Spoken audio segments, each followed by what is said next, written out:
came to hit but never run. I would take on anyone. I got a feeling that it's just begun. It's my I got a feeling that it's just begun. It's my I got a feeling that it's just begun. Oh, can you hear me? I think I'm still alive. High up in the clouds and I'm never gonna come back, never gonna come back down.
mix. Yeah. Yo. Got the army with me like Xerxes. Understand you can't hurt me. I got a couple thickies chilling in my room who be shaking it like the twerk team. Ladies, show me where them curves be. Curious, I'm not pervy. Honestly, you and your best friend could go and develop a new twerk scene. Got the army with me like Xerxes. Army with me like Xerxes. Understand you can't hurt me. Understand you can't hurt me. I got the army with me like Xerxes. Understand you can't hurt me. I got a couple thickies chilling in my room who be shaking it like the twerk team.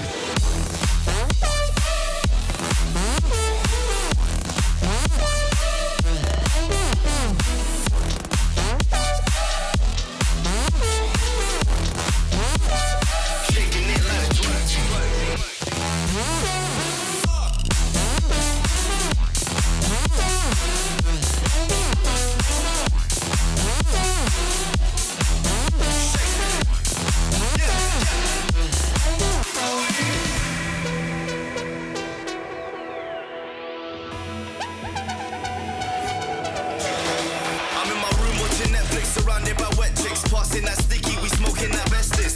Yeah, God, you know we do it. One showing off, yo, we come to bruise shit. Yeah, it's that A6M. I see you hate, but you rating them.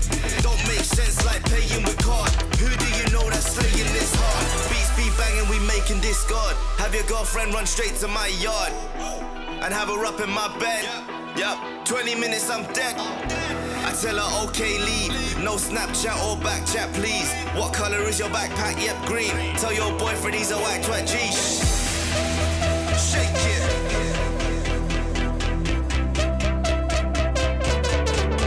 Shake it. Shake it. Let's go. Army with me like Xerxes. Understand you can't hurt me. Got a couple dickies chilling in my room. We'll be shaking it like the twerk team. Ladies, show me where them curves be. Curious, I'm not pervy. Honestly, you and your bestie could go and develop a new twerk scene like.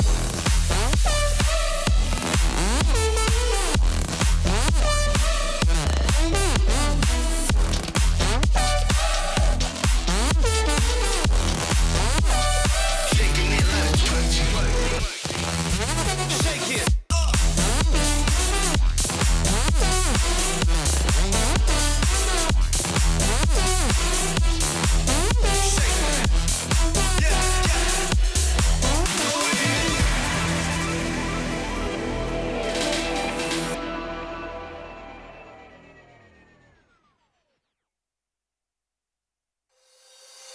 You call my bluff for the last time. This ain't a song, it's a battle cry. No life. I see the clue between the strobe lights. I'm haunted, black face. Hey, follow me around, okay? Black face. Hey, follow me around, okay? Used to want it bad, used to want it bad, but I can't taste it. I can't help you now, okay? Follow me around, okay? Black face. Hey, follow me around, okay? Follow me around, okay? Black face. Hey, follow me around, okay?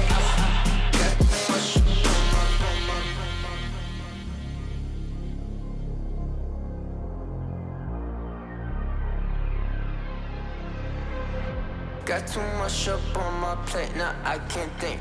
I said woke up, take a X, and now I'm feeling this is it. Want the money, want the rest. I do purse, not no sex. They say, Darnish, why you sad? I said, I just need to think. Red tape, got too close, I hate the city. Black face, show you everything you need to your fornicated bad. Someone said it's sad. I used to want it bad. I know it's in my head, keep seeing you too many times, yeah. I know it's in my head, keep seeing you. I know it's in my head. Follow me around, okay? Black face, hey.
It's been a road less traveled, all alone. Feeling my body leveled on my own. I can just feel it, no way to stop it. The sounds of the music, so through my bones. I can just taste it, no need to fight it, 'cause I'm out here staying. It's light to my soul. 'Cause lightning and thunder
coming from the ether.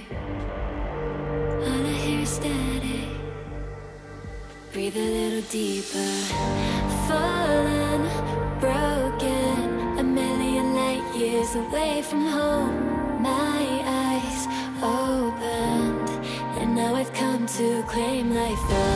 Oh, never let it go. These wings carry me. Live this fantasy. Running through the fire, fire. Gonna let it burn. I am the Messiah. Gonna let it burn. Running through the fire, fire. Gonna let it burn. I am the Messiah. Gonna let it burn. Gonna let it burn. Gonna let it burn. Gonna let it burn. Gonna let it burn. Found me in the darkness. Now they see me shining. Calling me a goddess. Thunder and the lightning. I'm falling, I'm faster. Making my way back, I'm close to home. I'm fighting harder because I've come to claim my throne. Never let it go. These wings carry me.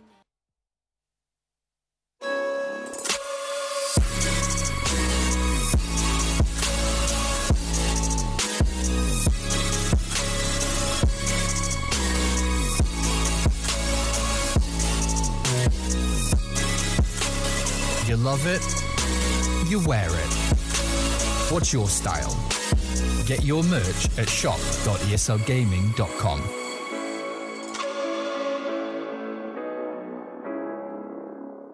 My name is Jordan Gilbert, aka Nothing. Hi, my name is Sue Lee. My handle is Smix. I think it's important for these initiatives to happen. Empathy really, really goes a long way, and it always means so much to us, and I think that's where initiatives like this really help.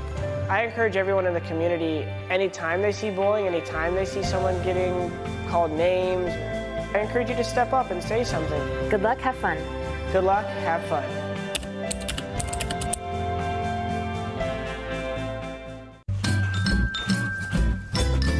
You ready? Huh? Hey, he's a good boy, huh? You ready? Huh?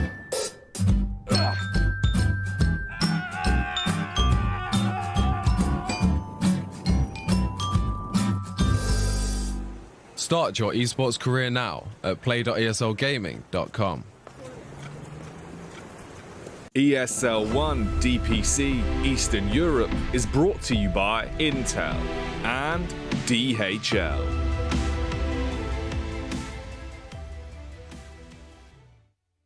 Hi all, I'm Always Wanna Fly, Andrei Bodorenko. I'm playing position 5 for Team Navi. Hey, my nickname is Yamich. I'm the position 4 player of Strike team, and that's all. Hello, I'm Safe, and I'm playing position 4 for VP. Hello everyone, my name is Yaroslav. Nickname is Miposhka. I'm 23 years old. My nickname is G. I'm playing for Team Extremum, position 5. Hello guys, I'm Soneka from AS Monaco. And I'm playing for Dota 2 professional like for 4 years. Also, I'm playing for Team Spirit right now. Hello guys, I'm Dukalis. I'm playing on position 5 for Team PacChamp. Hi everyone, my nickname is Ghostic. I'm playing for Team Unique for an offlane.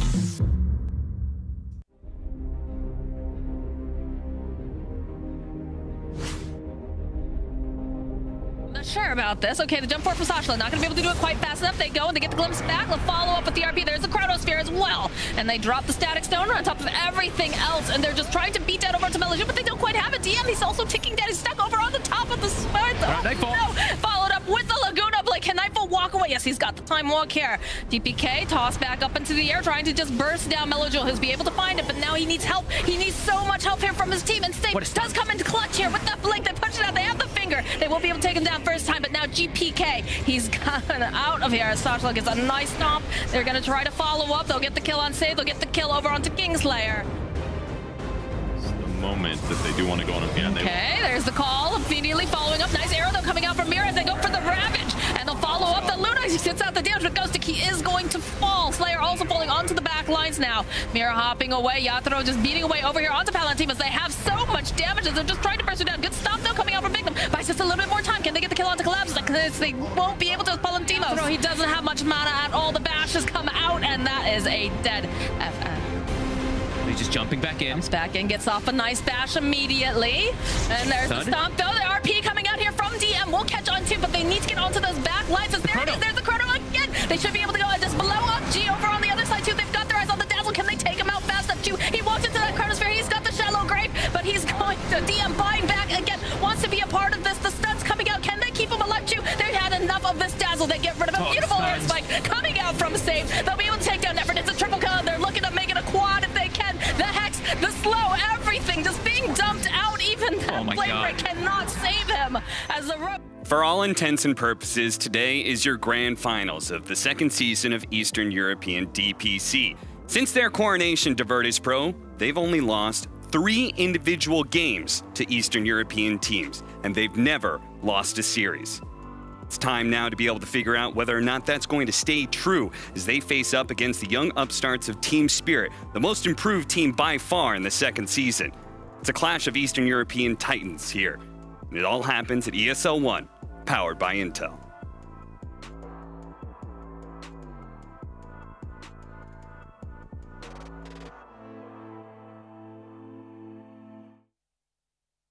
These are those moments I don't think anybody else is going to forget.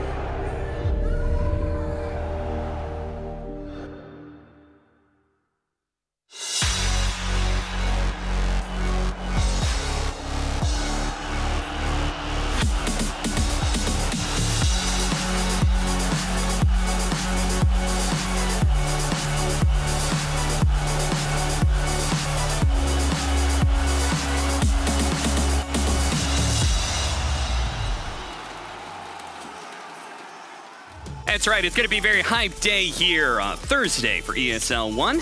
And, of course, for a sort of finals-esque match between Virtus Pro and Team Spirit, we've got to bring only the best and brightest Dota minds to be able to join us on the panel. That, of course, is going to be Kyle and BSJ. Welcome, gentlemen. Thank you very much, Cap. I do have a lot of experience in finals. Do you?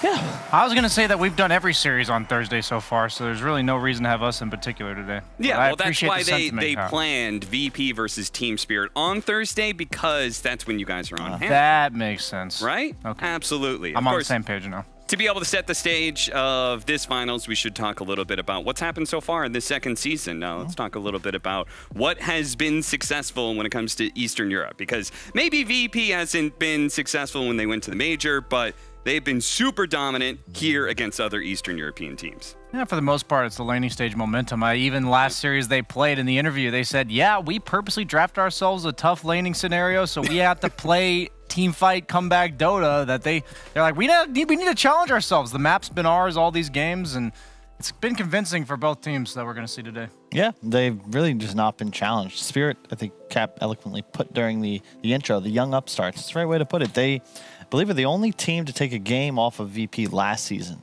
So yes, I've been looking forward to this rematch. It should, in theory, be our best series of Dota 2. Because thus far, unlike in Western Europe, where it feels like no matter who's playing, it's like it's going to be close, right? Mm-hmm. It's been 2-0s and kind of sloppy 2-1s where someone steals a game and they're like, okay, they were not the better team, and it's obvious. Yeah, the listing goes that it was last season that Team Spirit took a game off of Virtus Pro, the only team to do so. Before that was Epicenter, where Na'Vi managed to take a single game there. Mm-hmm. And then this season, of course, AS Monaco Gambit, a new team, managed to take just a game. Again, we're only talking about taking a game in a series. They don't actually end up with a W at the end of the day, as we're going to check out our standings to show just that very point. Both Team Spirit and Virtus Pro have an identical score. Not only are they 5-0 when it comes to these series, but they are 10-1 in individual games, with Team Spirit, their only loss being to Windstrike. Was a little bit surprising, honestly. It was actually part of the reason why I held Windstrike in such high regard. In that week 3, when Windstrike did manage to take a game, I was like, okay, this team has some real potential. Yeah. It's unfortunate. If they'd been able to take the series, it'd be in a much better footing. Right now, Na'Vi control their own destiny in regards to whether or not they'll take that coveted last spot, the wild card. Which coveted is it's a bit of conflicted term, right? True. Coveted to go to the major. Going to the wild card specifically, it's a very tough road. Yeah, we saw Monaco Gambit struggle in the first major to even get out of that portion of the tournament, and that was when they had an extra slot. Yeah. To get out. There were 3 teams instead of 2 this time around. So don't envy necessarily whoever gets that 3rd slot, but obviously gives you a chance. And these 2 teams, they've just been miles ahead of everyone else in the group. So I'm really hoping, like Kyle said, he's saying it's going to be our best series. I'm just hoping it lives up to that. I mean, that is something we've been talking about, the domination of Virtus Pro. It might just be we show up here today and it's just a simple 2-0 and VP walks away with yet another season where they only lose a single game, right? It feels like no matter who's playing for the roster, it's the same results. Yeah. If you remember the year back when it was Solo, No One, Ramses, same dominance, but you remove them from Virtus Pro and suddenly, you know, the machine.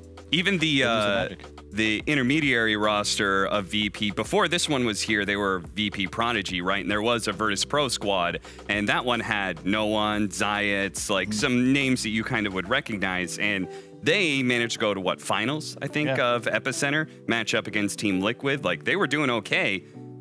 Then some of those players just go off, and all of a sudden they're in, like, lower division, or they're just not really contenders for going to the major. It's wild like I have to imagine it's something to do with the leadership. Solos is really the only one I can't explain that one. Maybe he's lost a little bit of passion for Dota, but I can't imagine what it would be like to be like consistently on the #1 team in your region, consistently placing high in majors and even winning them with that one iteration of VP, and then suddenly you're competing in the lower division, or you're 3rd or 4th place and you're struggling to even make it in the major in the first place. I have to imagine it would damper your motivation a little bit. I don't know if I'd agree. I think it's a lot to do with just the fact that winning attracts winning. Like winners all kind of gravitate. When you're playing for Virtus Pro and you get some momentum, it's a lot like EG in North America. It doesn't really matter what the roster is. I feel like from the community perspective, we expect these teams to win. The players then expect to win. So they come in with confidence. They're not going to have the same jitters, and there's going to be an expectation of success. And once you feel that and believe in it yourself, it's like OG Dota 101 as well. Belief, the culture of belief. If you have that, you will succeed. If you don't, it's really tough to replicate. So no better way for NA to win another TI than Evil Genius's BSJ. Is that what you're saying? No, that's not what I said. It doesn't work for everyone. All right, gut reaction. Top heroes for Eastern Europe. Anything that comes to mind immediately. Success rate or pick rate? Either one. Just what are the heroes that you think of that have been successful or highly picked? Storm Spirit? Highly banned, I think. Centaur. What about Lion, Enchantress? Timbersaw. Enchantress is up there. Enchantress, breakout hero of the patch for sure, and we actually do have some interesting notes on some of these heroes of this meta for this region of DPC, especially with Enchantress being one of the most contested heroes here. 12 games, 70% win rate. Did anybody do it before Taiga? Because I saw it from Taiga, but maybe he stole it from someone else. I played against this a few times in my pubs for position primarily. It's just a lane winner. All these off laners are such huge snowballers. They get that early momentum. They take over the entire game. We're back to the off lane carry in the first 15 minutes of the game. And Enchantress, she sets you up for that almost every single time. I also want to point out, you don't need boots. So all fours are buying boots first, right? Whether you're Tusk, it doesn't matter. Or Tiny. An Enchantress skips boots, typically starts with the Blightstone. You have your own method of sustain. You can take any level of creep at level 1 enchant. You have an offensive purge. All of these tools effectively guarantee you'll be strong in all facets of the game. Russia's Solar Crest a lot of games as well. One of the most broken early items. And we see Ursa. This was the hero I was bashing at the start. Non-stop. Yeah, you getting a little validation here. Every time I see an Ursa, I'm like, man, this hero feels like garbage. Apparently in China, it's getting pretty good play, going like the Diffusal build, but a lot of the Ursas we are seeing here, Battle Fury. We're still sticking to that Battle Fury. So I would not necessarily, to the viewers at home, tell you that this reflects Ursa as an entire hero. It reflects Battle Fury Ursa as a concept. And the exact opposite side of that, a very successful carry, Phantom Assassin. One of the best heroes right now for this region, and we've seen even Western Europe very successful there as well. 89% win rate. A lot of that's Na'Vi, isn't it? Because they were winning with V-Tune on the PA. I know other teams have picked it, but It's just the most punishing carry. Even Kyle at the start of this said that there's been a few sloppy games here and there, and if you're gonna mess up once or twice and lose to a lineup, it has a PA in it. Almost certainly. It's also one of the easier heroes. It's got the least volatility amongst all carries in terms of the damage output and skill of the individual. Like, playing a PA really well is pretty much just hitting your buttons and praying for a crit. When you have to play a hero like Void or Troll, you know, your ult management's got to be on point. Your positioning is more impactful. PA, it's very simple. The item build doesn't even take much consideration. It's, I'm going to buy a Battle Fury, then, BKB or Deso. What do I want here? Okay, now maybe the other one. Yasha? Like, that's that. And then our sleeper pick of the week is going to be Broodmother. We haven't actually seen it that much, but it has been contested quite heavily, mostly banned by teams. And that's because it is sort of a bit of flavor that is going across all the regions, not just this one.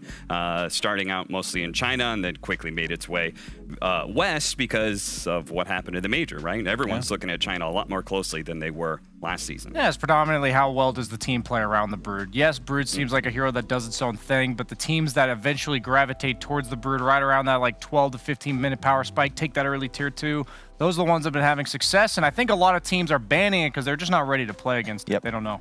As Synderen once so eloquently put, if you pick Alchemist, it's an Alchemist game. Same goes with the Broodmother, especially after the change to the hero. I think you need to know how to play around it when you pick it and play against it, which so far not many teams have figured out. All right, well, those are some of the heroes to look out for, not just this week, or not just today, but this following week. But we do have our hype match of the day about to unfold. Now that we've set it all up, let's go ahead, go to a break, and we're going to come back and talk about Virtus Pro versus Team Spirit.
Halfway through you start to lose control. Orange autumn leaves on the ground. At the end there's nothing, and you face yourself. Green is all you see as you fall. You go to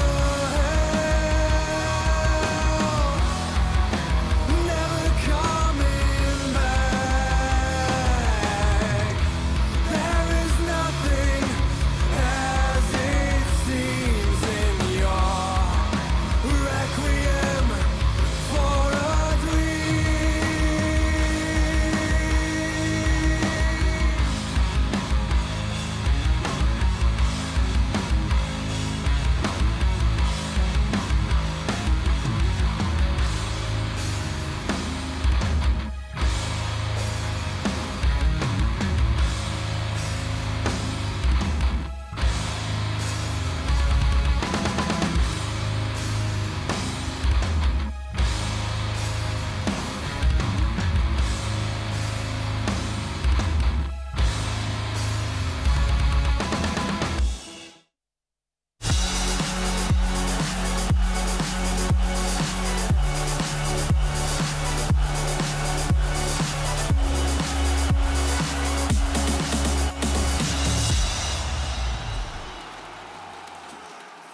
All right, it's time to start talking about the matchup today. Matchup of the season, really. Virtus Pro versus Team Spirit. This is essentially your finals.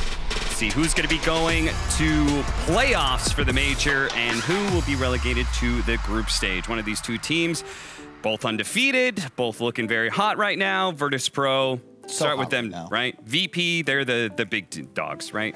They're the team that everybody has been watching. They suffered at the major, though, right? And what did they? Well, I mean, considering the fact that they were supposed to be the #1 team, I felt like they were a contender for top 3 at the major, but then, you know, Nightfall gets sick, they have to scrim without him, that sort of thing. Yeah, straight up, they gave us some excuses. I understand. I'm not trying to drop them, like, you know, let them off the hook or anything, but I'll give them that mulligan. They come back in the second major with no excuses and own. We'll act like it never happened. Yeah, the interesting thing is, like, much like Team Secret, they don't really need this. You know, even like this match, the major, they're going to TI. Like, that's what counts. And it's because they've been so dominant here in Eastern Europe. So, in a lot of ways, this series, it's like a tune-up for them, almost. They have no pressure. Maybe they'd prefer to play the group stage, you know, get some more experience in before they have the long winter before TI. Maybe, but Virtus Pro did say that, when we were talking to DM, he said that they haven't been pulling out any strats whatsoever, but they might against Team Spirit.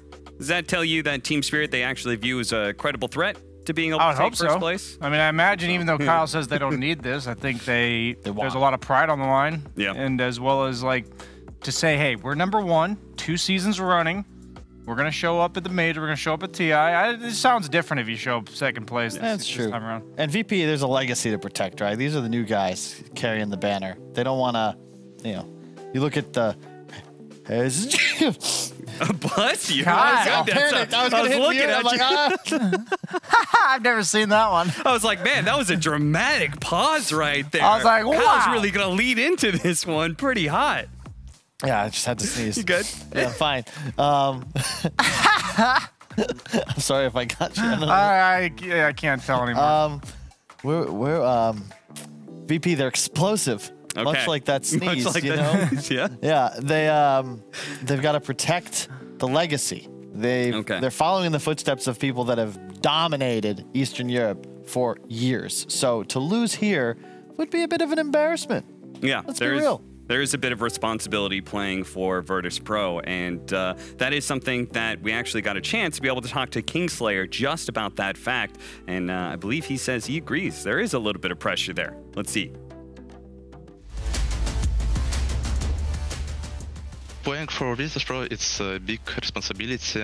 Like, you're playing in one of the best team in CS, and we should be the best, each of us. Maybe I feel a little pressure playing in Virtus Pro. Preparing for teams, like, we don't have coach or analytic. All we just do is look for how enemy team is drafting and how do they play, like, fast. Guess we good at Dota just because we have good players and good understanding how Dota works. Like, coming out from stage, they'll be able to take down Everett. It's a triple kill. They're looking at making a quad. About Spirit, they're playing really good right now. They're just stable CS team with good players, and we're gonna show the best game against them. This is gonna be final of this league, our series with them. All right, so maybe he understates a little bit. There's a little bit of pressure. At least he said there is some pressure. I feel like some of the players would be like, no, there's no pressure.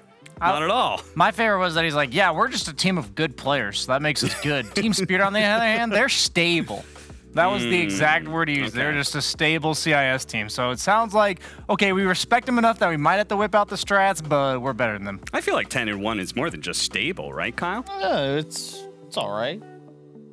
Yeah, nothing more. Above average. I mean, that if you're gonna say something like that, then that means you hold the Eastern European depth of region, like, it's pretty shallow then at that case. And like, if anybody could just show up and, you know, be stable and be second, right? Well, I think it's stable is also the way they draft, if you think about it. Just consistently, like, this Lion for save and the offlaner. Like, any game they were able to get Lion Timbersaw, they just picked it. They won. Like, pretty standard stuff. Didn't really feel like they were even pressured into getting out of their comfort zone. You know, in the Western Europe, you see constant ban trades, like new strats, new weird stuff forced to be pulled out. VP, they're just a machine. Like they tinker a little bit with the train, but it's full steam ahead. Why did I say that? I was in my head. I was literally in Snowpiercer. That's what I think of when I think of VP. They're Snowpiercer. Wait, VP is at the head of the train. Yeah, and you're saying that the train keeps going. I don't remember the name of the protagonist, but engine. you're saying Team Spirit is the one eating cockroaches. And... No. The TV series, and it's more about the train itself is Snowpiercer. Okay. Anybody who stands out to you from the side of Team Spirit, like who, if you had to pluck somebody from this roster and put them on like a Team Secret, Virtus Pro, like who would you go to? It's Toronto Tokyo every time. I think he's the new upcoming mid laner. That you give him a little guidance, give him a little, steer, keep him on the tracks, going along with his metaphor here, that he's quite capable of being one of the best mid laners in the world, I think. And I love you, Brian, for pointing out just that man, because we actually have an interview with Toronto Tokyo, and it turns out he's actually been playing for fun most of the time. Look at the position of Toronto Tokyo here. He breaks the spec. They drop the ward immediately. He's going to have to orb away. E-Blade, collapse going for it, gets the dunk off immediately. I started playing Dota when I was in school, like 6 years ago. So I used to play like not much. I was studying, I was in university, and I was playing like for fun. Then I see my rank is very high. I started thinking about to go on pro scene like 2 years ago, and I wasn't saying anything to my family because I'm living in another city. So I keep it in secret. After I got something, I tell them.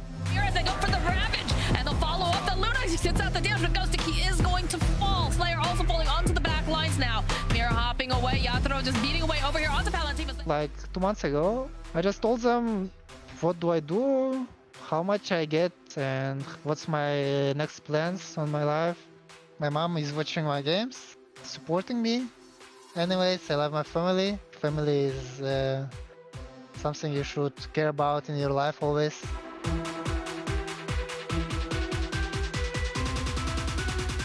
Pretty great story. A player who has played mostly for fun and then turned out, he was like, oh, damn, I'm pretty good at this. I may actually try and go pro, and something that he hid from his family until he won a little something. Now, he wants to be able to qualify for TI. That's his goal. There's a polar bear standing in the way. Team Virtus Pro versus Team Spirits. Get our draft game 1 right after the break.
lot of build-up, but it's finally here.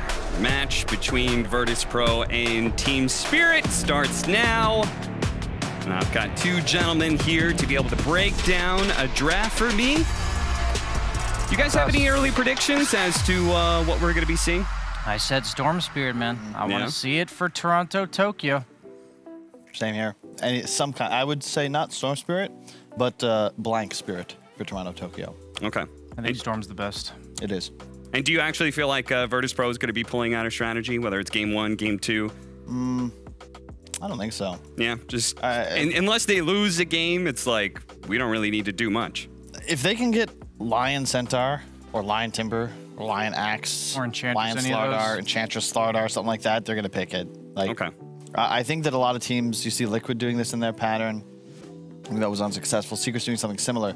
You open with the offlaner because the offlaner can't really ever lose its lane. Worst case, you go pull creeps. Everything will be fine, especially these heroes like Timber and Centaur that can backlane. It saves you your 1 and 2 positions for later in the draft. I expect them to do the same.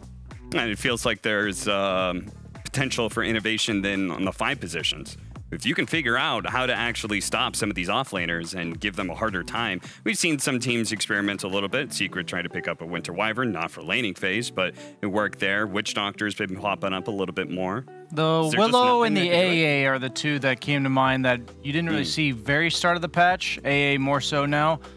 There's really no better way to deal with these Centaurs at any stage of the game other than AA.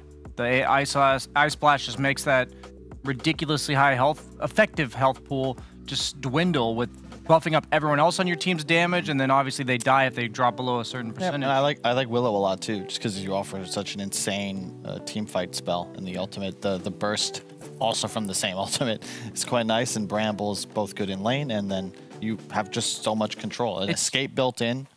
It's just a support that if you bring it along with 1 or 2 heroes will kill Centaur. And that's the biggest part. You have to have some way of like, okay, this guy's backlining or backlaning with a Vanguard.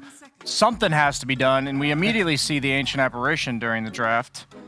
Ancient Apparition on one side, Enchantress on the other, so you're already like 2 for 2 in that regard. You say the high tier supports. You can see from the camera feed as well, just a straight up dub.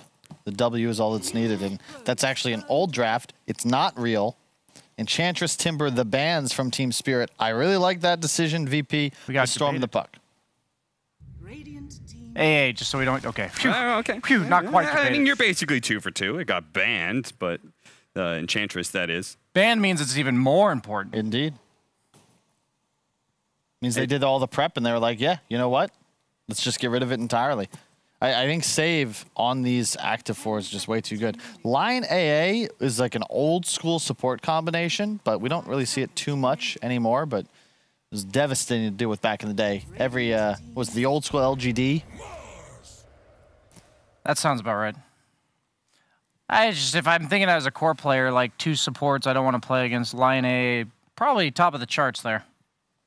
Just your positioning, your survivability, it never really, you never feel safe on the map. You got that BKB, you got that SNY, like either way, you're still going to get bursted if you get caught even slightly out of position. Snapfire, Lion, and Abaddon are 3 different supports that they have picked with the Mars before. They've picked Puck as well, but obviously that's banned.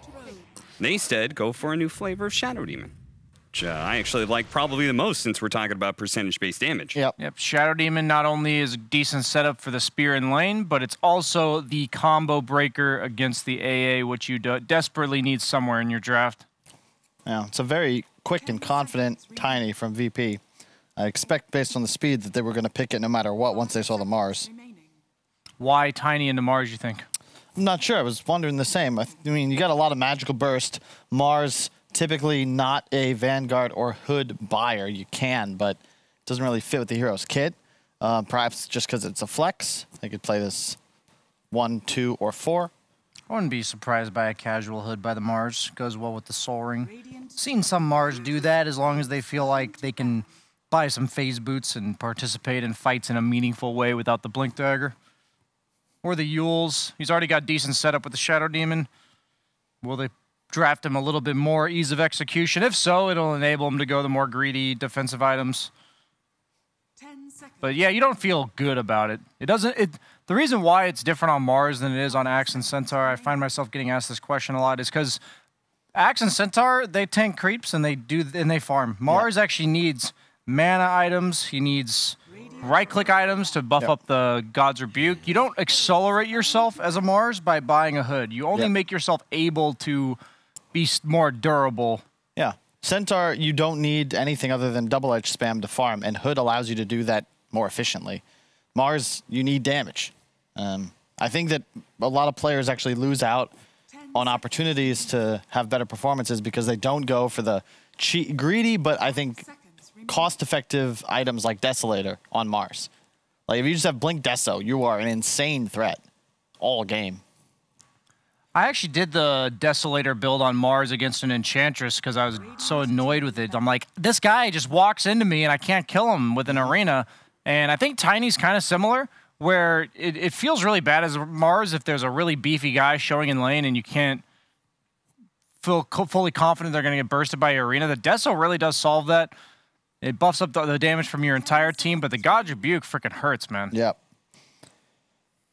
Remember when we saw, I think it got nerfed, but there was a core Mars. The style was you'd get, you know, a damage item, a Deso, and then the Ags. And you just turn on Ags. It's kind of a meme, I think. But in theory, if you're able to do it, it's just the fact that you usually need other items is the problem. Deso's like kind of cheap. So if you just need a little bit of damage follow-up, it's like, okay, I delayed my timings by 3,500, but the Deso also accelerates your timings because your God's Rebuke one-shots creep waves after you get it. But the Ags, it's just clunky, man. It feels really good later or super early, but then if you're like an Ags Deso Mars, don't they just kill you? It's kind of the problem. Who knows? It's strange that it was prioritized above Axe and Centaur, though. Although VP, you look at their bans, they think this is just a mid-Mars, which is something we've seen out of Toronto, Tokyo, but I'd be a little scared if that was the direction they were going. I'm not sold on it as a mid-hero, especially against Virtus Pro. Doesn't that feel like, doesn't that work exactly to what you were talking about, though, Kyle? That you feel like these Mars aren't doing enough damage when they just go for this very safe Blink BKB? Let's throw in a cheap damage item in there. The best way to do that is by putting them in a higher net worth priority. Sure, but that's the trouble, is that I haven't seen them itemizing this way no matter how much farm they've been getting. And, I don't know. We'll see. It's one of those heroes that's hard for me to judge properly until I see the rest of the draft break out. Okay, so we've been seeing this hero crop its face up a little bit, or pop its, whatever it is. So we've seen it. We've seen it a lot, especially as a 5. And the reason why is I believe the popularity of heroes such as Medusa, which I'm very curious if they're setting it up already for 4th pick. It just goes really well with these range safe laners. Not only does it serve as a frontliner for you, but it also serves as like a save if you ever get gone on in the laning stage. You can get them to peel off of your carry by walking next to your carry and cogsing. So it's fun to watch, right? It's always been one of the more higher skill supports, just because you've got this one tool, this hook can be used from anywhere, pierces, interrupts even through BKB, and then later in the game when 4 steps, it's not about trapping people in cogs, it's about finding the right moment to cut somebody off and create a force them back into your team and make the rest of their team not be able to help them. Yeah, it's fun to watch, and especially with the new shard, the jetpack, we've seen Ags Rushed pick up, and then you just suddenly have 2 of everything. It's just a really impactful hero when played right. And any other carries that come to mind with Clockwork? Drow Ranger, Troll, any of those other range heroes, or are you set on Medusa? I don't think you can pick Drow here. You could last pick it. But yeah, you kind of just like, the problem is that Drow, you get like peeled or like some gap closing carry. But if I'm not mistaken, didn't Spirit play this Dusa last season against Virtus Pro in that deciding 3rd game? And I remember distinctly Yatoro picking up a rapier and dying outside of the Roche pit alone, and that was the game and that was the series. Sounds like you're harboring. That's a very specific memory of that well, yeah, game right there. Tosh.0 redemption. Right here, right now, in this game 1. They get the morph, which can be a bit spooky if you end up getting disrupted. But, looking at this draft, an E-Blade with the Vortex down is an insane amount of burst. He's going to go straight for this SD all game. let's be clear. This is like the best Morphling game I've seen in a while. At least because, yes, it's not amazing versus Dusa early, but Shadow Demon Clock do absolutely nothing to kill you, and it's one of the few carries that can still lane when Mars hits 6. So you just present this hero on the map that can do whatever the hell it wants in terms of survivability, and you have 3 playmakers. And so your team's going to run around killing people. You're not going to be a liability while they do so, and you might even be able to show up and contribute with just some spell casting. This seems like such a straightforward Morphling game. Dream pick here might even be a mid laner for all I guess it would have to be carry Tiny at that point, so never mind. It's going to be carry Morph. Yeah. They're even giving... They're assuming that this Mars will not be off lane. That matchup against Morph just sucks because most of your laning damage is physical. Morphling gets armor pretty quick. And then, like I said, you just don't threaten him at level 6. It's one. I can't really think of any other carry, maybe Lifestealer, but you can kind of poke him down early. There's just no stage of the lane that feels good against Morph. AA has been super annoying as a safe lane support nowadays. Yeah. I wouldn't mind something like a Pugna. For Team Spirit or Virtus Pro? For Team Spirit. Like, in terms of laning against a Morphling, I think Viper's all right. They are straight up assuming that's a mid-Mars. Yep.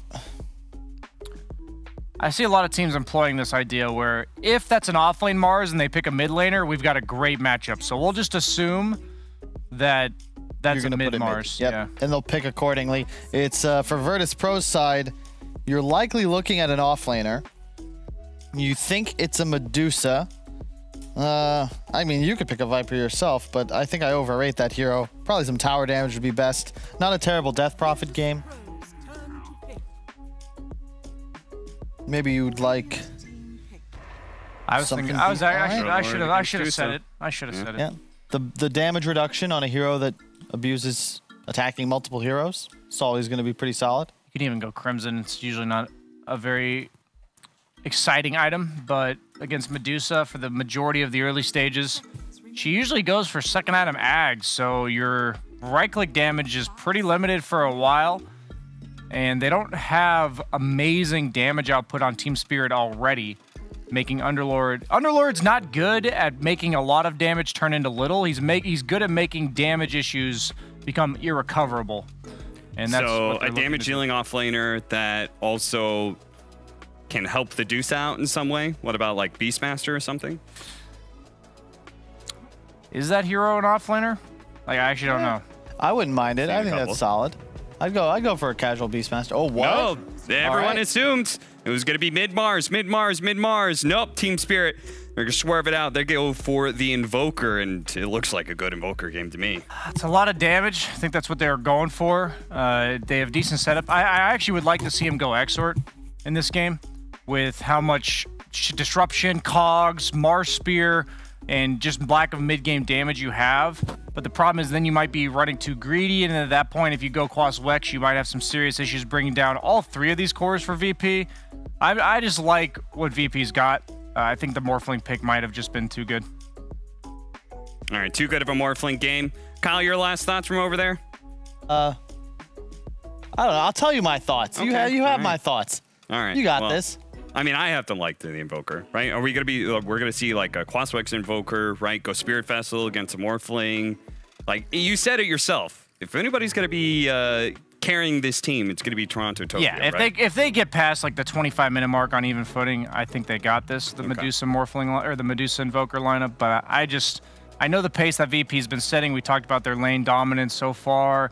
The Morph's going to have such a free time, which means everyone else gets to do whatever they want, and I think that's going to lead to some pretty snowbally 15, 25 minutes. All right, if Team Spirit hopes to be able to take down the big dogs of Virtus Pro, it all starts with having a successful laning phase. Let's see if they can pull that off with ODPixel and Kyle.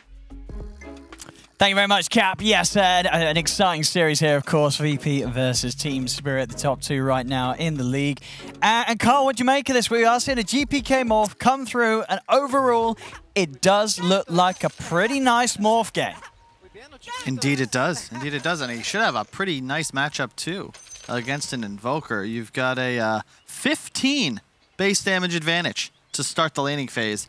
That is just unreal. When players of this skill go up against one another. And I gotta say, Virtus Pro, their draft, relatively simple. I think they're going to have a free farm Tiny as well. And then they're going to hunt. Yeah, I mean, you don't sort of see them having any issues in the laning stage? Like, are there any sort of lane matchups that might be a bit tough for them? Perhaps if you overstep, Clockwork can be really annoying to deal with, especially for a hero like Underlord. But my concern is that I look at Spirit's lineup, and I just don't see easy ways for them to make plays, to find kills. I agree with what Brian and Cap are saying. I'd love to see an Export Invoker. But if you do that, what's the play, right? Sure, it's just Sunstrike setups with Shadow Demon, and like that's how you're going to kill things. It's just a lot of combo required. Well, let's see here. Around the runes. Team Spirit. Well, they are going to force Nightfall away here from the top one, so Spirit. We'll start off with the 3 bounties. The cast point improvements, the only reason you can get that off used to be I don't think you could cast that while Flock was on top of you. Well, let's see. I mean, obviously on this top lane, with the fact that they are running the GPK morph, having this safe lane, Tiny, are you a fan of this sort of dynamic when it's a good game, sort of have that carry hero in the mid, oh yeah, in the hands of someone like GPK, and then get Nightfall to be that, that hero that's going to be secured safe lane farm with the build up for his first time, getting that blink early on, and then he's just going to be looking to make plays. Yeah, in a lot of ways, I think if you can get away with it, it's way better to have your win condition in the mid lane. Yeah. And Tiny, all he needs is Blink Dagger level 10. So keep that in the safe lane. It's pretty impossible to really punish a Tiny, even if you fall behind the lane. Like a toss back is always threatened. This is a bit rough though. Save is not doing well. That could be a courier, but he actually ignores it completely. Wants to make sure he gets out of the range of Miposhka. Miposhka was able to get him with another battery, so I mean, he might still save. He's just dead. He has got boots as well himself. It's going to be close. Can he get enough hits in Miposhka? One more. He's got it. Wow. First blood there. Save just a little bit all over the place there with his movement down there around the clock. Yeah, that was very weird. He just got effectively solo killed. He might know that there's a ward there. I think that was the main reason Miposhka was able to continue chasing in that. Yeah. But still, you don't expect that. You don't see it every day. No, and I like this one from Miposhka instigating the wind lace sent out as well, so now he's easily going to have that movement speed advantage. Oh. Oof, big snake. That's so huge for Medusa because you just get full mana right off the bat. I like this build from Yotaro too. I see a lot of Medusas just going for the heavy stats, but yeah, looks like double Wraith into Treads, into Rush Manta. It's such a good item now on Deuce after the change. You have so much more uptime, more damage output from the illusions as well. It was the hero I think most impacted by the Manta change. In second place, perhaps this one right here, the Morphling. No. I'd say Luna, but Luna I don't believe in as a hero. Needs a lot more than a Manta change. And we're seeing this mid lane matchup. It's pretty much as you said. This is what you expect. I mean, this is maybe a bit more brutal than you'd expect. We're seeing 13-9 against the 6-0, or this. Mate, this is just look the at the damage. Click the heroes. Like, how are you supposed to outlast hit somebody that has, an extra 2 creeps where he can kill it and you can't? Like, that's an impossible creep for Invoker to last hit because Morph can kill it. He misses that one, unfortunately, from my point. But Invoker can't deny. It's hard. It's very tough. But this is something as well that you got to take into account. Like Spirit, they know the matchup. They would have known that this was going to happen, right? They put this mid. Their game plan, for them, it doesn't matter that the Invoker has a tough lane because they picked this into this. Maybe. Oh, I think he's maybe dead. DM. Oh, wow. He's actually going to get away, and it'll actually be Miposhka taken down. Same time, top lane collapse. He's going to get the spear back onto Nightfall. Oh, he threw the tree. They actually got the damage. They'll take out his courier. Nightfall's got the Fairy Fire, but there's a lot of poison stacking up and enough to bring Nightfall down. We'll get the kill done, Team Spirit. Collapse. He wants to get another. In fact, with the spear up, he might just be able to do so. Has to set him onto Kingslayers. Team Spirit there with the straight-up outplay. Take out the 2 of them. Really well done. The only thing really going wrong for Spirit right now is that the mid lane's a disaster. Sure. I mean, and that's, as I say, they knew that this was going to happen. So if you consider that, GPK. is a bit of an X factor. It's the same when you play against a lot of these top tier guys, you know. Suddenly a matchup that you thought was maybe a losing one, but bearable, well then it's Sumail, or it's GPK, or it's Thompson. You're like, damn, this is way more imbalanced than I thought it was. Yeah, that's true. Maybe they were expecting to get a little more out of the matchup, because it is indeed proving to be very tough for Toronto Tokyo.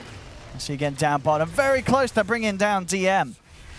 This top lane, really nice call as well, especially we'll see this play that Team Spirit make after getting Nightfall. You know, Collapse knowing that there's still more work to be done.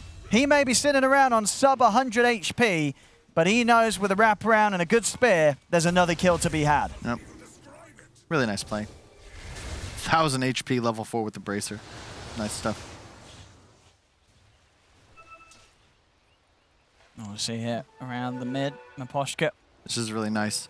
If you control Morph's runes, makes the Quaswex Invoker significantly stronger.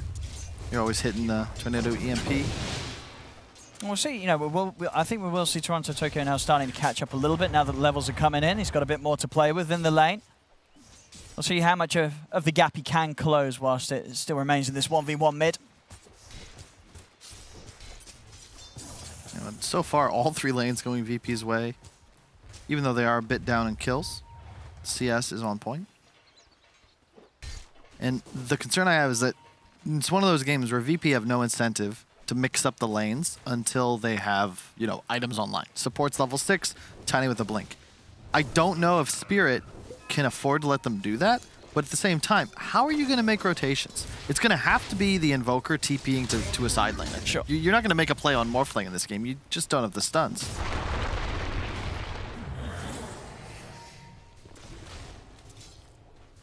And top, seeing Collapse is struggling a little bit to get in onto the creeps. The gap continuing to grow between him and Nightfall in this 2v2. I think he saw that ward. Yeah, you see the toggle. Sentry just came in. They're going to find this. Just keeping your Toro on his toes here. Hard to make a move on him though, with Maposhka by his side. Top lane, Nightfall. They got the damage. Oh, you didn't click that. They get the. He didn't need to land it. He didn't need to land it. They get the kill. I don't know why you can click it. It's not a boomerang. You know, there's no tracking component to a tree. But yeah, targeted ability. I'll see Collapse. Eyeing up Kingslayer here. He's got the level 3 spear, and he's got the connection. Wow. He's got the damage. Just able to straight up walk in and take him down. Nightfall comes in with the combo.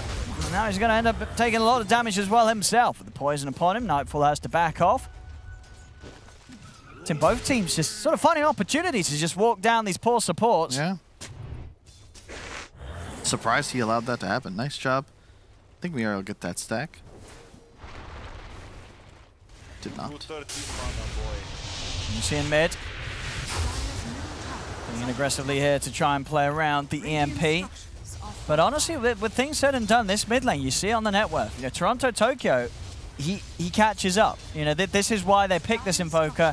He knows that even with the tough, you know, few waves that he's going to have on the early levels, once the game starts to pick up a bit and the Invoker's got his skills ready to go, Toronto Tokyo, he's easily able to start closing that gap on GPK's farm. Yep. He's doing good. Pushing the tower is really nice in this scenario too. He knows he can push GPK back to base, so we'll get some pressure off in the meantime. A big part of it, I think, though, is the Clockwork controlling the runes. 2 of them have been denied at GPK. When you're a Bottle Rush Morphling, that's pretty devastating. You don't want to be forced to buy regen. Whereas Quaswex Invoker, you get free regen thanks to the Quas spam, and then later you're just burning mana consistently. Gets 3rd damage on tower while GPK's gone, not bad. No, he's playing this really well at Toronto Tokyo.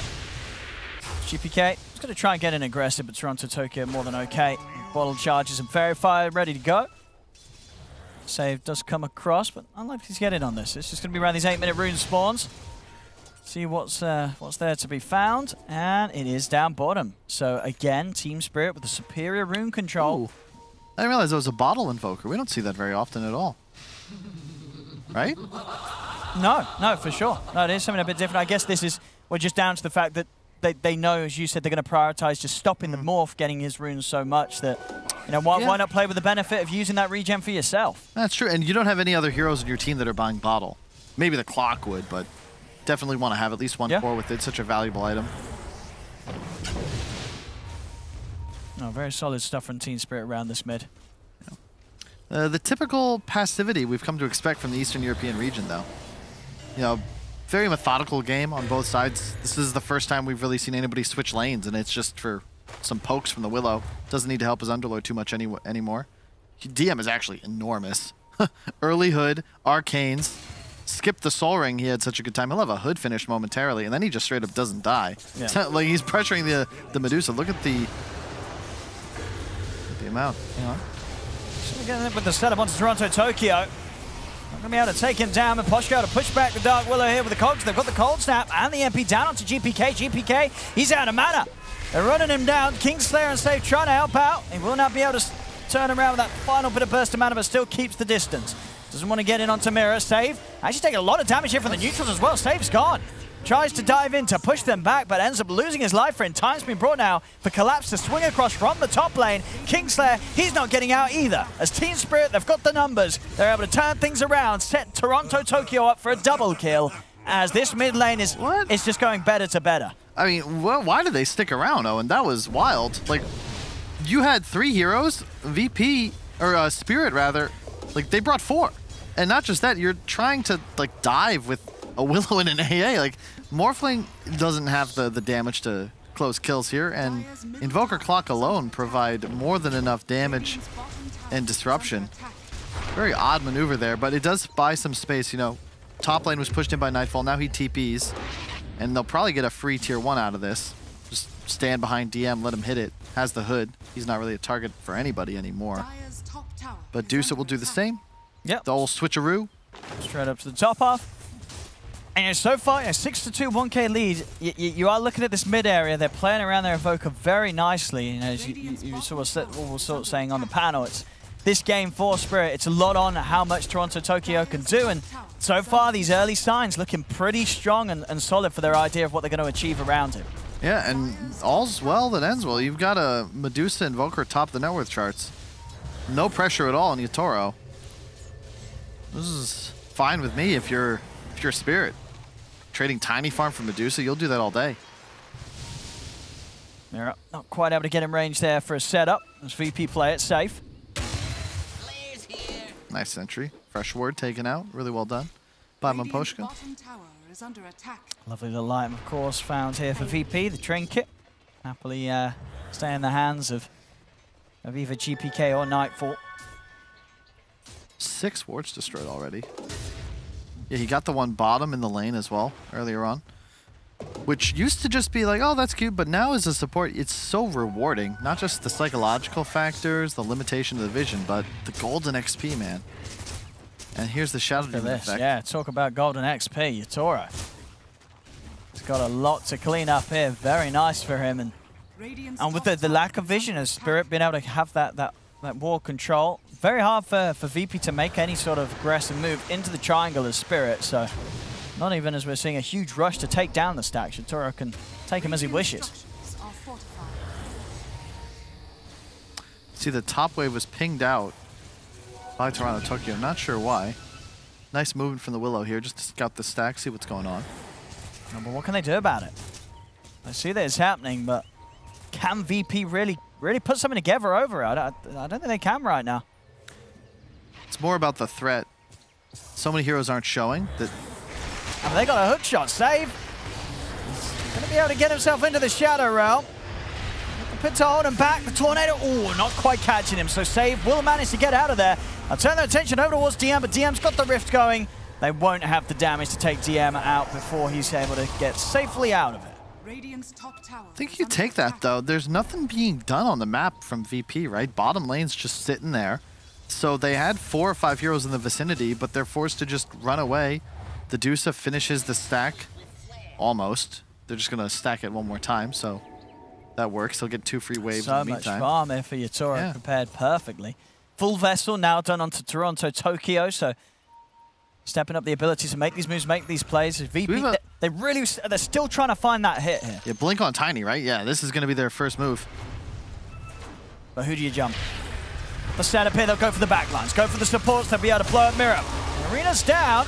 He's going to try for the counter play. Fear comes out, starting to push back Collapse, but GPK's under the tower. They've got the hookshot control as well. GPK trying to run as he's got to get out of it. Save's taken out. They have lost Collapse, so 2 down on Spirit. Combo comes in onto Toronto Tokyo. It's not enough to kill it. A VP, they'll take 2, only losing 1 themselves. So coming out on top there of that movement. Yeah, that's a blink reveal, though. I think you're fine with this if you're Spirit. Well, you're not losing your big calls. Yeah, and VP, it's going to be tough for them to take these fights. GPK is not really a heavy damage dealer just yet. Underlord, sure, you're farmed, but like, how do these fights work for them? Like, they can get that first pick off, but Spirit, they have the Disruption, they've got the Purge, the Clock Hook, the Mars Arena, Medusa ult. This is a pretty tough team to run at. Absolutely, Yatoro, he's going to hit these excellent timings. Manta style after this stack's pretty much going to be done here at 14 minutes in.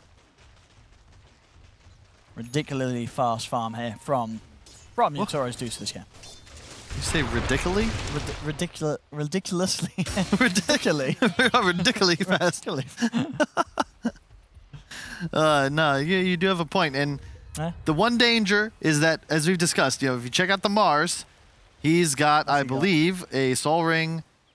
He was going for a hood. He's trying to get hood and a pipe. So Underlord, sure, going the same items, but he's farming with just Q spam. Mars really likes to scale a bit better, and he won't be able to do so. It's going to be Medusa versus the world. VP will have a little more help just because this offlaner is going to be so beefy, and later in the game, the minus, it's the damage reduction, right? It actually like removes an item from Medusa in theory. Like so much damage disappears when you walk into range of that Underlord. It's all right. I mean, it seems toss out. Big confidence from him. He's going to get tossed back, but he's able to get the Stone Gaze off, and with this, he'll start to back off. Jump in for the Tiny, but the combo's down, the arena's out, the Fear does come into play, giving Nightfall a little bit of safety. And the pushback Spirit, neither side actually ending up losing anyone, as both are able to disengage. I mean, a fantastic Fear there from the Willow, otherwise Nightfall would have been dead for sure in the arena, but able to save. Yeah, you can see, they just, I talked about the lack of stuns on Spirit. Well, VP, they really don't have that many either. It's stand in the pit, stand in the brambles, sure, but even with a great tossback, that's not enough to land the kill. Yatoro thought about going back to base, and he was like, wait, I've got enough for a snake, I'll just go farm woods. That's exactly what he does. Big stack. Yeah, just constant income here for Yatoro. Going to be going for that build that we are seeing favored nowadays on the Deuce of the Manta straight into the Ags. And this is the net worth gap. It's straight up just because Yatoro can farm Ancients, and I believe as we watch Kingslayer do this, or Nightfall do the same, that's the first Ancient that VP have killed. The first camp. Yatoro, how many has he cleared? 6, 7? Yeah, an insane amount. 28%. Whoa. Don't know the exact numbers, but stats don't lie. And in this sort of game, are you okay with this as Team Spirit to have that much wealth on the Medusa? Because it's a pretty good Medusa game, or how are you feeling at this stage, you think, of your Spirit?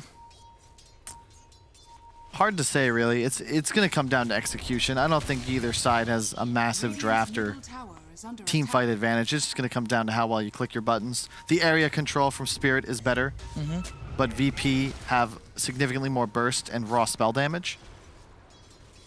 But Spirit can certainly disrupt their combinations. But who are you bursting if you're VP? Because like we saw that last fight, the way it started, it looked pretty ideal, right? Yeah. You're tossing in the Deucer. You said they couldn't actually burst or control her before she's able to pop the ult and walk away. I mean, so I guess the Deucer's not really the target. It's the SD and the Invoker. I like DM too. He gets the pipe, but he'll go for the Atos next to add a little bit of extra control. That's been their issue so far. That hard lockdown makes it so the rest of their spells will just land. Save, coming in aggressive with the wraparound, looking towards Maposhka. Maposhka's going to get some backup. The team's coming in. Collapse, lay down the arena's trap save. Over to the side, EMP comes down onto GPK and DM taking out a lot of their mana. DM is going to try for the rift out. They got the damage to take him out in time. Oh, it's close, but they don't have enough. DM able to reset there for him and GPK. That is sick. That is exactly what they wanted to do. They forced the buyback on Mapochka. Hook just out of range. On target, but falls short. I did have to buy back for this Mapochka. Not able to get anything going. It collapsed once he uses Arena. Like, I don't know. That was a bit awkward. And it's the trouble. I'm telling you, man, I hate this build on Mars. Well, you want to see a Blink or a Yules? Yeah, a Blink, a Yules, or damage. Because at least damage, it eventually pays for itself because you're now clearing creep waves and a jungle camp at the same time it used to take you just to get the creep wave. But and you're more of a threat. Blink Yules, that gives you catch. You can actually threaten one of these big VP cores. The Hood is just like, well, I missed my Arena, so that was my hero. You know, I'm done for now. Sure, and it is a build that sort of resigns you to this level of farm, right? You're never going to see this Mars jump up the charts now. Exactly. He's pretty much saying, you know what, it's all on you, Dusa. Yeah, and if you check out Invoker, Toronto, Tokyo, a similar idea, he'll go back for the Midas. I actually really like this, yeah. Because he went for a very aggressive build early on. Fully going Wex, Vessel. You need to have something, because otherwise, if you look at his net worth, he'll fall down to where the Mars is residing at a point. And yeah, you'll have this farm Medusa, but VP will have like 3 super fat cores and an AA that prevents a Satanic from ever being viable on Medusa. I see that jump in, immediately caught out by the Tornado. See if they can still catch Mirror. They've got the root down. They're in on top of the Shadow Demon. We're actually going to see an aggressive hook shot in as Mipochka is trying to just break the fight up, but Mirror's already gone, and Mipochka, he's going to die for his efforts here as well. So the 2 supports taken down. Thanks, guys. Thanks a lot. They're always going to be able to get the supports. The cores, that'll be the trouble, but I do like the way they're playing. Really nice Dragonlance build as well. I think that's always a good decision when you're playing against a Clock and an SD. You want to make it harder and harder for them to actually get appropriate spell usage, and in addition, makes it simple for him to hit in the pit, in the brambles, all the big AoE control of DM. Positioning is going to be key for this Virtus Pro side. And they get a tier 2 at just 20 minutes and change. They do. Some fast stuff here with the push of GPK's Morph. A 7-7, 20 minutes in. Yeah. Very much a game where, as you say, it's sort of the steady pace that we've come to expect. And definitely when we're seeing sort of a matchup between these 2 teams here at the top of the league. Some very sort of safe and calculated Dota coming out for them. Toro, he's actually going to look to the opportunity of starting to do the Roshan here with Collapse. I don't know how much of a timing is this. We're going to find out. Can they get away with this? I mean, it's obviously a bit of a difficult one. If VP do come across, they will have a fight to bring. But as we're seeing, you know, Spirit, they've got a lot of combo breaking. They have the Axe on Dusa, the Stone Gaze as well. You know, Toronto, Tokyo, and Mipochka, they're ready to really disrupt the fight if he gets brought to them. And it looks like VP... You got no idea. They don't. They've not caught wind of the fact that Spirit have been able to sneak in here with the DD Medusa. And this is going to be a free Roshan for Spirit. This is huge. Oh, yeah. No, it's even huger. It's that DD. I can hear Nahaz, his sigh of frustration in my ears. Why does DD work on Roshan? Because what? That never happens without that. No. Yeah. Maybe they make that same play, but you got to figure, like, AA Blast was thrown out, right? Like, that's going to find them in time. Instead, they clear it. And, you know, the win condition for Spirit. Yeah. Very obvious. It is all about the Dusa. What's Tiny? Tiny's got Blink Echo, so going for more of the burst style. Yeah, BKB next. Can we check out all the items to see if there's anything coming up anytime soon? But Team Spirit, they seem pretty comfortable going for the late game. The Ags timing so that they can look to take fights also helps the farm speed. Toronto with the Midas. VP, they went for fights. You know, Manta Morph, Blink Echo, like they're in theory ready to go. But how do you go? It is down the line going to get to that point of how do you take this Medusa 100-0? Yeah. I do like what they're doing. I think they have to go this way. They need some sort of crazy outworldish damage. GPK, he is going to be going for the Axe next so they can do the Morph Willow. Yep. And that in itself, that absolutely could provide the late game damage potential to really even threaten the Medusa if they can get the Morph Willow online. Yeah. It's like watching 2 old Roman legions performing attrition warfare. You can see DM just pretty much ditched. As soon as he saw enemy heroes, he's like, oh, I'm just going to try to channel my ultimate. Wasn't able to do so and just gets out. But neither squad can take a fight that isn't on their perfect terms. 5-on-5, probably not even in the cards. Spirit, they invite your aggression. VP, pretty hesitant to give them what they want here. And to your point, yeah, Ags with Willow, it's never bad. and it will give them the ability to outrange the Dusa. They'll have all this control and muddle fighting around the pit and then raining in damage. The Trebuchet is firing. I mean, they're really going to need it all. Yatoro's Medusa is so massive, so early on, you know, just 23 minutes in, and for the Dusa to be where they are right now is, you know, for Team Spirit, I think they're going to be very happy with this early game. They haven't been run over whatsoever. They've gotten away with it big time. You know, Yatoro is just so far ahead of anyone else in the game right now.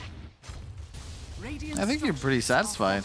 Like, I think I came in expecting VP as a pretty heavy favorite, but so far, pretty even game. I'm going to try with some bit of a poke here onto GPK. And do you get the spear? Have they got the damage? Excellent fear yet again from Save. We'll push back the three of them. We'll see. Yeah, with the Rift, they're going to back out of this. They don't want to take this fight. Spirit coming in full force. VP immediately will get themselves out of there off the back of DM. The thing is, Tiny's been... I keep looking at the minimap as these sorts of plays happen. It's always Nightfall who's farming off by himself. But is that a thing? He has the shard. That was early, just to ensure he could permanent tree grab for farming speed. But is this a thing? I remember sort of early in the league. I think when we started the season, Brian, when he got here, he was on about this. He tried it out and he said, you know what? With the new shard, carry Tiny, it could work. Like with the way that Tiny goes down, you know, you've got this insane amount of armor with the permanent tree grab. There's talents for it as well. Because there is potential there. There is potential to be quite the late game carry.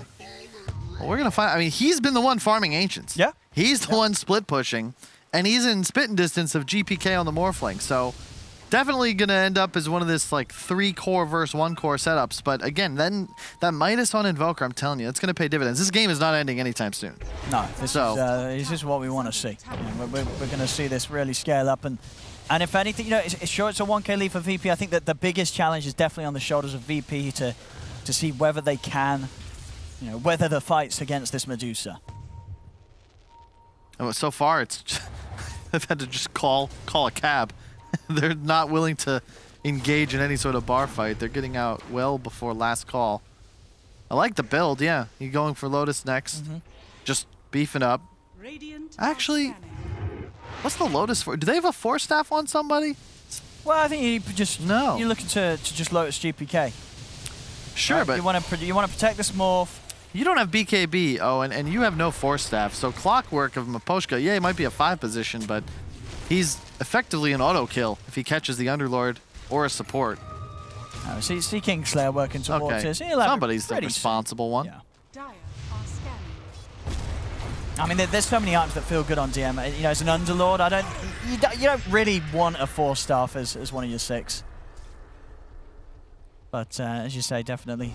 You know, the question is whether it's going to be enough just having it on the AA. There's also the option down the line for the Dragon Lance to turn into a Hurricane Pike, but of course that's probably not going to happen anytime soon because it's not a very smart usage of gold on the morph. So many other items that GPK wants to be getting done. And the Yags, very close to being there. It's going to be there in 500 gold.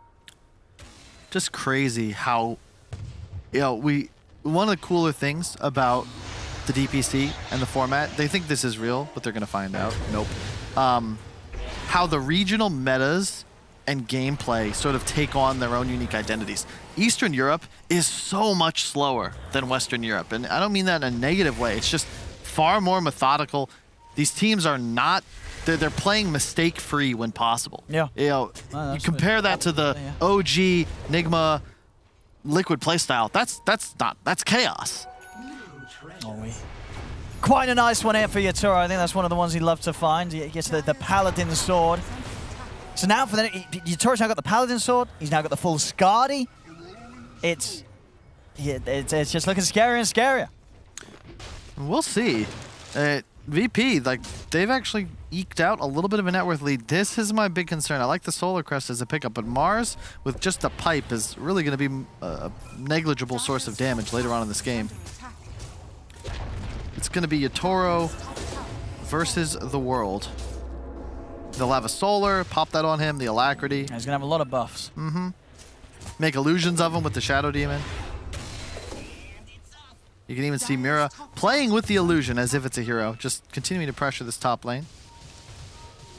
There's the Ags, so the Willow damage will start to come out. Nightfall with the BKB. Top net worth on his team, truly a carry, Tiny. Oh, farming the wave here, but Mimposhka, he's got the lead in onto him. The spear connection as well, straight into the tree. Nightfall, he's going to get taken out. Farming a little too aggressively on the front, and nothing that the rest of VP could do to keep him safe once he gets caught by that combo. You see DM. He's going to prepare here for the D push around the tier 2, but they are going to have to defend without their carry now.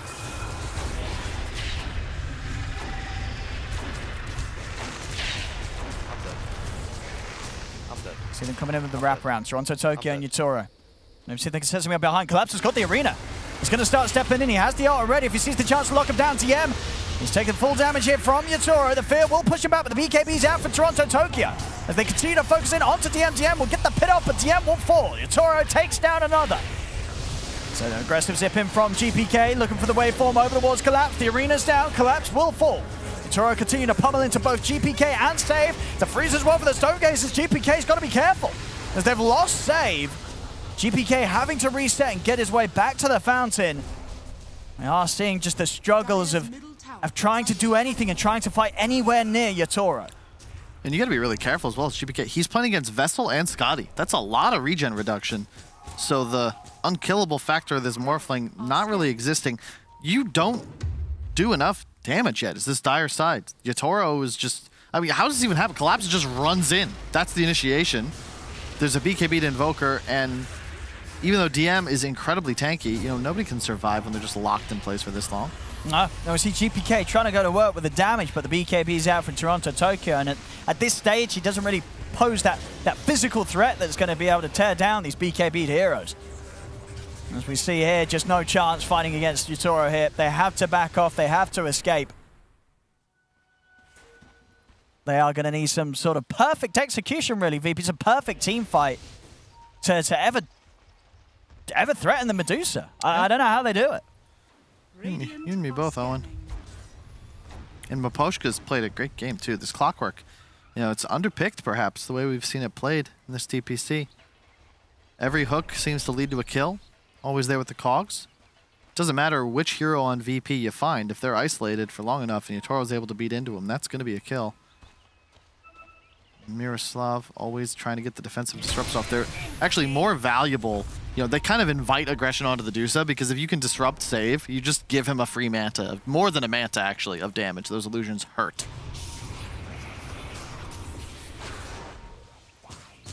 And as Fogged said so eloquently the other day, 14 seconds!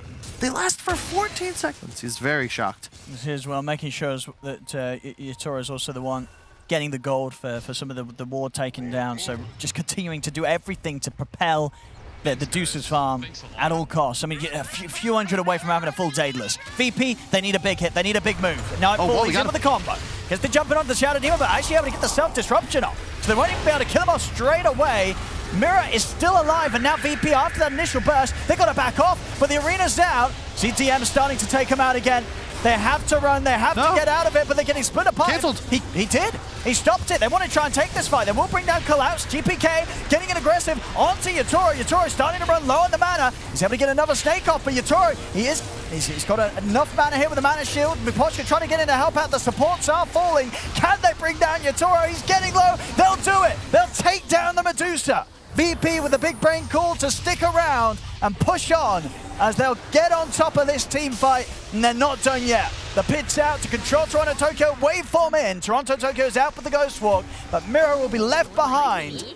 VP just, I mean, how on earth they managed to see that opportunity there. An incredibly smart call to say, you know what, we can take this fight after they've struggled so many times, and they were absolutely right.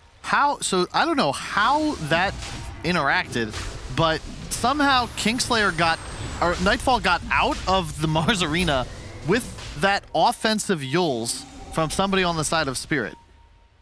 That kept him alive, may have influenced DM's decision to stay there, because suddenly the Tiny was guaranteed to live for that little bit longer.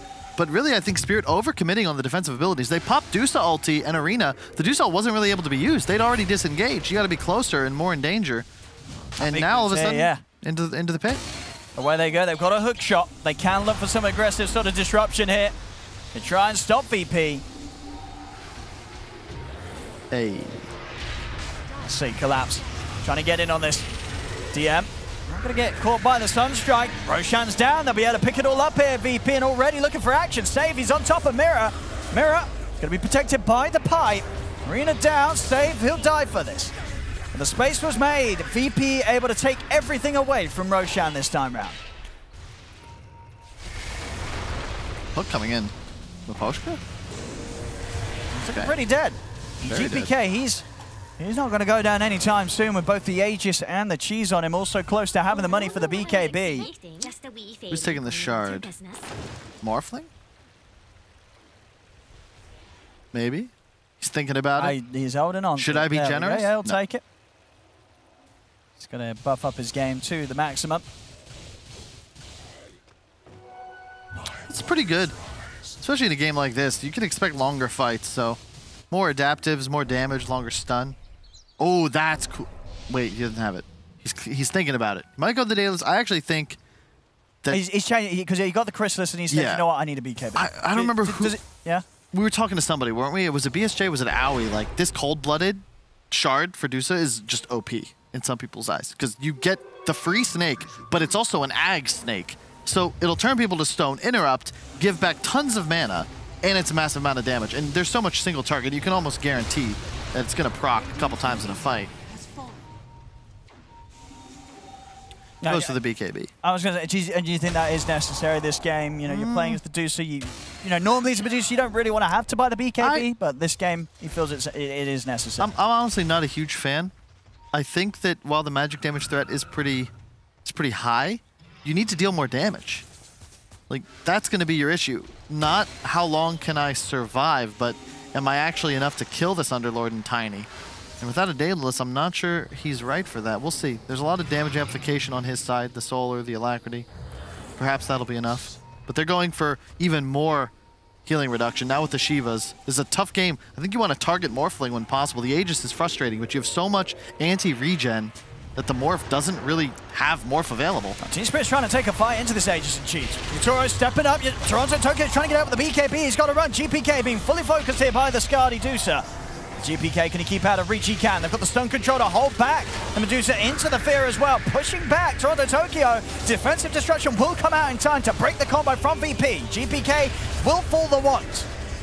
Taking out Toronto Tokyo. Can they do anything about Yutoro? Nightfall stepping in with the BKB himself. He's in on top of Yutoro. Yutoro, who'll just have enough mana to get the Stone Gaze off as he pops that and the BKB's out to the side. Doesn't actually have enough mana to TP out himself, so he's just got to run for now. Won't catch Mirror. Mirror gets away. Naposhka. It will catch him though. Dust comes in from Kingslayer. VP. I'll find the two of them. Team Spirit, they try and bring some action, bring a team fight towards VP, but they do not come out on top of it. No, they do not. Now the map has gotten very spooky to play. That's going to be a Scotty on GPK, finished in full. And I see, there you go. The BKB on Dusa, right? What does that accomplish? I think he gets away even without it, just by popping Stone Gaze, and his damage output just is not scary. That could be a shard and nearly a Daedalus. Feel he may come to regret that purchase, but we shall see. Halberd picked up on DM, further damage reduction. Really like the way he's played this game so far, and you saw that was a Moon Shard on the Tiny, so he is a carry. I mean, this is the perfect carry build. I mean, if you're going to do safe lane Tiny, Nightfall he's absolutely nailing it here. And he's keeping up in the scaling. You see, only slightly behind that of the Morph and the Deuce this game with as much farm as Nightfall's been able to pick up.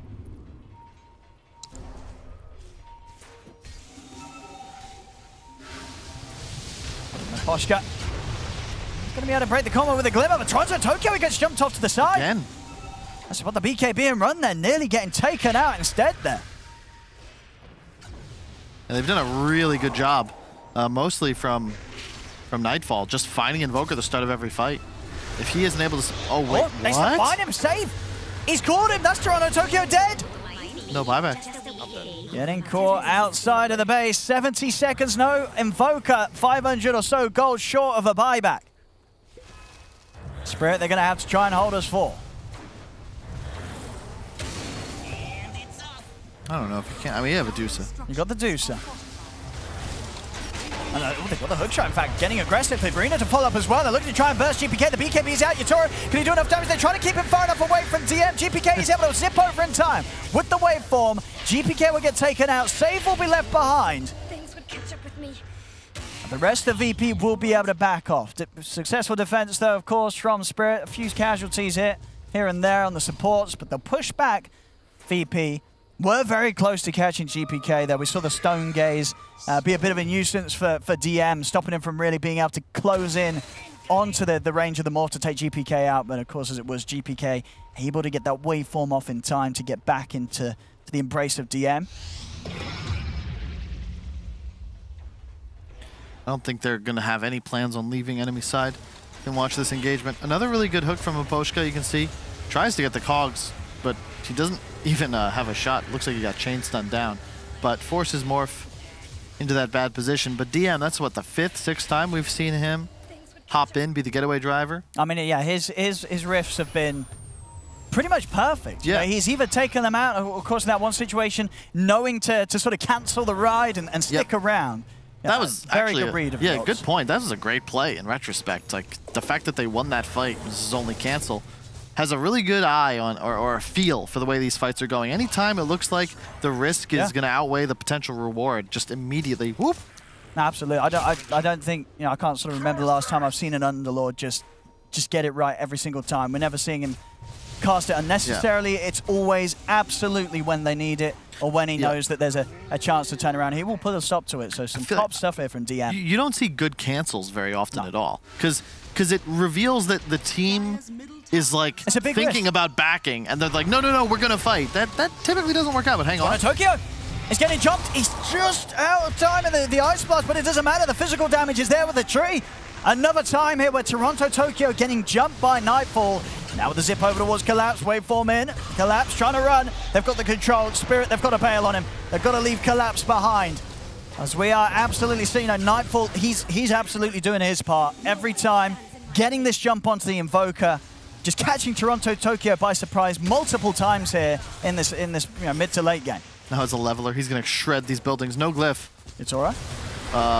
Scanning Yatoro quite aggressively here. Stone Gaze off. BKB as well, but he's rather low. Will be able to step out in time up the Ice Blast, but Nightfall, he's staying on top of him. Yatoro, he needs help, but he needs it now. He's out of mana, he's out of HP. That's Yatoro gone. VP, they've broken them down. As we're 4 dead, no buybacks. Okay. They're going to call it. It's over. VP. What? I mean, yeah, DM rightfully hyped up off the back of that performance. Very well played by him this game as the Underlord. The real sort of solid block that the team was able to execute around. And Spirit, they built things up. Yatoro's Deucer in a great position, but the late game calls, they just broke them here. VP coming out with some fantastic moves. You can see the laughter. Yeah. They're just like, hey, did we just kill them all? Yeah, we did. All right, great job, guys. I guess that worked. That was reminiscent of last season. Yatoro Medusa, Super Farm, top net worth. Spirit looked like they're in the game, and then there's a point where it's just like, oh, Medusa, he just went to fight and just died. Oh, we lost. Like what? What? Yeah, I mean, a very sort of immediate ending. I mean, of course, the GG absolutely necessary there. I don't think they were going to come back. We saw, as you said, with the level. No, they're going to go throne, yeah. Tear down the throne. Just in that sort of those final 5 minutes, just an unfortunate few moves for really Toronto Tokyo, having such a solid opening. And mid-game, as this Invoker had a hard matchup in lane, really picked up the action, was making moves. Just that they had his number. VP, they knew exactly what to do. We get the jump on this Invoker multiple times, and certainly without that sort of team fight control and presence, Collapse, he's not really going to be able to offer it because he's far behind in farm and items. It's all on the Deucer, and Yatoro, he just can't do it on his own at that stage, even with the amount of items he has. Yeah, credit to Nightfall. I was doubting the carry Tiny. I shouldn't have. Did work. I don't know how much that was just finding Invoker, fight after fight after fight, but either way, well done by VP. They demonstrate why they're the favorite here. I thought all cores played exceptionally, and just clean win, I guess. Yeah, no, yeah, absolutely. That second half, just a bit of a show reel there for VP, and as I say, it's just some very exciting play from DM. Did come out on top in terms of kill involvement, 3-2 and 16. Some hot stuff here on the offlane from DM's Underlord. But there we go, ladies and gentlemen. Game 1. It will go the way of VP. It was a long, hard, drawn-out fight, but eventually Virtus.pro does get there in the end. They take game 1 against a Medusa strategy. We'll talk about that more after the break.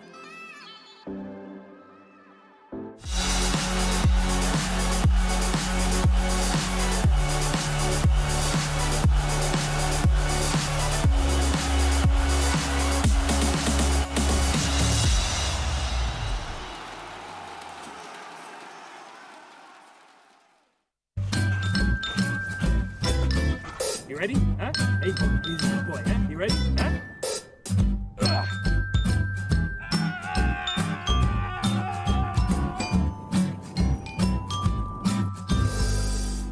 Start your esports career now at play.eslgaming.com.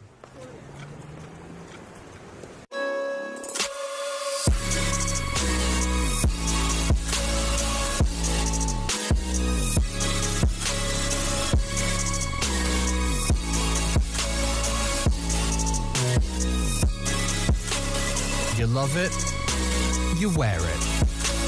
What's your style? Get your merch at shop.eslgaming.com.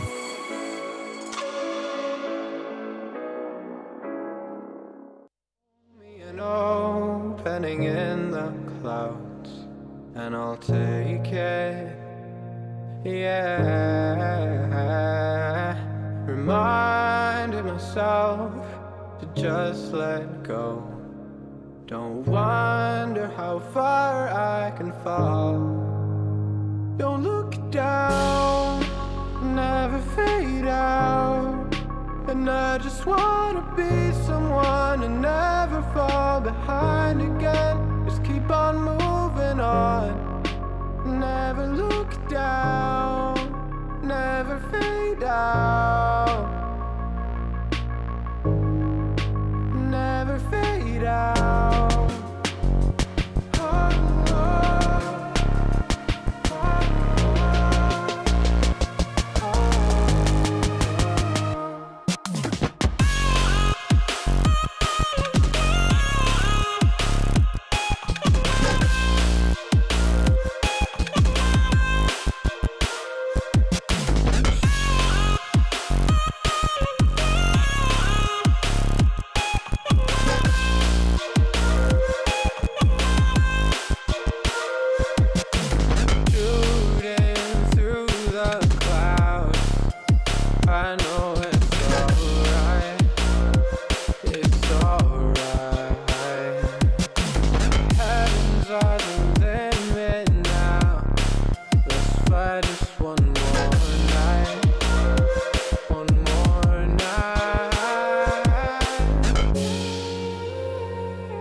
Don't look down, never fade out.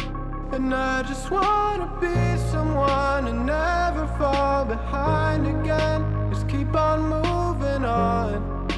Never look down, never fade out. Never fade out.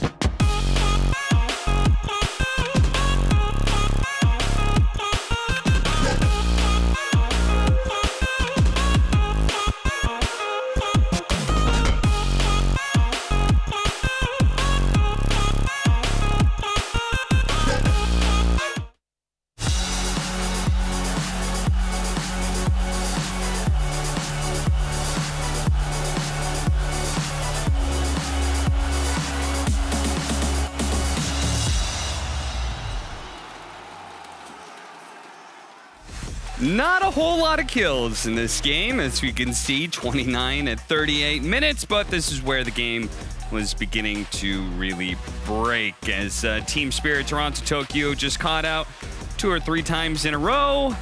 Medusa running out of steam against a Morphling Dark Willow. And you could see Virtus Pro pretty hyped to being able to finally end that game. I'm not sure whether it was the victory or finally being able to get out of a very slow and tedious game. Tedious. It felt like I was playing 6-man Monopoly. You know, everyone's close to a triple, and you start discussing trades, and it's just like, God, just roll the dice. It did seem like Dark Willow and Morphling was a good answer to Medusa. Yeah, I think when they do the Clockwork Dusa second round combo, you got to have some way of immediately addressing it. They see the clock. They have to know it's coming. They immediately responded with the Willow. I don't think the Morph would have worked without it, so I really like the whole conceptual plan that VP had going into the draft and showed itself in the game. Gives it that kind of overwhelming damage and range, right? Yeah, it's about the fact that Medusa can't hit you during the Shadow Realm as well. I think that's the biggest part. The Scotty, which is supposed to limit your regen and ability to actually hit her because she's also sending snakes at you. She can't defend herself from you.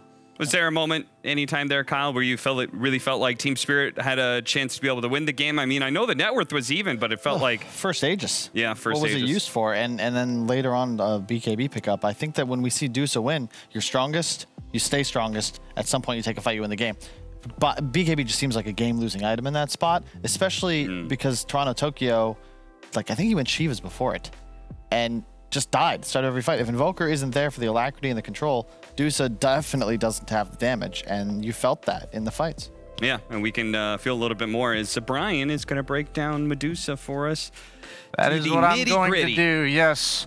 Got my Medusa tutorial segment here as I'm going to talk about the dynamic this hero presents and how VP did such a great job of really dissecting the game plan. So let's just keep in mind what we're always going to see here. Medusa showing on the map, hitting a tier 2 tower, and VP's response. They're going to say, we don't want to fight you. We're just going to pressure a tier 2 tower of our own. And you can see what mode they're in. They're in complete fight dodge mode. Even though the game's quite close and the enemy team has a quote-unquote hard carry, they force a response. There's not even a second thought about just ditching DM to the wolves here as they all escape. Rinse and repeat. Yatoro hitting the top tower. This is the problem with Medusa. She's immobile and she doesn't take towers all that fast. So VP gonna run it back. Notice how the map is constantly mirrored across the mid lane. VP's always on the bottom half and Team Spirit's always on the top half. And we're gonna see the exact same thing again, where they're gonna try to force a fight on the side of Team Spirit. The problem that Medusa has is not that she can't fight, it's that she can't force a fight. So they're going to constantly try to make VP fight them. VP's going to disengage. They use the Underlord ulti to get out this time. And now we're going to see the one time where VP is doing the same thing, where Yatoro was top. Nightfall's going to try to cut the mid lane like they've been doing for the last 15 minutes or so. He's going to drop, and this is going to allow Team Spirit to, for the first time all game, to actually group up without VP getting a trade. And this is the one fight that Team Spirit wins. And let's highlight that they were waiting on the side of VP for the BKB from the Tiny, as well as the Ags from the Morphling. But the problem with this fight was that the Morphling's ultimate was only level 2, and it was still on cooldown from previously using it to defend the tower earlier. So this fight, the one fight that's going to go in favor of Team Spirit. We're going to fast forward to the next one where finally they have all the tools. They've been dodging fights with the Medusa the entire game. They're going to get the Ags on the Morphling. We're going to see how much power the Morphling's damage in tandem with the Tiny's initiation to burst down the support Shadow Demon almost full to 0. They're gonna choose to cancel that Underlord ultimate. And we're also not just talking about the damage output that VP has, but you have to highlight that Underlord ulti. 35% damage reduction against the 200 damage Medusa. If you couple that with the 20% damage reduction that she has innately from Split Shot, she's hitting for kittens in comparison to what GPK is dishing out, and they just don't, you can't sense the threat that this Medusa is meant to have to solo carry the game. So really great last 3 picks from VP to respond to the whole game plan that Team Spirit was out. And even though it looked like a close game, it really did feel like VP was controlling what was happening at all times. An excellent breakdown by Brian and how to beat a Medusa strategy. And I know he kind of relished at being able to draw that drawing board segment up because you weren't a fan, right? I hate to say it's so low skill, man. Like they just run around as 5 all game, and I was like, this is so cool what VP has to do to deal with this crap, and they're almost about to lose to it. You can see Brian's he's just foaming at the mouth. But we got to go to a break though. Game 2 is coming up very soon. So break. We'll be back.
Team Spirit may be one of the only Eastern European teams to have taken a game off of this iteration of Virtus Pro, but Game 1, Medusa, was not good enough to score a second game, as unfortunately it just looked like Virtus Pro had that all kind of planned out, and I know we were not a fan necessarily of the style of that last game, and it's not something that Spirit is, I mean, that's not what has gotten them this far, right? To a score of 5-0, 10-1 in individual games.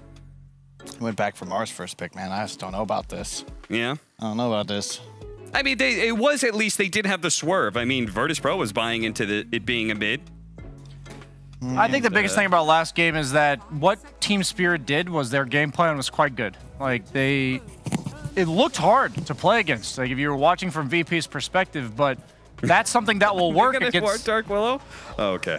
That's what will work against the rest of the Eastern European region. With all due respect to them, VP seems to just be on a whole nother level. They know you're going to do it. The second they see that clockwork, they know it's coming. And they had a perfectly designed counter strategy to say, okay, we're going to dodge until X moment in the game. We have a very distinct timing. We're going to hit it, and then we're going to kill you. And you can't be that predictable. So do you have a problem with the strategy, or do you have a problem with... Because like, I'm not sure what else they could have done drafting-wise to hide it. It's just too simple. Like, you can't just pull out some, like, textbook, like, other teams have done this, we're just going to copy, paste it into our kit. You know, you can't do that against VP. They're trying to play Smash Mouth. They're trying to run it up the middle and just beat you. And VP, they're too creative. They're going to find an opening. I think also this Mars, the reason I don't like it, you know, check out that last game. Sure, before... this huge deciding team fight, Deuce is like 5,000 gold ahead of the whole game, right? The trouble is, your Mars is 4,000 gold behind the enemy Underlord, and effectively just serves as a arena and a spear. That's it. That's your contribution to the team fight. I think the pipe was wrong, because not only does it slow down your game, but usually what Mars's job in the team fights when you have a hero like Dusa is that they go on your Dusa and you arena around her and then protect her with all that stuff. But they have Invoker, they have Clockwork, they have Shadow Demon to do all that. I actually think Mars had to play a bit more selfish in regards to he could be on the map feeding, I think, like while farming. Like he could be farming around the map, taking super dangerous farms, similar to how you saw Nightfall get caught out in the clip I showed. I think Mars could have been playing like that with a Blink and a Deso, and eventually he would have more net worth, and maybe the whole ball is 5 that got easily countered by VP wouldn't have been as straightforward. It's just... it's very predictable. You see the Mars with the pipe, you don't give a shit about him. You're like, yeah, he has a arena, but other than that, he's a non-factor. And it just doesn't feel good if you're the Medusa, because you're getting all the focus put on you. Yeah. Or the Invoker, I guess you could say. You're having a good time with BSJs, right? Yeah, I mean, Brian, it's just like, God, he's just... fired up. I've heard these rants before. Typically, I'm like... coming out of your mouth, Well, no, not that. We're staying next to each other in the hotel, and I'll just, like, take my headset off for a second, and I'll just hear him streaming. Just like, gosh, what is he doing? What's happening here? And I'm like, wow, Brian, he's been streaming for 14 hours. It's like, well, I mean, then you go... he's getting aggressive. And you go Twitch.tv, Banana Slam Jam, and you're like, wait a minute, he's not streaming at all. No. He's just talking to himself. He's just talking to himself. Okay. I was like, what are you talking? Now I get it. And another thing about this Medusa pick. No. All right, it's in the name Mirana for Mira, and very successful hero for Team Spirits. 9-1 so far in the last month. It's been one of their big heroes of this patch. Already like it more. The SD did work, but I kind of agree with Brian. You had all these heroes kind of doing the same thing, whereas now you get a free smoke every 2 minutes thanks to the invis, and in addition, it's just a killer. Suddenly, a spear into an arrow, holy, we got a kill. We have something that can actually make things happen, can be really annoying to play the lane as well as an Oracle. You're just going to get clicked with a Blightstone. Well, okay, but what about the other side of things? A lot of kill potential, but all single target against an Oracle. Yeah, it's fine. Yeah, okay. I'd just Kyle damage. says it's fine. One step at a time. Get some single target physical to follow it up that's not necessarily close range. I'd be down for like a Drow here. Very good against Morph. Oh, they ban it.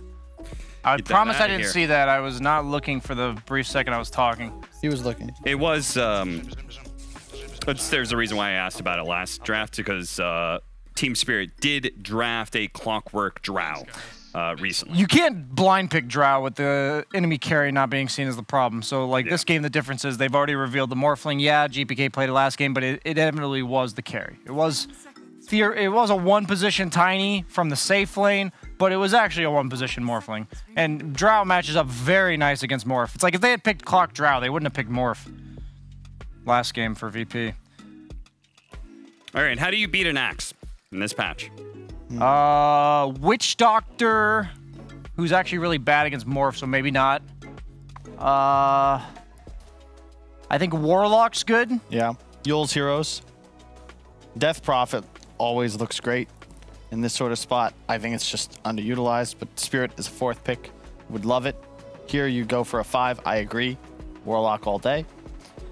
It's annoying against the cleanse of the Oracle, but I guess, yeah, the Warlock's tough because of the Oracle. Okay. Maybe more like a defensive but kill-esque in lane 5, like a tree.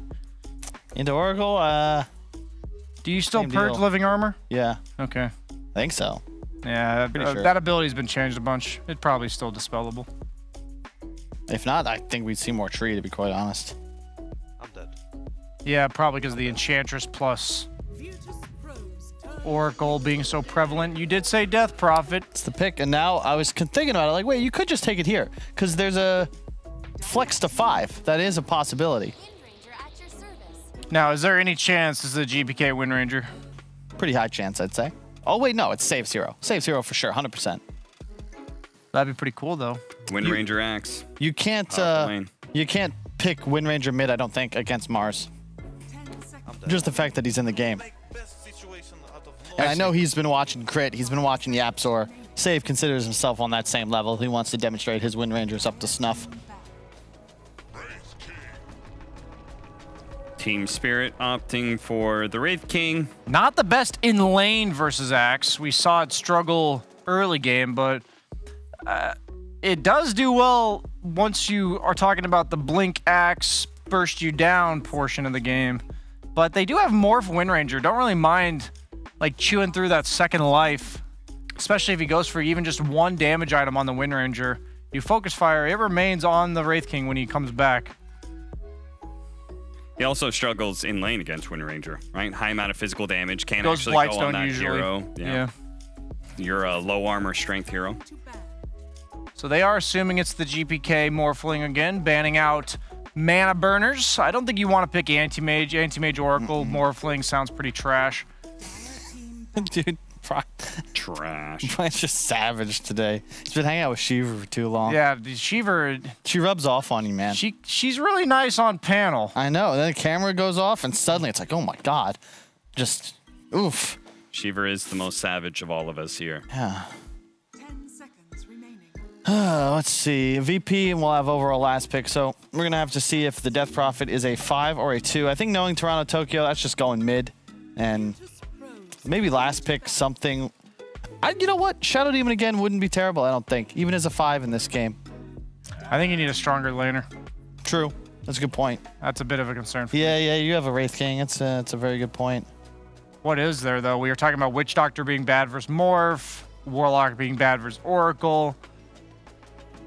You know what? Just, I'd say just make it the Death Prophet, but I think it's just not something you can do here. Oh, you're thinking of making the 5 Death Prophet? Yeah, but it's like, well, what do you pick mid? You don't see the matchup. GPK then gets a choice. Like, it has to be able to do well against a Morphling, because otherwise they just throw that against you. But they do ban the Storm, which I think would have probably been the best pick. Yeah. It's another hero that gets into the back line. Another spirit I was hero about like to Void say, Spirit, yeah. perhaps? Yeah. Not Ember, because that's a horrible matchup versus Morph. I don't think Void Spirit's particularly good versus No, Morph. I think this is a GPK mid Morph, 100%. That's a pretty nice matchup, if you ask me. And you see, okay, Mars, Mirana, what do I want to play safe lane with my Oracle? I think you want Sustain. I think you want Jug. You want to serve, like, your game's all about the Morph again, but it gives you Roche, it gives you the ability to get poked down and not care about the Radiance. They just go for the Tiny again. Not actually a huge fan of that. If it ain't broke, don't fix it. Same strat. You just don't have the Morph enabler this game in comparison. I guess he might morph into Wind Ranger potentially with the Nags, but I'm going to go take a seat, but I think Virtus Pro demonstrating, I don't want the confidence, a little bit of almost disrespect. You know, you aren't good enough to use more than one strategy. So we're just going to run it back. Good luck, have fun. I like it. Fair enough. Nightfall going for his Tiny again. Is there a particular reason they keep on going for this Tiny versus off-lane Mars? It's weird on paper. In game, it's nice because you're not a hero that's easily burstable with the physical. Yeah. But in lane, you have 0 armor. So I think it's more about not the Mars matchup, but it's like if we have a Morphling mid who's more of a carry-esque mid, what is the best semi-carry safe laner? And they seem to be prioritizing Tiny. I think Team Spirit's chances are much better this game. That's really my analysis of this draft. I think Why? Why VP is the that? better team, but I think Team Spirit, like Wraith King, like Medusa was on his own carrying the game last game, but I think Wraith King's got all the tools to enable him, and I think his game's not nearly as hard. He doesn't have like the Underlord against him, and he doesn't have all this random crowd control that he's annoyed with. There's very few stuns coming out from VP in comparison, and I think Wraith King can take it. Either way, we're going to see a more active game? Yes. Okay. Yes, That's what we want to hear. An active game in Eastern Europe. Virtus Pro versus Team Spirit. Game 2 continues with ODPixel and Kyle. Thank you very much, Cap. Yes, the second game here between VP and Spirit, and a chance to see if Spirit can sort of bring it together a little better than they were able to last game. A solid opening last time round. They play it slow around the Dusa. Doesn't pay off as VP are able to break it down later on. This time around, a little bit different, right? We're going to expect to see sort of a more sort of group effort rather than just everything on one hero here from Spirit. Whereas, yeah, as you picked up upon VP, very much a similar way to go as they did in Game 1 with their draft. Indeed, and I think more importantly, Toronto Tokyo is on a signature. All right, Storm Spirit, Void Spirit. These are the heroes we have seen him pop off on. These are the heroes he's been playing as Team Spirit have gone on their great run. I'm glad that they've put him on a comfort, and I would have been fine seeing him on Death Prophet, but he's a killer. And that last game, really tough to watch as a fan of Team Spirit. Tedious, lack of playmaking. Maposhka as a 5 clock seemed like the only one capable of forcing aggression. And now, perhaps you're still outmatched in the late game, but you can make moves. Yeah, for VP, even with the heroes that were changed up from what we had last game, how does this actually compare to what you saw from VP last time round? Like, is this an even better draft from them, or did you prefer Game 1s? Sorry, I got distracted by all the voice line spam. What was the question? Game 1 versus Game 2, which is the better sort of tiny morph draft around the time morph for VP? Did you like this one more? Or? I actually like the other one more. I think the Underlord and the Willow were a great combo. I'm not a huge fan of Oracle plus Morph. I get it, hard save. I just think it's better with more control and damage-based supports. You don't have a natural Ags partner as well. Like, the Willow was what made the Morph strongest hero in game, even an item behind Medusa. You don't have that option here.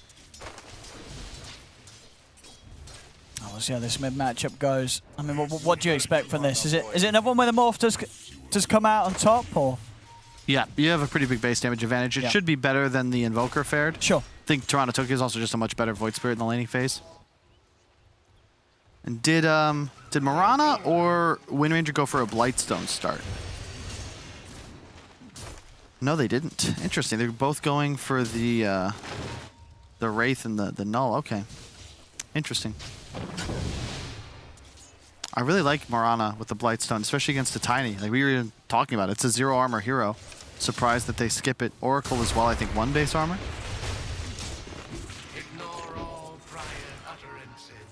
Eh. Who knows? I like the Soul Ring build on Tiny too. This is kind of what makes them viable in the safe lane. Free armor. And just always nice to be able to have a combo threat. Absolutely, yeah. If you see these two sort of getting aggressive and you know you are going to be able to turn, even with the slight sacrifice of HP, definitely makes it a little bit harder for Spirit to seize an opportunity to try and get aggro on you. And we'll see. I mean, so far, so good. I think we're probably going to expect pretty similar breakout. Wait, I say that. Hang on. Wow. I was about to say, I think we'll have a passive laning phase. Not much is going to happen, OD, but then an easy first blood. Looked like a Spear into an Arrow combo. Not much an Oracle can do level 1, or level 2 rather, to prevent. There's the 0 armor factor. Yeah, this is when they've got to hit Nightfall hard. We see mid, as expected, keeping the lead here, GPK, but Toronto Tokyo not quite as far behind as he was when he played this matchup last time around as the Invoker. Top lane, I mean, DM, the Axe this game, is he sort of on track to have another pretty good time? Is there much that's going to shake up the Axe's flow? Oh. They've got the damage here. The Battle Hunger and a spin or two, they will. They don't even need a spin, just the right clicks alone. DM taking down Yatoro. I saw a video, I can't remember his name, unfortunately. Someone in chat will give you guys the channel, but 10 spells you're not casting properly when you play Dota 2. A big one was Shackle. The closer you are to the target you target with Shackle Shot, the larger the radial cone is to acquire the target. Yeah. So good win rangers, that's why you'll see it always with that point blank range. And really nice play there from Save, setting up a free kill. No point W, I like that a lot. The Battle Hunger actually providing more damage. The chase down effect, the auto attacks, it's more efficient than just not having stun. Shackle Shot, one of the better stuns in Dota. We're going to see it a lot as a 4. It's a 2-second level 1 stun for 70 mana. Like, that is a pretty insane. Yeah, like, that's good. And it can stun 2 people, you know. Yeah. I mean, the way it went. I was playing with Fog the other day. He's so good. His Shackles stunned 3 people. Damn. We'll see if Save's able to step up to that level. But so far, yeah, this top lane definitely putting some heavy pressure onto Yatoro. Man, in mid lane, look at that. It's just GPK disgusting. I mean, and the thing is about this matchup, I mean, I don't know if Toronto Tokyo is going to be able to recover as sort of, you know, start to threaten the Morph as the levels come in as easy as he was able to on the Invoker. You know, sure, your abilities are nice on the Void Spirit, but against the Morph, I don't think they hit quite as hard as when you get to like the Tornado EMP early on in terms of just disrupting what the Morph's trying to do in the mid. As bottom lane, Collapse and Mirror, another timer, getting it onto Nightfall. So the way that lanes are going, Spirit definitely doing a good job of causing issues for Nightfall in this laning stage. Yeah. It's just crazy to me. Like, this Axe and Morph, they're doing so well. There have been 36 creeps they've been able to kill so far this game. They're sitting at 29 and 28. That is pretty nuts. And this is the lasting legacy, I'd say, from VP. Ever since that change to denies in that they provided less XP to enemies, that was really the catalyst for that original VP roster to start dominating people. And ever since then, no matter who's playing on this team, they always seem to crush their lanes. And right now, a couple deaths on Tiny, sure, but they're ahead in CS in all 3. And that Vanguard Axe, like, he's going to force the Wraith King to jungle real quick. That is, that's like incredibly fast timing. Vit booster and just 200 gold. Yeah, this lane is definitely going to become pretty unplayable soon for Spirit. Obviously, each and every time Yatoro just taking so much damage here from the hunger and just the slow, drawn-out harassment here from Save.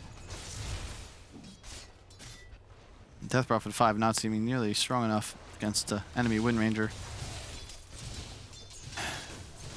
And looks like Toronto Tokyo in the jungle. Will he get the rune? The 50-50 in 3, 2, 1. Regen. Not bad. Should even up his lane. Is he bottom? Trying to have another go on to Nightfall. Nice. And he's able to make sure that Collapse doesn't have an opportunity to lay that spear down on him. This time around, Nightfall able to live. You 13 mana, boy. Did he re-record that, you think, or they just take it from the old video? Ah, there's a re-record, right, from one of the players. From Miposhka. I mean, not a lot you can do against this as a DP. Now get the Siphon off. Still with the Battle Hunger ticking him down. He's going to have to go through both of the charges here to keep himself alive. Vanguard Dota. Now with the TP in Toronto Tokyo, he's going to look to try and punish DM for this. DM. He has no point in Remnant. Oh, Shackle. We'll stop the crit coming in from the Wraith King. Has he got enough burst? Oh, Ray Fire Blast in DM. Vanguard. The Vanguard. Ah, the Crypt one will get him. Miposhka having that final bit of magical damage to push DM over the edge, but my goodness, it took everything. Yeah. It was crazy. Miposhka actually healed all the way up to full because he's draining so much HP from an axe with near 1200 HP. Tough to dive. Surprised they went for it, but even with the death, somewhat worth because you force Void Spirit away for so long. Look at how it affected Toronto Tokyo's net worth. It's the thing about getting kills nowadays. If they take you too long, especially as a mid, you would have preferred creep waves. Let's see. I'm starting to scout out around these 8-minute runes coming up. Save and Miposhka making the move over. See in the mid. Yeah, GPK still just having the better time, maximizing what he's getting out of this early game.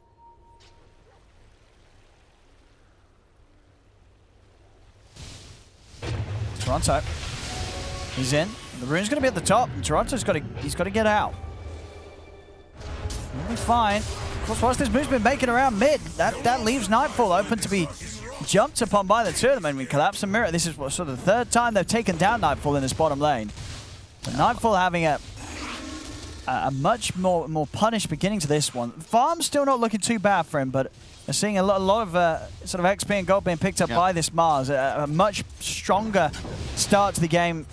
Collapse is going to have this time around. I like that he's also recognized, you know what, I want to do stuff. No more of this pipe rush. I'm going to deal damage. Phase boots, bracer, grab the soul ring for the farming speed. He had blink queued up. I'd love to see him just go for just kill things. I think he will after this. Going in again. This time Save's here to help out. Comes in with a shackle. They try and turn with the burst onto Collapse. If they got enough, they do. Kingslayer gets the combo in. Takes out Collapse. Yeah, no dust. They didn't want to blow a sentry. Didn't have the spells up. And ultimately, not worth the resources for the support. So DM, Vanguard Dota, gonna outfarm the Wraith King just by cutting waves, farming easy camp. A broom handle to boot. Says hello, Yatoro.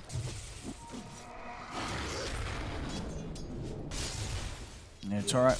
Gonna go straight for the Radiance this game. No Armlet, no Midas. Looking for that complete rush, which is, I think, sort of out of the three combos, probably the thing we see the least right now. Pretty much most of the time it's going to be the Armlet or Midas in the build-up. See if he still commits for the naked Radiance. Save. On Mirror, but leaps are ready, and VP they just continue to be onto this tier 1 tower mid, and 10 minutes in, getting a lot of damage done here in the mid lane. Team Spirit are around, and VP no signs of backing off. GPK still feeling confident. Managed to get the shackle set up onto Toronto Tokyo, but no further follow-up. It's the back off for now, but this tier 1 on the edge of being taken out. Good information. They felt the presence of the Mars creeping in from bottom lane. He went missing. They had a nice ward on him to scout his rotation through the river. And now the old switcheroo, as we've come to expect, somewhere around the 10-minute mark. The enemy carry TPs to offlane. Does not want to play against an Axe anymore, and VP say, oh, well, is it that time? Okay, we'll do this dance. And they go top to most likely trade safe lane towers. Radiant are scanning. Pretty peaceful game, kind of as expected. 2 to 4, 11 minutes. Similar to sort of the frequency of kills we had last game. I think, if anything, even lower this time round. GPK got to be cautious. The Leonidas waits. Oh, they got the spear. Have they got enough burst to take him out in time? They do. Straight in onto GPK. Fantastic spear from Collapse, coming from the trees, sets up for the kill. Now with the Exorcism, Poshka, he's hit 6, he's ready to go for more. They've got the arena down, they've trapped Nightfall. Kingslayer does have a false promise to offer up, but this is going to be so much overbearing damage onto Nightfall that he's very likely to fall. And he does. A false promise and heals, not enough to outdo that. That has been done by Spirit. Spirit, not only just a tier 1 in the mid, but the two biggest kills they could hope for, both GPK and Nightfall. Yeah, DM playing like a real carry. He was the one that actually came bot, shoved that lane. Now doing the walk. You saw him circle enemy jungle. That's where he's going to want to play. He's very close to the Blink Dagger. And then it gets a lot easier for this VP lineup to get things done. Nightfall's game pretty lost, but he'll have a blink at some point, but behind his axe. That's going to be the true timing. Suddenly, these playmakers will actually be able to do just that. Wow, an E-Blade rush for GPK this time. Guess just to blow up the support duo. Yeah. They don't have hard save. The benefit of an Oracle, too. It's a lot of burst damage you could add. Same with the Tiny, of course. And it can be nice as well to protect those that are caught underneath the reach of the Wraith King. This is Toro. Getting that space. Bottom tower taken. He's going to be on track to rush these big items this game with the areas that he's found.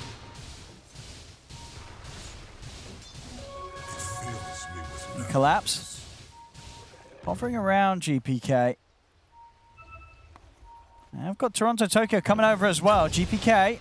Look at the spear. They've caught him out before the shift starts, and they've got the burst. Another time here where Collapse's spear has been the death of GPK. I'm dead. As he is having a much better game, a high impact this time around from Collapse.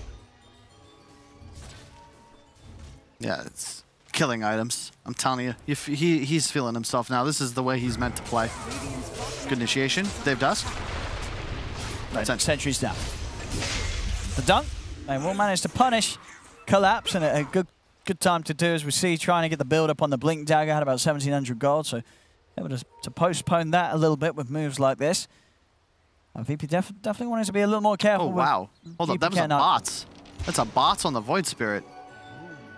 Yeah, I like it, right? This is one of those mids where the bots rush, it can work. You know, it's like your pucks, right? A hero that, it's all in the abilities. You need the levels, you need the abilities. Bots, it's going to maximize your ability to just get involved. You don't have to have that item to buff up your offensive or defensive potential. Uh-oh. Mass TP's coming in. They can't afford for Nightfall to go down again. Arrow does catch him. DM coming in with a call on to Mirror at the side. Mirror with a few leaps left ready, but GPK turning into the Mirana himself. Using the leaps against him. Will manage to continue to chase and close in upon him. Get the kill. Mirror will fall. Of course, they didn't have enough damage to take down Nightfall. Now DM, another catch.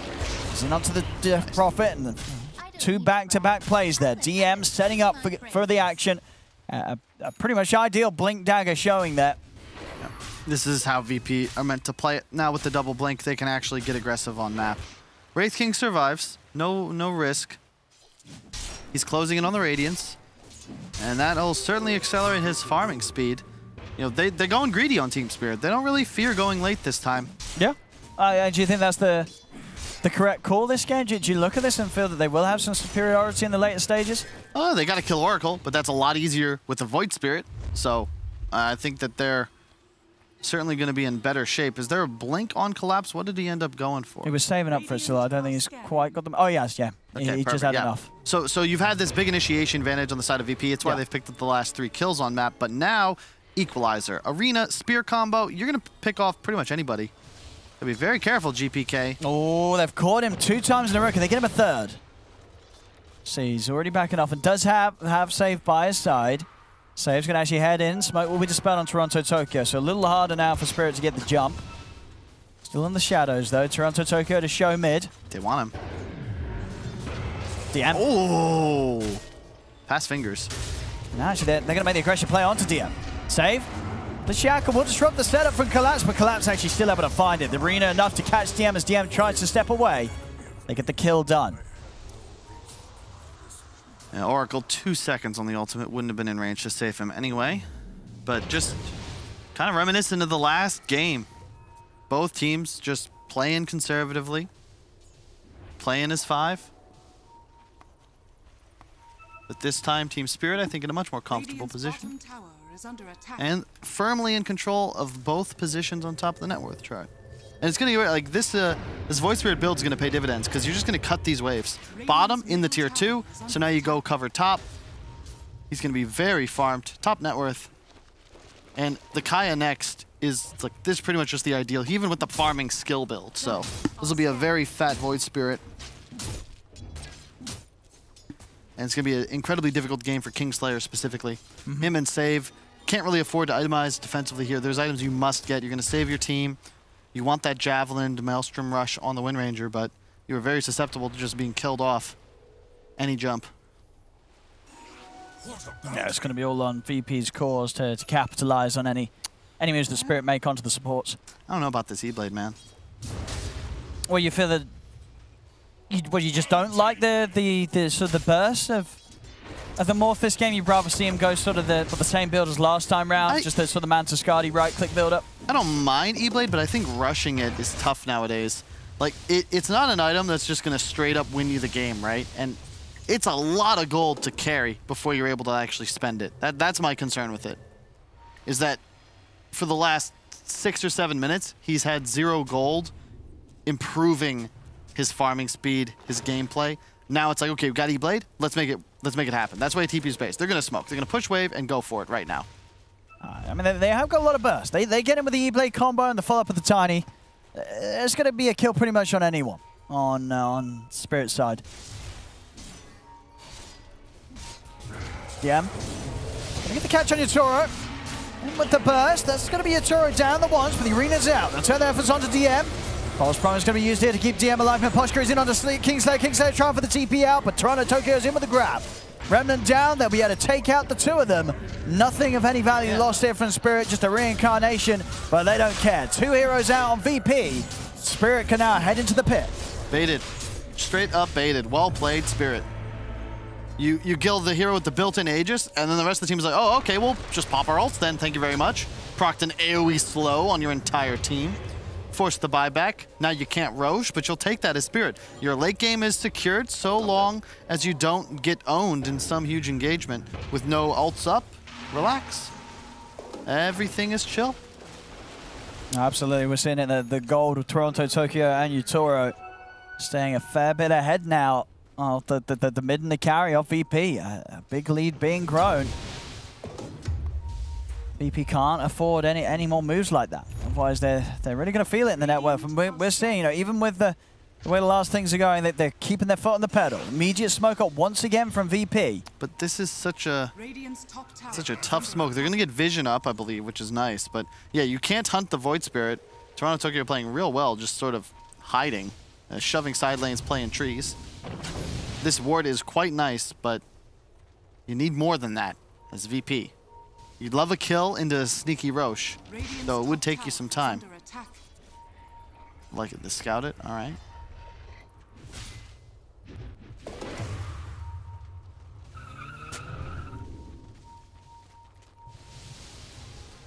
Both teams just playing ever so careful once again, as we saw last game. Neither team wanting to take the wrong step forward. They got really good vision on Spirit. Or they get the jump collapse. It's going to start things. They've caught the two supports. DM's going to try and come with the counter play, but Toronto Tokyo is already over towards the backlines. Takes down save. They get the Remnant pull back of the DP. They will lose DP. But two dead. Both supports gone on VP. The core's now left alone. GPK surrounded it. Avalanche out on Toronto Tokyo and collapse. Again, using the Void Spirit form to try and jump away to safety, but they're in with a stun. GPK is caught. Spirit again taking the team fight. VP just caught napping, man. This gold advantage is getting pretty formidable. They're playing on top of wards. You smoke bot, you place ward, you sentry, but then you walk into Spirit's area of the map. They've controlled your triangle, and this is just so simple for them. Kingslayer is leading the charge. That's never going to work out for you. He's forced to blow his ultimate early onto the axe just as some sort of, you know, just before he dies. GPK, he'll try to get away, but nice catch there. Easy Remnant. He dies too. Yeah, I mean, that was close to also losing DM. DM able to TP out as they didn't have any disable available.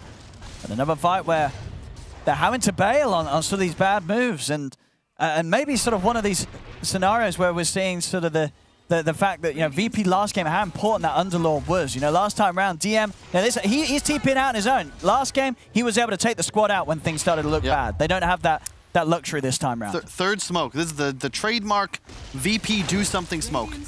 But thus far, it's backfired each time. So find a support. That you need to kill a backline. Void Spirit or a support. Cannot initiate on Wraith King. Cannot initiate on Mars. Rough. I mean, to the point, if this goes horribly, they might call it early. Let's see what they can achieve here, VP. The arena's down though, DM and Nightfall have been caught. Nightfall caught out by the spear. They're getting forced apart here. Nightfall is taking heavy damage here. He's run down by Yatoro and Mirror. Nightfall will go down. They've lost the Tiny. The rest of VP, they've got a bail. DM will manage to break away, but safe. He's been grabbed by the Remnant. Toronto Tokyo has the control. Ray Fire Blast comes in as Save will fall to the poles. Kingslayer also taken out. Another failed smoke attempt here from VP. As DM, he's being watched here by Collapse. There's Collapse. Oh, he's got him! Able to find him in the trees, put a stop to the TP out. Toronto Tokyo with the bots ready to join forces with him as they'll take down 4. This game now very tough for VP off the back of 3 bad smokes in a row. They feel pressure to get something done. The late game isn't in their control, and they itemized for fights. You know, blink, E-Blade. If you can't kill stuff, there really isn't much the draft's going to be able to do for you, and thus far, Spirit has had VP's number. That's some very nice moves from Spirit, showing that they are prepared for for this aggression every single time. Down Maybe not bottom. this time. What? I mean, the Siphon here nearly kind of doing it. Was able to get that off very quickly. And look at this from Spirit. As soon as VP show their faces on the map, Spirit straight towards them. Toronto Tokyo closing in onto Nightfall. As Nightfall... Ooh, a little too much hesitation there from Collapse with the Spear. The arrow, though, does connect. From downtown. They didn't believe. They weren't moving in with it. So Nightfall, lucky to get away there. Yeah, Collapse, he could have had that for sure. I guess the God's Rebuke maybe not available. Could have laid that down straight away, but the hesitation will allow Nightfall to get away with his life intact this time. Thanks a lot. I'm trying to think, how do you get back into this if you're VP? Like, you got to capitalize on a mistake, I think. If Spirit just continue to ball up, play as 5, they're just too strong. Like, Yatoro, this man, 2,000 HP, status resist, a Radiance, 2 lives. Void Spirit enormous, now with an Ags soon to be completed. Having a great game at Toronto. I mean, you said it, one of his signatures, 6-0-6. Absolutely no mistakes made by him so far this game. Radiant's bottom tower is under attack. And pretty insane there as well. You know, the most damage being done by Mirror this game on his Mirana. That's pretty impressive. I mean, the Spirit Vessel, I think, might have a little bit to do with that.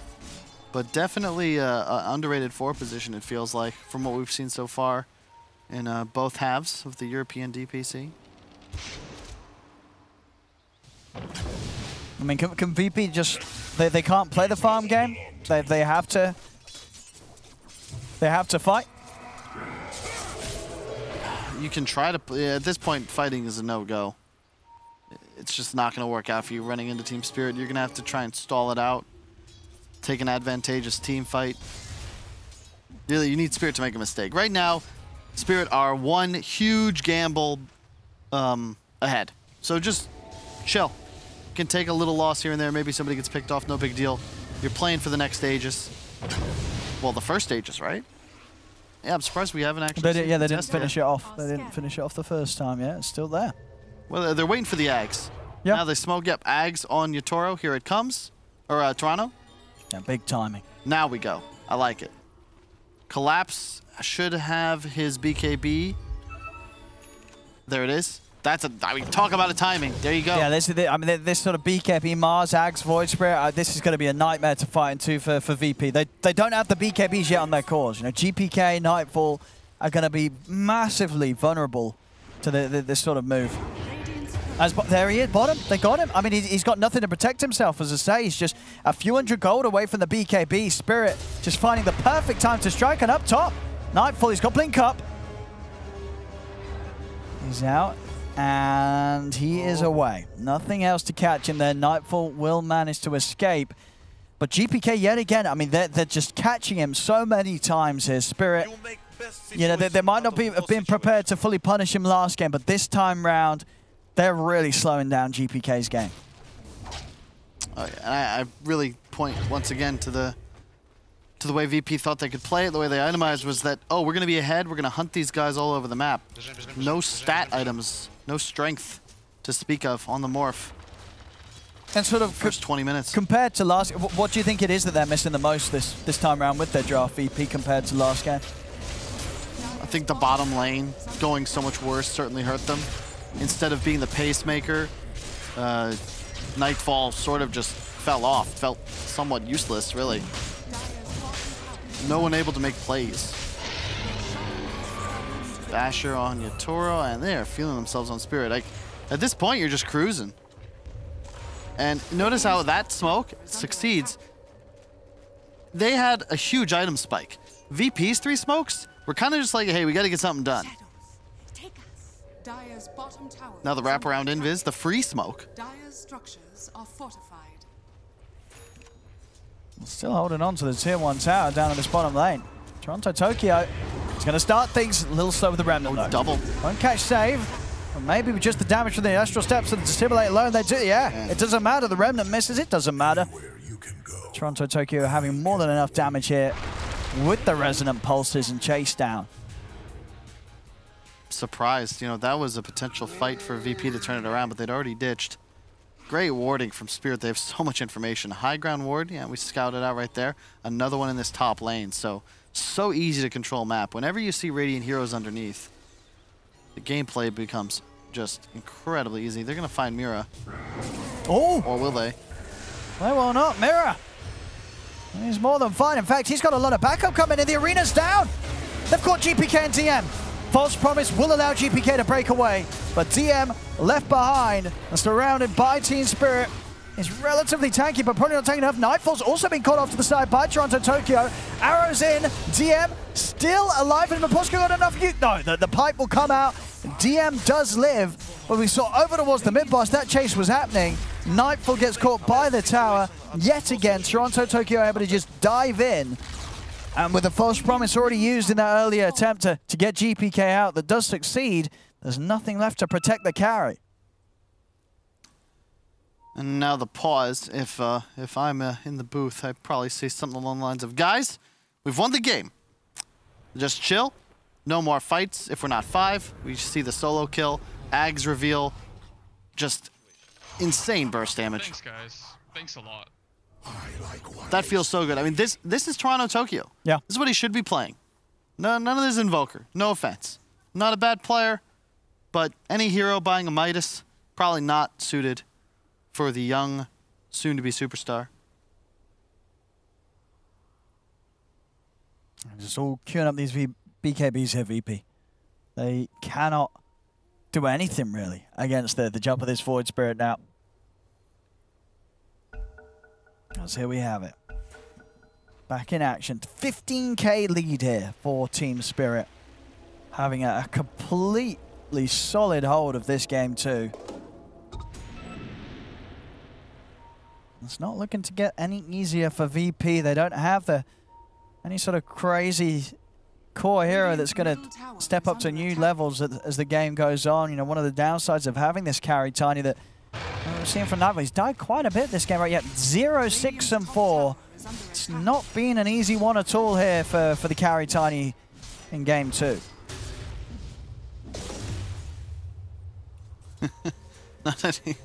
That is a rough comparison. It's it's still a recipe away from his BKB. Bottom, DM, he's not getting out. Yaturo's in with a stun.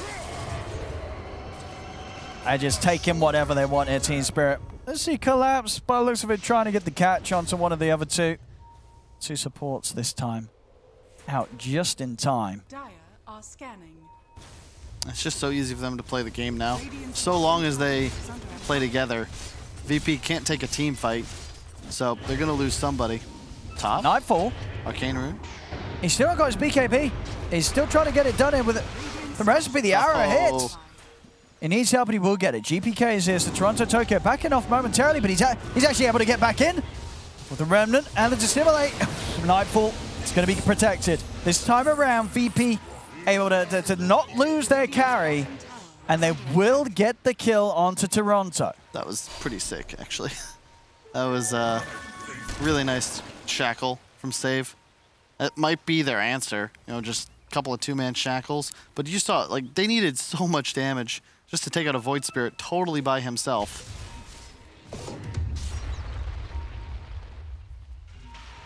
She Collapse, Arena back up in a second. They might hold back though whilst Toronto Tokyo's down. I'm dead. I'm dead. Well, VP, for what seems to have been the longest of times this game, finally able to find some sort of a trade that does benefit them. Maybe the BKBs will make enough of a difference. I'm gonna find out. There we have it. Nightfall, GPK. Oh BKB's ready for the next fight. Collapse is already in. DM is actually going to come in with the counterplay. Looks to control him with the call. Won't have enough damage on their own with the burster to really threaten Collapse. I'm dead. They'll play it cool here, VP. They'll hold back. Yeah, oh man, back inside the base. Button up the hatches. Void Spirit's about to be alive. The bot's threat means that the moment he spawns, he could be anywhere, which means Spirit are 5. And VP, no chance to survive if they were to meet them on the field of combat. Radiant's top tower is under attack. Roshan spawning soon? No, not even close to soon. 3 minutes is the minimum. I expect Spirit to bide their time until it's up. Free shards, always nice. And AC, Yatoro just way too much gold. He's like running out of items to buy at this point.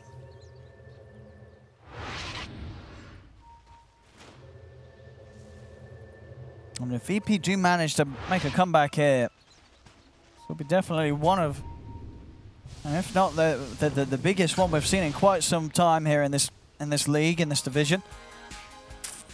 Down 17k here rather early on, 32 minutes in.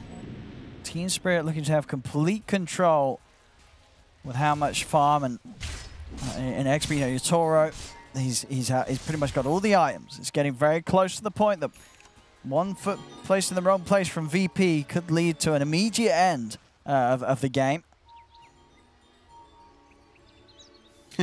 VP, you don't see this very often, but they're just 5 men in their base. The bounty rune disparity, that's nuts.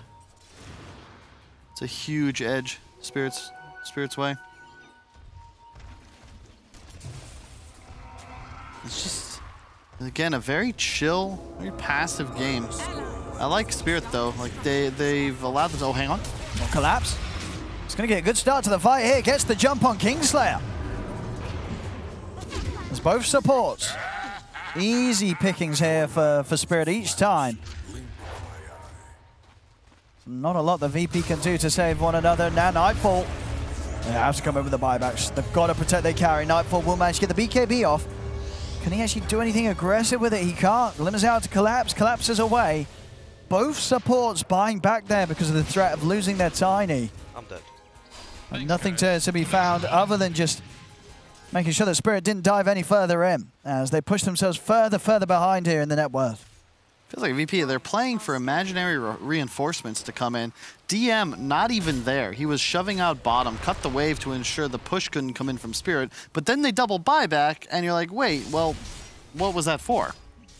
Spirit just like, oh, well, all right then, and we'll back off. The gold lead now more than 20,000, so continuing to grow. Yeah, that's insane. I mean, and this is, you know, coming into this series, sure, game one was a little shaky from Spirit, but from what we've seen, there was always the chance that Spirit would have this sort of performance in them against VP. As this is, you know, one of the bigger beatdowns that VP's had in quite a while.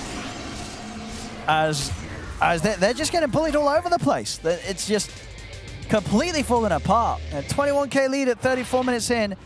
It's just not a position that VP are very familiar with finding themselves in. They're Dota players. They're not used to having to play hide and seek, especially as the hiders.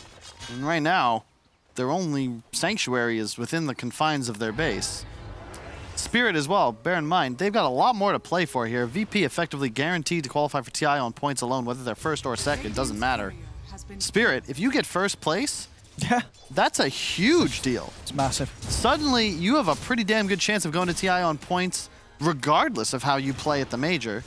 And a lot of teams are going to be needing wins, so quite possibly will be the most competitive major we have seen in some time. At least 6 or 7 teams will need results to get those points to cross the threshold into the top 12. Guaranteed to come back here to Stockholm early August. $40 million. No big deal. Well, here we go. VP with another smoke. If this one goes badly, though, you might see the G's getting dropped. As a lost fight here will be a guaranteed Roshan and its benefits to Team Spirit. Can VP disrupt this in time? They can't. Roshan has gone. They're going to still try to make the jump. They're in onto Mirror. Mirror will get burst. DM getting the call off now with the arena down, collapsing straight over the backlines, focusing Kingslayer. GPK is trying to bring down Yatoro the once. He'll be able to do so. Reincarnate popped. GPK is into the pit. Waveform up in a few seconds. With the silence, is he going to be able to get out of this? The arrow connects. They've caught him. They're in onto GPK. GPK goes down. VP unable to make the move into the Roche in time, as they'll once again lose Kingslayer and GPK. Team Spirit now 25k ahead and in fantastic position and form to start pushing towards the high ground now.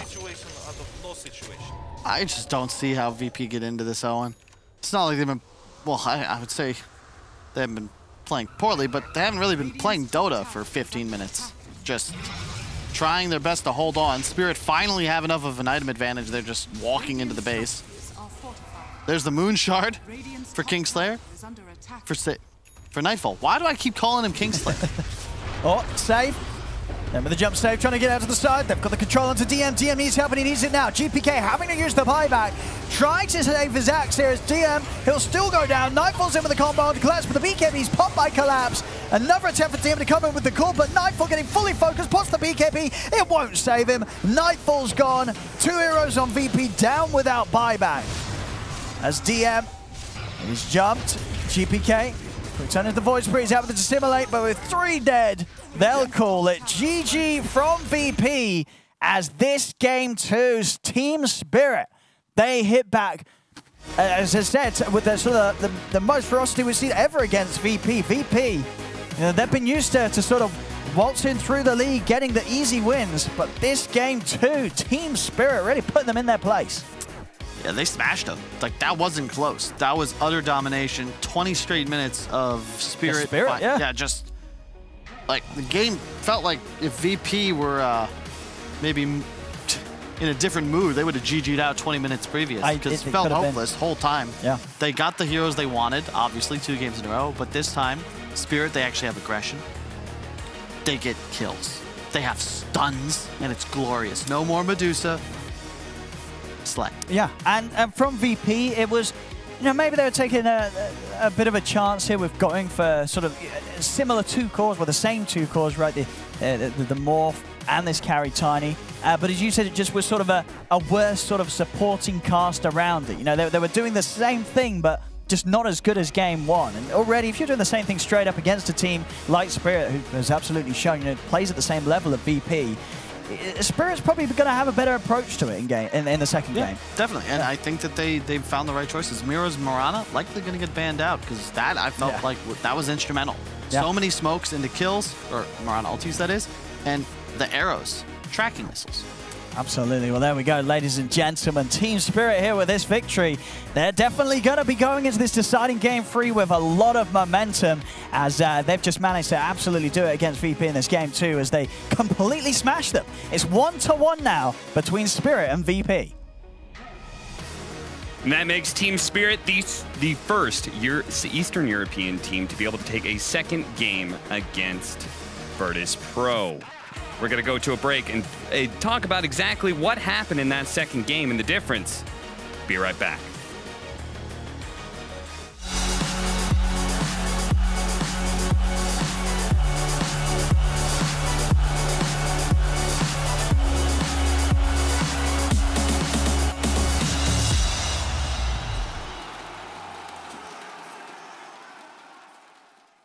My name is Jordan Gilbert, aka Nothing.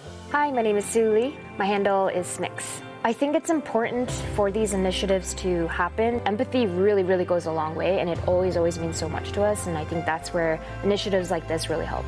I encourage everyone in the community, anytime they see bullying, anytime they see someone getting called names, I encourage you to step up and say something. Good luck, have fun. Good luck, have fun.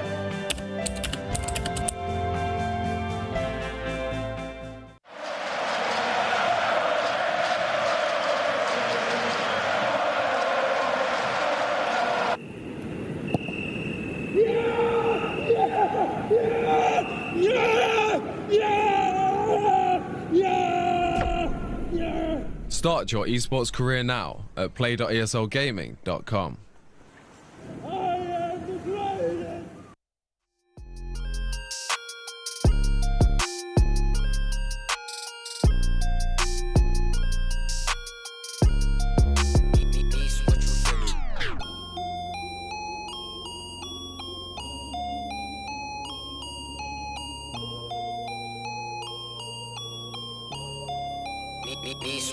There's no defense, I'll buy it if I want it. I'm going supersonic, come on, beg for it. Alright, okay.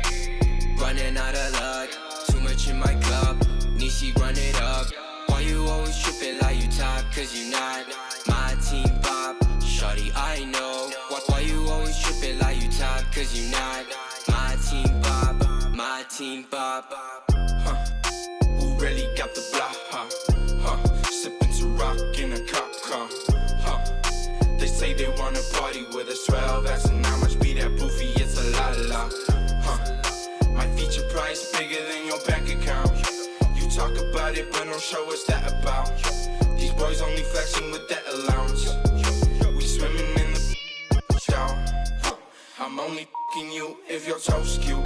Brown skin, goddamn, that's my soul food. I'm winning for the record, check your memo, bro. Generation of destruction, you'll remember us. LSD used to do promethazine. I'm only THC, Hennessy is my new lean. We no longer up next on top. Like your girl when she counting my checks. There's no defense, I'll buy it if I want it. I'm going supersonic, come on, beg for it. Alright, okay. Running out of luck, too much in my cup. Nishi, run it up. Why you always tripping like you top? Cause you not my team Bob. Shawty, I know. Why you always tripping like you top? Cause you not my team Bob. My team Bob.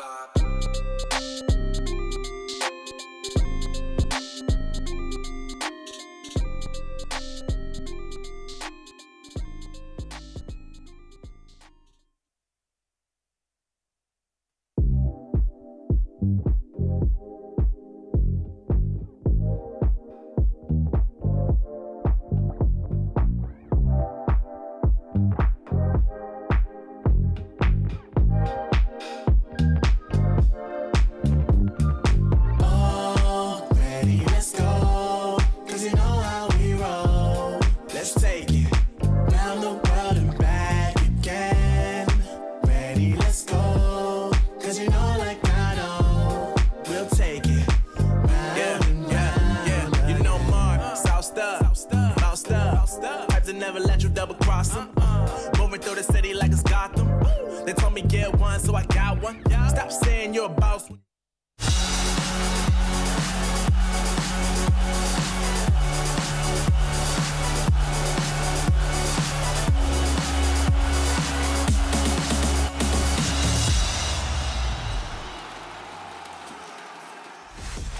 Two seasons in a row, Team Spirit is able to take a game off of Virtus Pro. Now let's see if they can actually win the series. It's, once again, a very one-sided game, this time to the favor of Team Spirit, as I think, Kyle, you were talking about just they've got stuns this time around. They can actually run at people and do things. Yeah, that solo kill on Morphling was pretty much GG. The rest of it was just watching Virtus Pro slowly bleed out until eventually succumbing to the relentless pressure of Team Spirit, but really just a good demonstration on why you shouldn't pick Medusa, why you should pick Comfort Heroes, and VP, respect Toronto Tokyo. No Storm, no Void Spirit.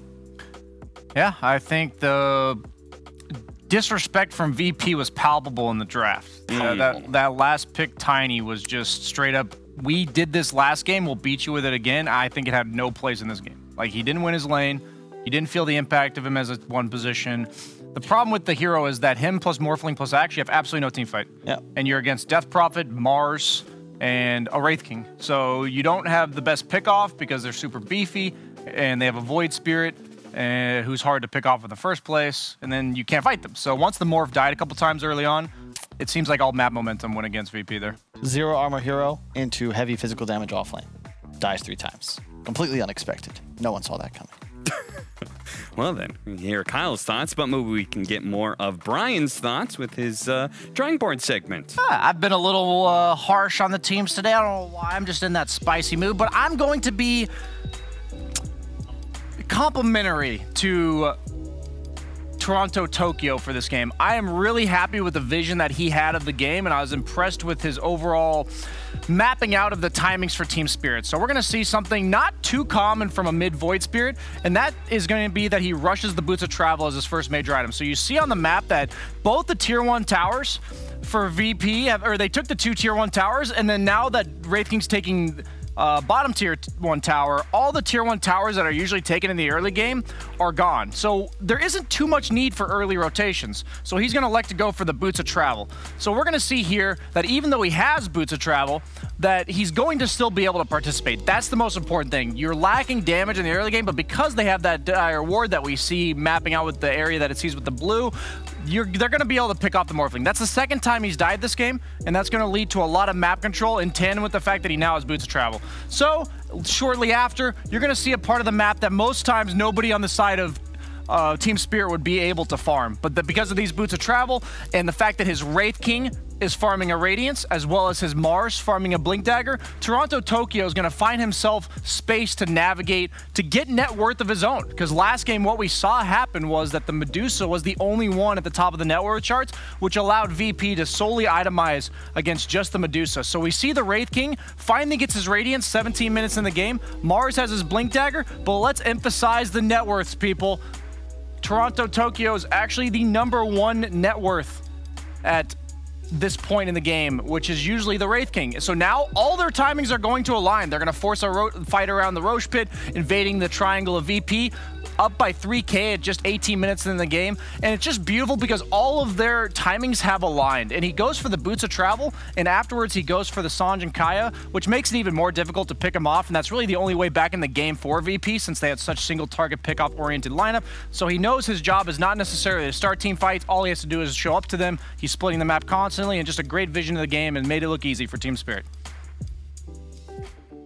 Certainly beautiful Dota being put on show here by Team Spirit, showing that they can hang with the kings of Eastern Europe. But can they actually take the series? We've got a draft for Game 3 coming up very shortly. So let's go to a break, come right back for the championship match.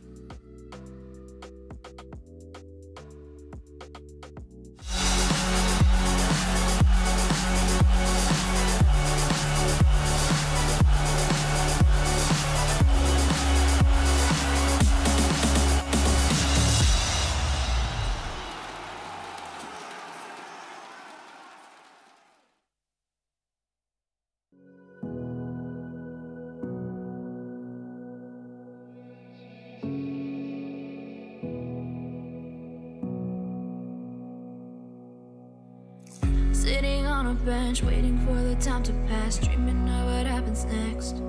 I see what I wanna be, questioning my destiny, only knowing what I see.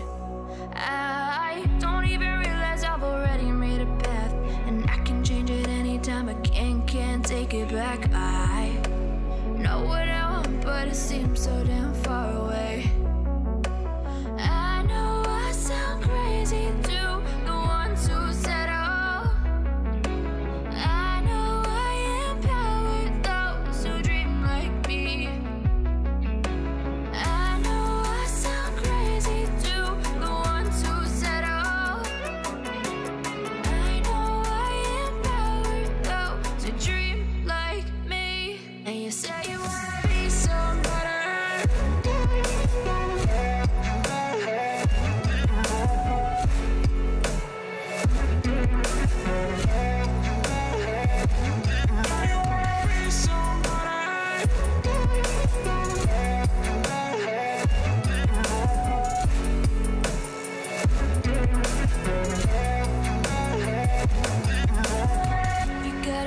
then you better use it. Tell yourself day after day it's time to prove it. No days off, keep the hustle moving. Wanna see you be what you want it to be, prove it. I know I sound crazy to the ones who said oh. I know I empower those who dream like me. I know I sound crazy to the ones who said oh.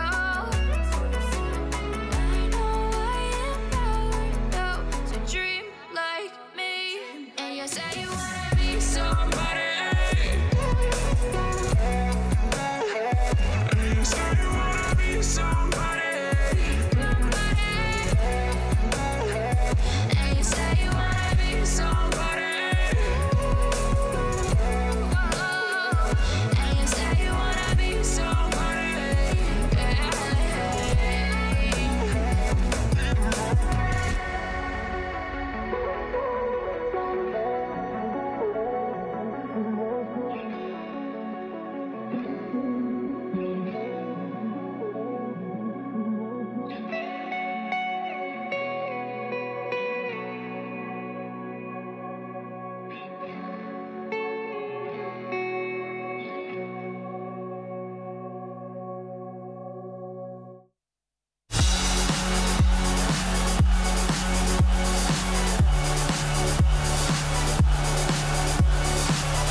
Welcome back, everybody. It's Virtus Pro versus Team Spirit. Game 3. This game will determine who's going to be taking first place in Eastern Europe, DPC second season, and who is going to be heading directly into the playoffs of the next major. I've got BSJ as well as Kyle joining me on the panel for one final game. Team Spirit showed that they can actually take it. It wasn't like last season. Last season, Team Spirit kind of surprised Virtus Pro. Gotcha. Game 1 goes super long, 66 minutes. Team Spirit barely pull it out. This is a very dominant performance after they got shellacked in Game 1. I'm going to be honest. If we get a game where VP plays like they did Game 1 and drafts like they did Game 1 and Team Spirit plays and drafts like they did Game 2, this is going to be an exciting Game 3. Any other variation is going to be not so action-packed again. It has been a bit of a snooze fest, yes. It hasn't been the most exciting thing that Kyle was hoping for when it comes to the two best teams in a region playing against each other. We still got a third game, though. This is where they're going to ramp it up. They've been just... It might as well be a BO1, really, the way that these games have played out. It's just... just hard to watch, really. These have been the filler episodes, you know? We're ready for the grand finale. This is the final boss. This is the grand climax of a boss battle. And it all starts with a draft that is... We gonna give them Mars again? We are. I mean, Collapse really turned up in that last game. He had some pretty sick surprise spears. It's my favorite opening. Liquid patented it. Maglina. What do you pick? I don't know. I mean, the Spirit are just like, yes, Mars, again, do it. Likely, I hope, for Collapse, because his Mars, certainly strong stuff, but no more Hood. Aggression. Yeah, I think you kind of have to go the Mirana again. I think the Shadow Demon in game is nice against the Mag, but you just saw the laning prowess that the Mars Mirana had. It was against the same safe laner, both games, and the Tiny looked a lot better against the Shadow Demon than it did against the Mirana.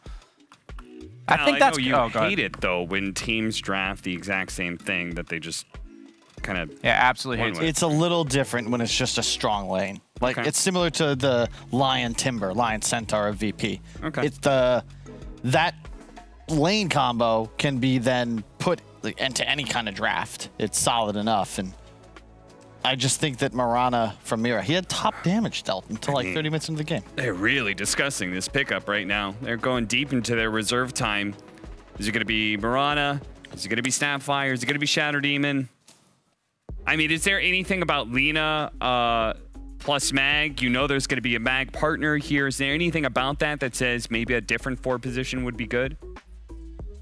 I mean, Shadow Demon is good because he purges the carry that has Empower on it, right? Yeah. Always been all right with things like Wyvern. I like the Warlock pick. I was thinking if they had to pick a 5, it had to be a healer, because this is such a strong lane that you really can't sustain through it ever. Witch Doctor, Warlock, Oracle. Oracle's not really a heal early on. Enchantress is already banned out. And because Witch Doctor is kind of mediocre in team fights here, Warlock synergizes a lot better as the counter initiation on the RP. Exactly, and it doesn't even matter if the carry is a BKB. No, it's a hard combo break. In addition, way more damage. I actually like this hero a lot more than Oracle most of the time, unless you have a real game-winning combination, because you just do more in lane, you more sustain, Fatal Bonds are broken. Oracle enables one guy to carry you, Warlock prevents the opponent from hitting what they want to hit, and a Mag with the RP, something like a single target save just doesn't make sense.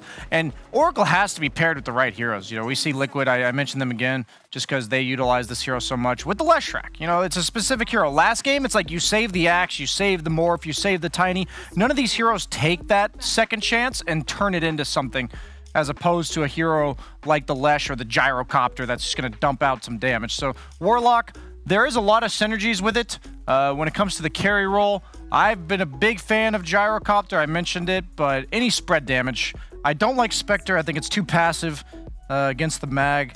You can pick a decent carry to carry a matchup, and then the hero that's against the Spectre will just have a free Battle Fury. Especially VP can almost see the PA or the troll in your mind's eye.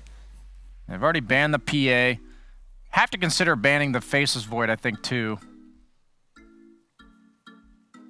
Think Empower's just too strong for that Power hero. on It seems Faceless like- Void just makes him so much easier to play. You just go Mask of Madness S and Y, and you're super tanky, and you farm really fast. You're farming Ancients at like 13 minutes into the game. I mean, we've seen Faceless Void do very well with certain steroids, and they could still potentially get, like, say, a GPK Invoker to add on top of that, you know? So I could see where you're going, but instead, Team Spirit are going to ban away the Juggernaut. Well, just... Strong focus on lanes. Yeah, I think that's been the story of this series so far. The big difference, Nightfall's performance is just that instead of getting kills in lane, he ended up dying 3 times. His blink's delayed by 5 minutes, and Tiny really doesn't feel great if you don't consistently farm that keeps you on pace to always be able to find solo kills. You know, he was hunting a mid-invoker for most of that first game. Last time, he barely was able to do half damage to an offlaner. But critical third pick upcoming. What will you reveal as Virtus Pro? And will this be a GPK Magnus? You know, we've seen this in SEA as well as a carry mag. I think Magdalena's too strong is the problem. I don't think you need to rotate it out of the offlaner. The Shockwave slow and relocation in the lane is so troublesome for almost every carry in the game, and we'll set up the Light Strike array because of the newly buffed AoE on it. It's just reliable enough to make it work, and Lena's so potent at, like, Shockwave plus Lena stun, already that's like 200 damage, ignoring all the right clicks that are getting dished out that are buffed up by the Empower, the Lena Fiery Soul. I'm telling you, it's a terrifying dual lane. I'm surprised more and more teams are not even doing this opening, because not only is it a dual lane that you don't want to pick a carry into, you're going to have a rough lane, but you also know the opponent carry is going to get a free Battle Fury, so as a carry player, it just feels like crap. Toronto Tokyo is talking a lot right now in the draft. Do you think they're discussing whether or not they want the Mars to shift over so they could get a different offlaner? Do you think they're trying to pick his mid lane right now? I like Slardar a lot here. Yep. Okay. I think Slardar against Void's one of the best one-to-one matchups, and it ramps up the tempo, and since the opponent team has a free Battle Fury, I think you have to make it so that's something that tilts the carry matchup in your favor to make you feel more comfortable. Man. Just going to keep at it. I want Slardar, 4th pick for Team Spirit. We'll see if they go for it. Even the playing field on the carry front. This is such a good Slardar game. It's also really good Spectre game. I know I it's literally slow. said it's terrible. I know you said it. You're going against me here, man. I want to point out Virtus Pro is really putting the pressure on Team Spirit right now. 11 seconds left in reserve time. They just snap pick up that Crystal Maiden. Let's just go for the Slardar Gyro. You are correct, though. Like, that top lane now with CM Aura, Lena, Mag, you're just going to spam spells. It's a miserable existence for whatever you put up there. And Combo breaker in fights, but man, you could have just picked freaking Slardar and dumpstered that Void in lane, man. Warlock Tide, you decide to go and double down on slow, long cooldown, big teamfight ultimates. This is exactly why you lost game 1, Team Spirit. They're just going to ignore you and farm with a Faceless Void empowered, man. Now they're just going to pick some mobile mid laner for GPK. They're going to play the whole dodge game again. Ideally, you want that hero to have a little bit of tower pressure, because you saw what the Morphling did in game 1, where you are avoiding fights, but you have to be able to threaten something on the map to make the opponent respond to you. I hate this Tide pick. And it's just so frustrating because Collapse is so good on Mars. All the spirits still available for Team Spirit. And they're forced now to ban, like, you pick the offlaner, they're banning Monkey King and Viper. I guess those are potential heroes. Like, it's just odd. I guess they're protecting their Mars mid, but they just said, okay, it is Mars mid. This is a sick Ember game. GPK Ember. Oh, yeah. It's a good point. All the magic immune carries are gone. They have no hard lockdown until like a Mars with a Yules. He can go. He can feel good about going like non-carry items with like an Orb of Corrosion. A little tougher now, but still all right. Nah, I think it's too good. They have no way of killing him in the first 25 minutes of the game. Any sort of percent-based damage is not bad either. All right, wow. GPK Invoker with a Faceless Void. I didn't even notice that. I almost always assume that hero's gone. That's too good. That's way too good. Yeah. I would have. There. I feel stupid for not calling that one. That's a little bit too easy, I think. Not only does it work so well with the Faceless Void, if we're going across Wex Invoker, Wraith King, and Tidehunter, and Mars actually all hate EMP a lot. This was... I think that Tide pick's going to lose it for him. They're just too all in on this 5-man again. VP handled it so well game 1. If I didn't have game 1 as a sample size, I would have to say maybe they can get the 5-man that they want against VP, but they're not going to give it to him. And then VP is going to get their items. They're going to eventually have the superior 5-man with the Chrono plus Cataclysm. So I heavily lean towards VP for game 3. That being said, a faster pace that Team Spirit did take in game 2 is required for them to be able to win this kind of draft, right? Yeah, they're only tower takers, Wraith King, though. So if he goes like an Armlet Deso, I could see that pace being ramped up. But if you take the classic wait 15, 17 minutes to get that Radiance, that's exactly all Faceless Void needs to get that Mask of Madness SNY when he's got the Empower behind him, and he'll be ready to fight you at that point. Okay, it sounds like an uphill battle, but that is what Team Spirit was expecting in a matchup against Virtus Pro. Let's see whether or not they can make the climb to first place with ODPixel and Kyle. Indeed, a very important game 3 here for both of these squads. VP versus Spirit. And as we heard sort of from yourself and the panel, seems like you're not big fans of what Spirit's got coming out this game. No, not at all. I mean, think about that last game. They're just able to hunt always because cooldown's so low and limited. And Yatoro certainly can carry this, but I don't know, man. I feel like VP, their team fight with all spells active, a good Chrono still neuters most of the Spirit lineup. A BKB Void just kills Warlock, kills Mirana. My head saves himself. Well, maybe Arrow. Oh. That's going to be a first blood here, surely. Let's see who gets the kill. Oh, yeah, they'll let Toronto Tokyo take this for the mid lane. First blood for him. I'm dead. What did he just buy off the bat? He's not rushing bottle, just free stats now. That's nice. Yeah, just got the full one coming out ready for the laning stage. A nice early move here from Spirit. And I mean, so as you say, it's a lot of long cooldowns on Spirit's side, but I mean, over on VP, they have Chronosphere and RP, but just overall, you feel that VP's lineup just can get more done without the big ultimates? Oh, Arrow again. Nice juke. It's all right. They got him. No, they didn't. What? The wand that he didn't buy. No, that was the stick shot, yeah. Yatoro's stick was enough to save them with the Shadow Word. Toronto actually ended up losing his courier, so he won't have the wand early. As the courier is actually getting taken down amidst all that chaos. Well, entertaining start to be sure.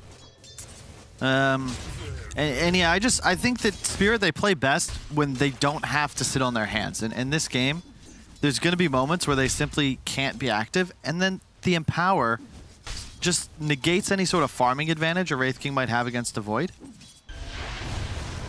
And also, DM, he's been standout for me so far in this game, or in this series, rather. Sure, what, even last game, you feel that he was playing the best? I mean, he was doing his job. Yep. Perhaps he could have got active a little more, but he was trying to farm that blink up, beat his carry to it. And in this game, this lane specifically, they want to pull the wave out of tower. That 3 armor bonus to Yatoro is pretty significant. Well, that's pretty insane there as well. Look at his win rate. 5 games this patch on Wraith King, hasn't lost a game. Hey, it's like the Alliance DK. When in doubt. And look at this as well. Collapse. 7 games, hasn't lost a game. Wow. You don't get better win rates on your off lane and carry than this. So even though the draft may be stacked up against them. Oh, look at that. Mira, 9-1. I mean, there's no denying they win on these heroes. They win an awful lot on these heroes. Will they win this game, though? This is the toughest competition they've got left. Virtus Pro is all that stands between them and a bonus 200 DPC points, which I believe would place them at 600 total. Pretty close to the threshold that I think will get you into TI. I was talking with a couple stats guys. They figured it'd be somewhere between 600 and 800. Or rather, 500 and 700. I just made that up. But it sounds right, doesn't it? Well, it sounds like a lot. It's a big number. I'm dead. I'm dead.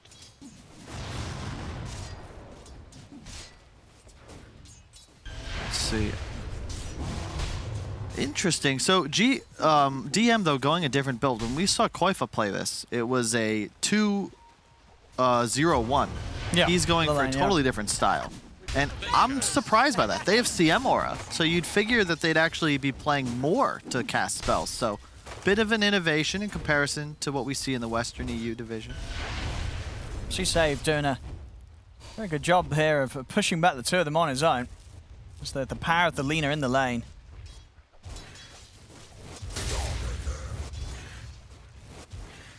And mid. And so far, Toronto Tokyo having the edge, but we'll see how much things begin to change once GPK's got the levels and able to mess with the Mars quite a bit with that EMP. That's bottom. Oh, little rush with the arrow there this time, Mira, but it doesn't matter. Wow. It doesn't matter at all. The physical damage just destroying Kingslayer. Yeah, it's a rough CM game. I like the early level in Gush. I always get a little sad whenever I see a Tidehunter skip it because the minus armor, it's one of the best level 1 spells in Dota. 40% slow, -4 armor, lasts 4 seconds. And you can see. Especially like CM, destroys them. You got this any sort of lane backup that's able to get him with the easy hits, and Mirana, absolutely one of those heroes. Gonna have a good shot of getting a lot of kills early on. This mid lane's probably the one to watch. At least the most even. Haven't seen GPK play too much Invoker. Well, he plays it, but not their first choice so far in the DPC. Just gonna see how he chooses to itemize. I haven't seen much success with the Quaswex. Oh. It's alright. Is he dead? He's looking pretty dead unless the Shadow Word can do something amazing. Oh. He's actually gonna live. It is. It's just enough. The Shadow and yes, Save's got to be careful. Any more damage comes in really onto the two of them. Save will fall, but him and DM will manage to get back in time. But there we have it, the power of the Warlock. And heals enough to keep him alive. The lack of power in that Shockwave. Double damage for the second point. Instead, we have 2 in power. Actually, yeah, that is surprising. Yeah, going for the 1-2 one. Yeah, putting more points here early into that in power. Just not a fan, especially with Arcanes. Like, the Shockwave spam is just so effective. I understand you want to give bonus damage to both you and your ally, but it's not what I've seen most other offlane mags do. Let's see, Rune is not spawning because it's 5 minutes, Kyle, don't forget. Bottom lane. Going very well for Team Spirit. Void pressured into buying more regen as well because he just takes so much harass. I think that's the 2nd or 3rd salve used. That's a complete free farm here for Collapse. Because they do have this excellent lane combo as we see. Oh, they saw that ward too. It's a free XP and gold bonus. I'll be countered, no problem. Poor Maposhka. Yeah, this is what, whenever you're sort of laning against a Lina and you're getting chased down, there's not really much you can do about it as a Warlock. Unlikely to be killed solo by Save, but sort of kept pushed right away from the action and giving DM this chance to farm. And obviously, with the extra points and power, this is the benefit. You are going to have that heavy right-click advantage. Man, I just realized EG, they're like the only team I've seen that used like an old photo as a spray. And if only Fear was still part of the organization, we would have got that bathroom photo. That would have been a spray. That would have... Talk about asserting dominance. I mean, Valve would have doubled their value as a company. Instant sold out. Yeah, they would have sold out of an unsell out of item. Servers crash. Dire's middle tower is under attack. Oh, no, he's going for the skewer. Will he get it? No. Does not happen up top. Another the pixels too. Like they spent the whole budget on the rights to the photograph. Oh, that's a kill. Here's the first move from GPK. Ooh, that's gonna save him. Okay. All right, it's forced out, but it keeps him alive. I think you take that. You force a rotation. That's a Ravage for a TP. Well, GPK not with any quick measures of being able to get back to the mid, so yeah. Space made and And no lives lost here for Team Spirit. Will that continue? So far, so good. I mean, the Spirit lineup certainly benefits from a slower-paced game. They'd love an opportunity to get all their big spells online. If they can take the fights that they want, it's pretty tough for VP until much later in the game. I think just got to watch the Void's item progression. That's the key. He's going to have a free Battle Fury thanks to his mag. Wants a good start. Want to see some more Ancient stacks coming out as well if possible. Have we got any? Not quite yet. I think maybe that's first round here. Yeah, Lena's posted up. He knows his job. Does he have multiple? Oh, yeah, he's got a double here. Yeah, there you go. Will he get both? Yeah, perfect. Both. Easy. Time to spare. I'm dead. I'm dead. I'm dead. Thanks, guys. Thanks a lot. Radiant's bottom tower is under attack. On top DM. I had to work so hard to get my voice into the game. Needed the blessing of Val. Same with you, Owen. With these players, they just get to insert themselves. How do you think they determined that? Only 3 voice lines, but 5 players. They fight for it? Based on branding? I imagine so. Captains? Yeah. Or DM. Can they do this? Yatoro, he's got 1 charges, but and he will skill the ult. Do it. Oh, what? He didn't stick? He wouldn't. It wouldn't, yeah, it wouldn't have been enough, right? Do some maths. Oh, Chrono's down. All right, dropping the Chrono for him. I think that's enough. No, it wouldn't have been. It's 150 mana, right? 10 times 15. Oh, he had mangoes. Yeah. He had a lot of mangoes. No, okay. the mangoes were just picked oh, up. Okay, yeah, I was going to say I don't think he had the mangoes when he died. Wait, 10 times 15. That's not hard. You can do it. That's 150, but the ult costs 180. Oh, and he wouldn't have been. He would have died. He wouldn't have. Yeah, he wouldn't have had it. You know, he knew as well. You know, he weren't wasting those charges. Yatoro did the maths. True. Oh. I'm going to catch him here. Not that he wants him. Well, he just still have GPK up. Now Yatoro definitely having enough mana sustain to make things a little difficult when it comes to VP trying to punish him here. And 4 heroes, 5 heroes, in fact here. I don't like this. This feels a bit awkward. You got to split up. This ain't time. This is not the time to group up and go. I mean, I'll be honest, VP didn't really play so clean in that last game. We were a little critical, but deservedly so, of their smokes. Just, oh, well, we gotta do something. Oh, okay, let's try again. This game feels like that same, Deer Lost in the Woods vibe, where they find the kill, but then they're all there. They don't have tower pressure. You're not gonna be able to fight if the Tide TPs. They lost bot tower while that occurred. Like, their whole jungle is just gone. So, yeah, maybe just chill a bit. Go farm an Ancient stack with your Void MOM. Probably your only play. Radiant's top tower is under attack. Demised. Going for that Midas this game, GPK. A little earlier than what we saw from Toronto Tokyo today, rather than getting the full vessel, just sticking with the urn and going straight into it. Of course, the levels are going to have a heavy benefit this game. He's got some fantastic setup for that potential down the line. Gets that Ags, that Cataclysm, RP. I mean, a lot of stuff, like multiple sort of setups for that sort of late game, just game breaker. I really like that he's going to go for the Midas before Vessel on GPK. The urn is nice. It's a little sustain, extra damage, very good for Quadsplex Invoker. But to go full Vessel in a game you don't really need it, just kills your item progression. Earlier you get the Midas, the better. Oh. Whoa. Golem dropped. Whoa. Arena as well. They're straight in onto GPK. The Ravage coming in as GPK. We got him. Everything thrown down onto the Invoker. They're going to look to try and chase down Kingslayer over to the side. The RPs come out. They got the damage though. DM and Nightfall trying to focus Toronto Tokyo. Laguna comes out. Toronto Tokyo is still on the retreat. The Chrono's down. Team Nightfall has the damage with the Light Strike Array. Oh, no, they don't have further detection. They're not going to be able to kill it. Toronto Tokyo actually lives. As VP, they're going to lose a 4th potentially. DM's trying to run. They've got him. 4 dead on VP. They get nothing. I'm dead. Absolutely nothing. They took a fight 4-on-5. I know they used a bunch of spells, Owen, but Team Spirit, they had so many more remaining. Like, no Invoker. That's the team fight for Team Spirit. They get off the RP, they get off the Chrono, but there's just no damage. I mean, look at this. I mean, a whiff, and then I love this from Spirit. Just go. Like, they just blow everything. Just on the edge of that Rock Golem. And they use every single ability.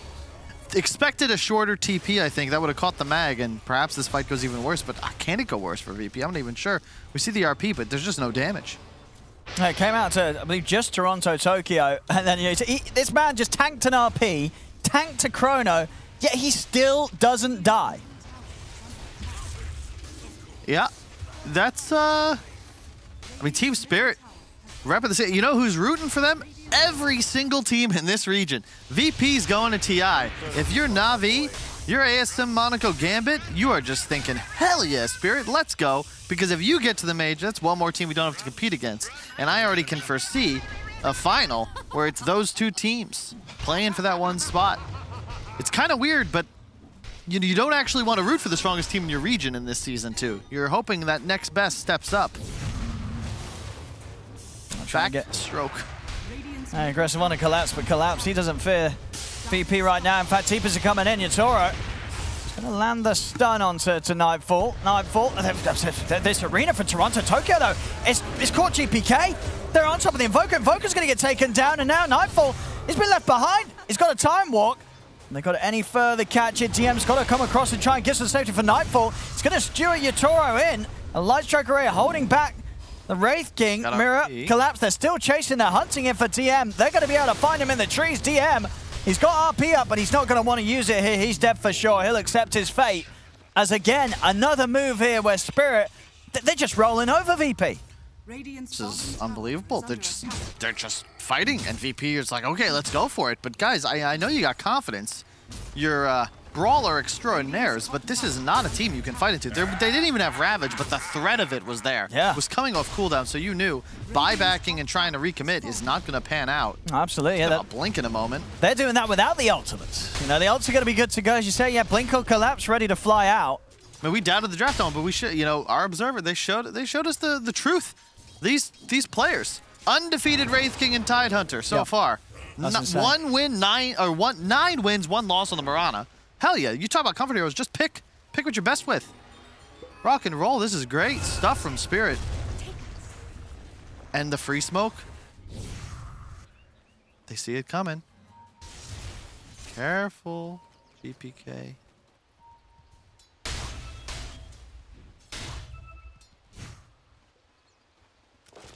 GPK not able to do anything, of course, onto Yatoro himself. They've got to play very careful, VP. They can't allow to have any more fights as the last few have been. GPK, is he going to go for this? They've scanned him. They actually, they scanned. They know GPK is still around. Oh. They've seen him. Arena's down. They've found him. Team Spirit there, knowing that GPK would still be hovering around this bottom half of the map. And they hit him with the tips. VP still laughing.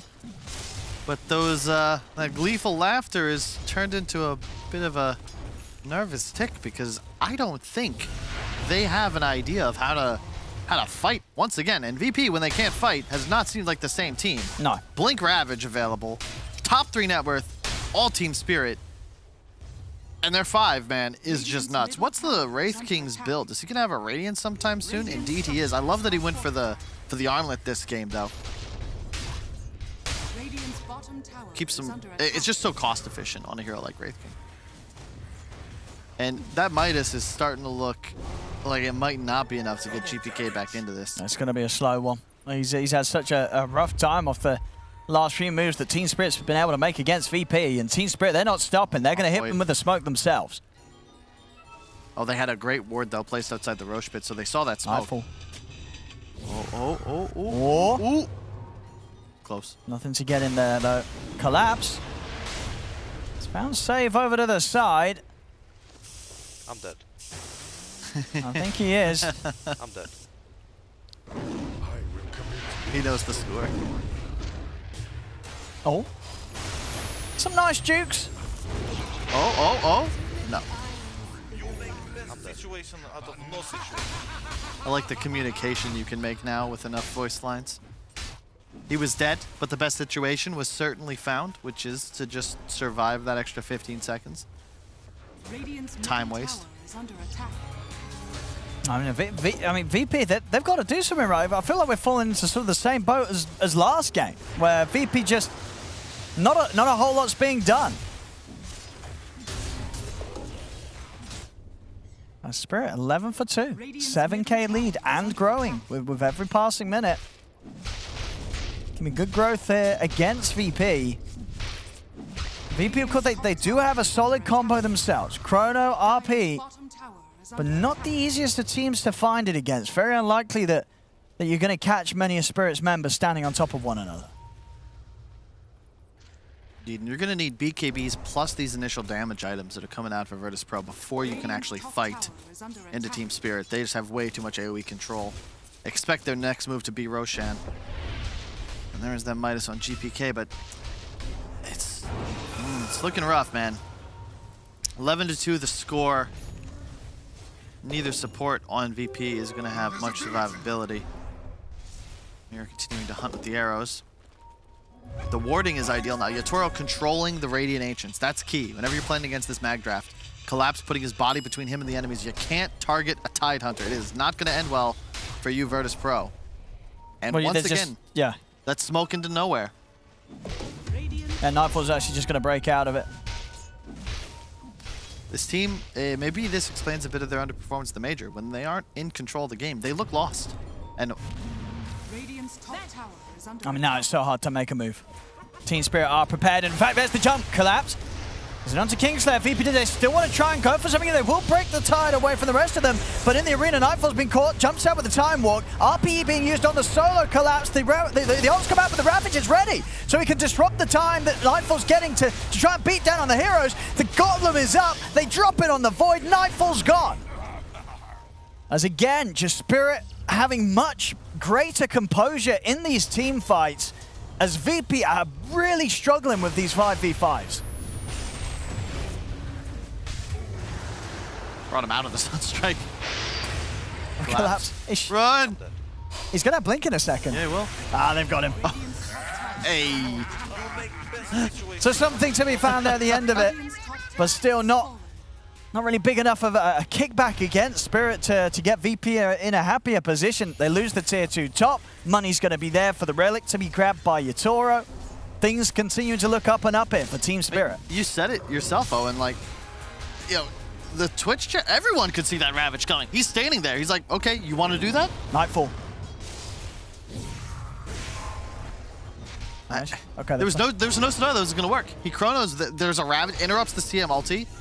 Of course, Collapse is going to pop his spell. Oh, GBK, that's popping. Careful. Mirror is out of leaps. One in a second. Gonna do anything to save him? They cannot. Another kill found here by VP. But yeah, like sort of pre-BKB, it's hard. You know, any of these sort of large-scale AoE ultimates are always going to mess with the Void, right? The Ravage, even just the drop of the Golem, you're just taking away those precious seconds that Nightfall needs to lock down on whoever he's caught in it. I actually think this might have been a BKB rush game, even before the Sanj and Yasha. Just because you need uninterrupted damage in the Chrono. No, it's not easy. It's not easy. It's not easy, yeah. If you don't, because you're never going to catch all these heroes. Somebody, somewhere, is going to have something to throw at you when you've used the Chrono this game. It's not easy. Now a DD, love this from Toronto. BKB right after. Trying to think, VP, you know, you'd love to get something going. No Ravage, you have RP, but you don't have a blink on DM, thus your initiation is a Tornado or a Chronosphere. It's not realistic. Spirit, they're going to look for the Roshan objective here. Good time. And they're pretty much getting away with this. Radiance done on Yatoro. Solar Crest, Vlad's next item. Love it. Just stack those auras, bonus damage. And a gem to boot from Aposhka. Look at the ward control they've got. Sure, they have no control over bottom of their Ancient camp, but they don't care. They're just trying to deny Void this Ancient. And I believe they've done so successfully for the last 10 minutes or so. Yeah, I don't think he's been really able to farm this area at all. Yep. Now an Aegis Wraith King. I've got a Radiance. Suddenly my farm increases, and VP, it's the same old story. We're going to smoke into the Aegis with Ravage and all other spells on cooldown. Good luck, sir. Good luck. You got Blink on Mag, RP? It's a tough move. But it's just sort of a testament to show how rough of a position VP feel that they're in if they feel that they have to try for these sort of plays. There. RP's dropped down. They've got Toronto, Tokyo. Clean move and nothing to be done. So all in all, you know, that's something. You know, they can't really hope for too much off the back of these smokes because of them being behind. Getting a core, you know, that's not bad. I don't know, man. Like, they just give up 2 towers for that now, though. At least bottom will fall once the creep wave gets there. And honestly, if I'm Spirit, I just keep going. Sure, yeah, I mean Spirit, yeah, they're not going to be shaking up too much. But yeah, at least for VP, better than the smokes they're able to find towards the end of last game. It gets them a kill, they don't lose anyone. I disagree, Owen. I don't think that kill gives you much at all. Yeah, but you know, smokes last game weren't great. You know. True. Okay. The standard's not very high. It's better. The standard's not high. They had a rough one in the second half of last game. Yeah. So it's progress. It's like getting catered food, right? Yeah. If it's edible, it's above average. Yeah.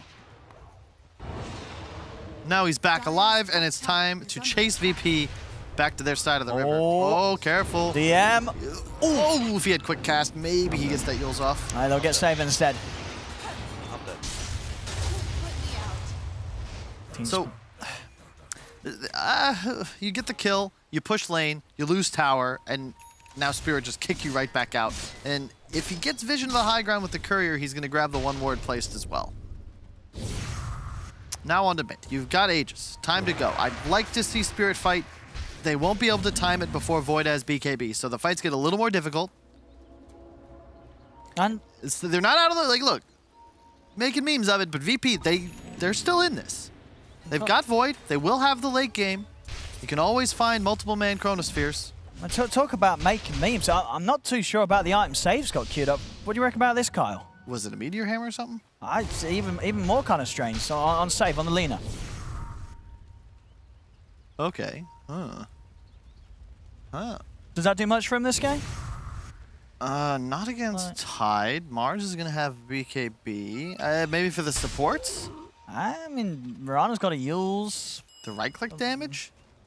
He's changed. I was like, yeah, there's no way he's buying an Orchid. Okay. He's not going to buy an Orchid. Here we go. They're much more expected. The Glimmer Cape.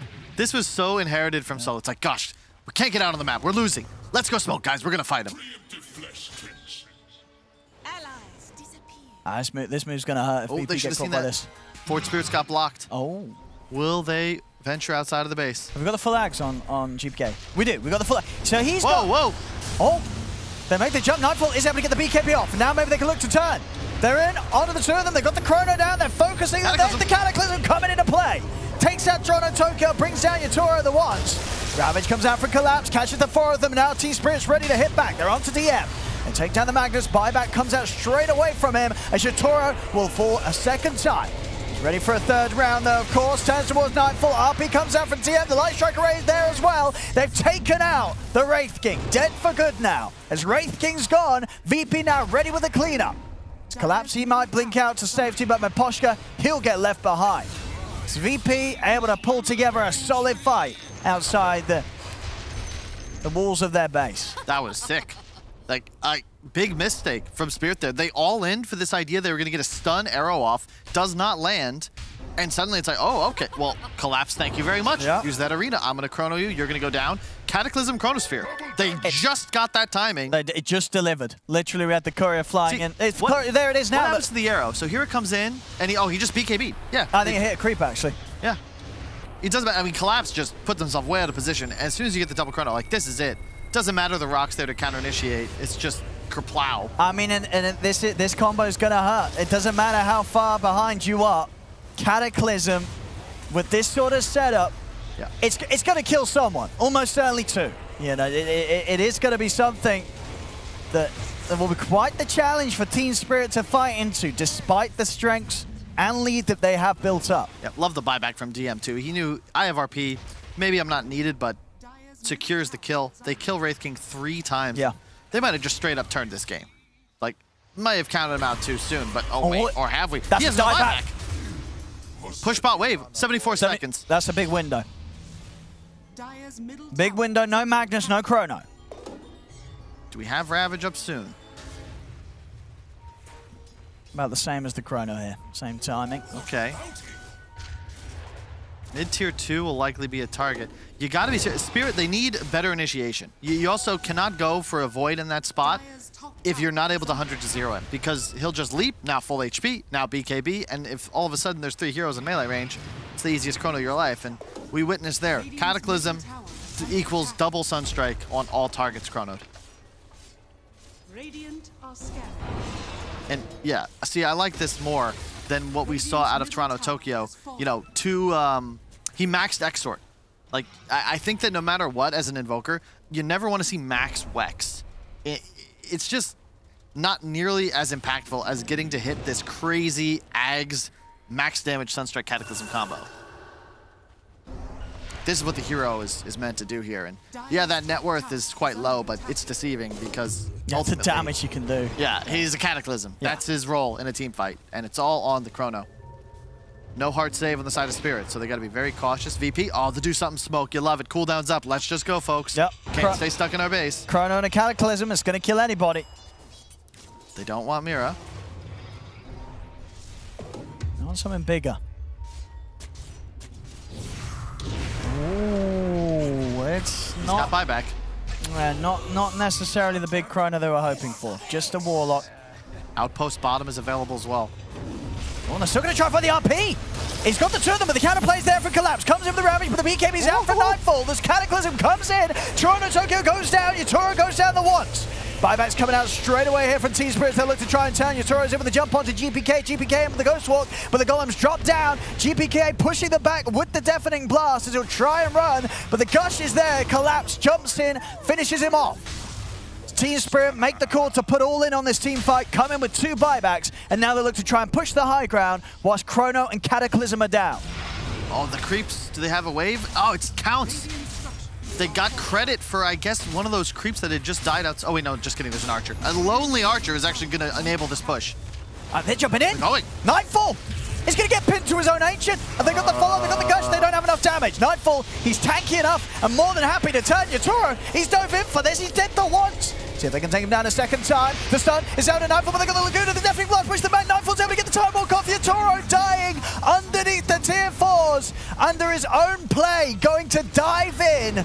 As Spirit, they'll throw away 2 of their lives, and now they've got to run. VP hot in the chase out of the base. Toronto Tokyo popping the arena, and the Spirit trying to push them back. Nightfall and Mirror going to be chased down here by DM.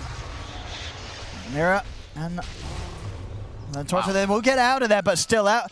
A bit of a dive there from Spirit, and it will hurt them. They'll lose up on that opportunity to potentially get the tier 3 in the racks. I can't see the future, but I think in about 5 minutes we're going to see some 6-4-4s being spammed in the chat. That was one of the more YOLO moves I have ever seen. Oh, what do you think? Wow, Spirit, like so much. They could have got a Rax, perhaps. They could have gone back for Roche. I mean, instead they dived tier 4s. They were just, and it wasn't even close to killing Nightfall. We saw they stunned him. Down to half HP, if even that. Nowhere close to being able to threaten the life of this Void with that dive under the tier 4s. And now Roche, it's all VPs. And in a state of the game where buybacks from both sides are kind of on cooldown, spent out, it's just meaning everything there we have at the moment where it really did all go wrong for Team Spirit. The arrow's off. Maybe if that arrow hits, you've got a shot, but even so, a GPK buyback ends that. Like, he's an Invoker, he's going to Tornado. That's going to buy you enough time to get the Void leap off. And like, they're literally under tier 4s. There's no Ravage. I think if anything, they were lucky to not lose more heroes here, as they are able to get the 3 of them out. But the big one being the one that hurts the most there, losing Yatoro off the back of that jump. And if you look at the net worth, these feeds... It slammed right back round, Yeah, Nightfall suddenly look at that. Gets real spooky. This is why they third-picked it, wanted to prevent any scenario. Spirit were able to grab it themselves. Void going to be the late-game hero in this critical game 3. Yeah, he's huge now. Off the back of that fight, you see, this SNY, Skadi, BKB. You can't jump this, man. You can't jump, and the chances of actually blowing him up, you're just not quite there. You know, Yatoro, he needs that AC done. He needs that extra bit of oomph, really, to be able to have the damage to kill Void. Void's going to be jumping all over the place, and And even if you land all the ultimates, he's probably still going to be able to do so. Nightfall, an incredibly hard target to kill at this stage. Pause. But I just don't know, man. This is getting harder and harder. Soon there'll be a BKB on Invoker. Suddenly, Spirit's complete lack of real BKB piercing Dable. I know they have the Warlock Golem, but it's really just not the same. Not going to cut it against a carry that's not, has the BKB and multiple, jumps. Nightfall's getting out every single time. Yep, the easy shard as well. Love that. One of the better shards, especially against all these big cooldowns of Spirit. Maybe bait something out. Absolutely. Hop out to safety. Spirit, we'll see what the next move is. It's going to be a lot harder, though. Pretty much back to even on the net worth. They're going to try, though. They're coming out with the smoke. Again, this time they'll be the team making the move into a side that does have all the ults ready. See, they'll catch DM. Toro's in. DM. Can they save him in time? The golem's going to be dropped down. DM can't get off the RP. The chrono comes out from Nightfall. Cataclysm follow up as well onto the three of them. They take down Yatoro the watch. Toronto Tokyo will fall as well as Mira. As Nightfall, he's ready to keep the cleanup going. Over towards Yatoro. Triple kill for him. And they're not done yet. The tornado control for GPK comes out onto Collapse. As Spirit, they really have. They've collapsed completely. Nightfall, ultra kill. And when you have sort of this large of a loss of momentum, I don't know if you're getting it back. They're feeling themselves now. That was just, again, a punish on Toronto Tokyo. Nightfall playing near flawlessly with Chronosphere's placement. Yeah. Every time the Mars is caught off guard, he's just chronoed. It's a bait almost. He's looking at Yatoro, Oh, there's a Mars I can grab too. All right, Chrono, Cataclysm, GPK. Super simple game for him. Once the fight breaks out, he just chills, waits, brings down massive pain, and Alacrity now, that's a Rax. Still an Aegis as well. Maybe go for more. Full MKB on Nightfall. These massive items just continue to fly out off the back of every successful team fight. And Spirit, what do they got? They're going to have the full roster probably up. Maybe after the route, we'll see how much they can go to the side. Yatoro! DM gets the jump immediately, takes Yatoro out of the base. That's him down once. Is he going to get the backup in time? I don't know. BKB's coming in by Nightfall. Yatoro, he's instantly dead. A beautiful grab there from DM. As Yatoro, he's gone and out of the game. 70 seconds, no buyback. They've just destroyed Yatoro. The last three moves ever since that dive under the tier 4, Yatoro's just completely lost it. Man, it really looked like VP were on the ropes. I'm laughing at them as they smoked to nowhere, it seemed, but credit to them. They make you beat them. And they just played with more tenacity, more aggression. They're the ones fighting, because they're setting up the fight. They know there's no buyback on the Wraith King. They can play as aggressive as they want. Grabbing Collapse. Collapse, no Ravage for 20 seconds. He's trying to run, but Nightfall's chasing. Collapse is gone. He does have buyback. There's still a lack of Ravage and a lack of a carry. As VP, they'll push up. See how much this first buyback scares them. I don't think it does. They still know Wraith King, 20 seconds. Chrono in 5. As they're looking for the end. DM, he's grabbed Mira. Mira tries to leap out, but Mira's gone. Does have buyback available as well. But the damage being done here, the tier 4s are taken. Nightfall, as you said, with the chrono, he's gonna continue to stay here. GPK just chilling in Invis, waiting to Cataclysm. Oh no. They've got to watch for this chrono collapse. He's in with the Ravage. Have they got the follow? They got the arena, the control, onto the Magnus. The chrono's gonna get dropped down onto the backlines. They find the two squishies, both Mira and Miposhka wiped out. Out for good, no buyback available for them. Nightfall now turns over towards Yatoro, brings him down the once with no Ravage. There's very little Collapse can do to keep this void off the Wraith King as Nightfall chases on. The RP comes out as they're all going down here. GG is called. VP will continue to hold on to the title here at the top of the league as they take down Team Spirit here in this game 3. And they pop off too. DM, you deserve that one. He's excited. That was a hell of a performance. Every time he died in a team fight, he had an immediate buyback. Knife was like, yo, chill, bro, chill.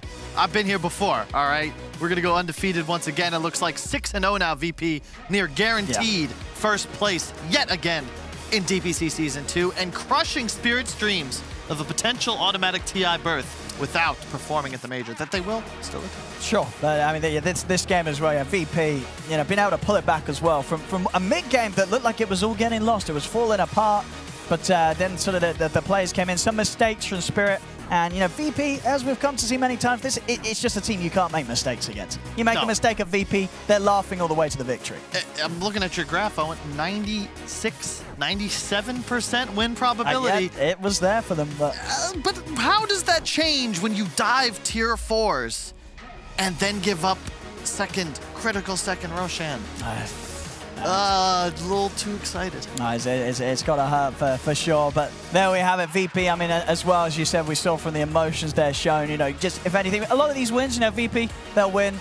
That's it. No need to pop off. If anything, just showing you the respect that they were giving to Spirit, because it was a challenge. Spirit, they brought them some excellent fights, but at the end of the day, VP just still the best team here in Eastern Europe. Undisputed. Yeah. Have yet to drop a series across 2 seasons. Yeah. Well, there we go. VP continue their pretty flawless record here when it comes to winning series, as they take the series against Team Spirit. VP 2-1.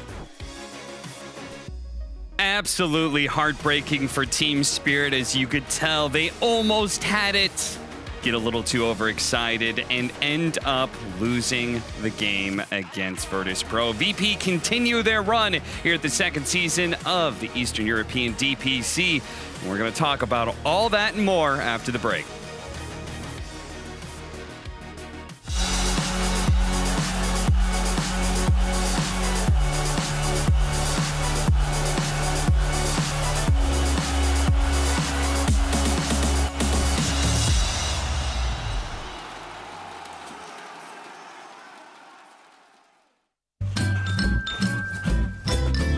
You ready? Huh? Hey, easy boy, huh? You ready? Huh?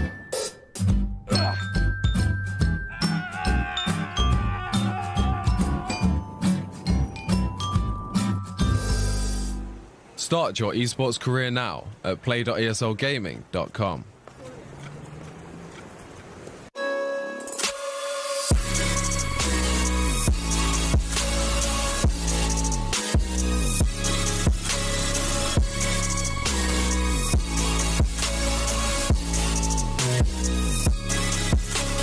You love it, you wear it. What's your style? Get your merch at shop.eslgaming.com.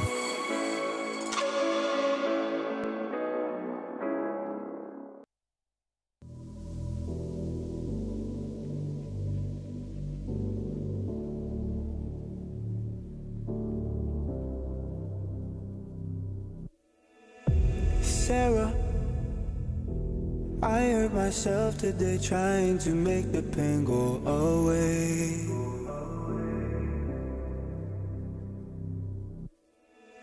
Sarah, I want to fade away, be with the stars in outer space. You come and you go, you take me high, you take me low, but I don't know how to do this on my own anymore. Oh no, now it's my leave for the melancholy. Couldn't fill a hole inside me. Damned if I do, damned if I don't. Now it's Xannies till I know my psyche. Cocaine just to feel my heartbeat.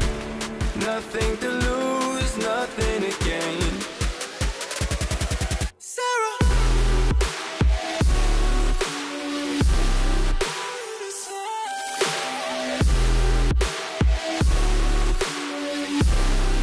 why you leaving me?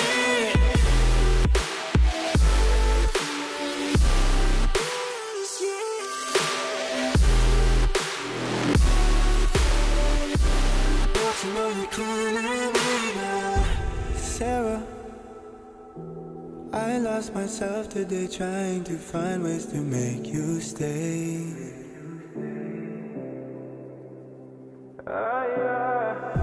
Sarah, I want want to go away, close my eyes, never wake up again. You come and you go, you take me high, you take me low, but I don't know how to do this on my own anymore. Oh no, now it's Molly for the melancholy. Cody, fill a hole inside me. Damned if I do, damned if I don't. Now it's Xannies till I know my psyche. Cocaine just to feel my heartbeat. Nothing to lose, nothing to gain. Sarah.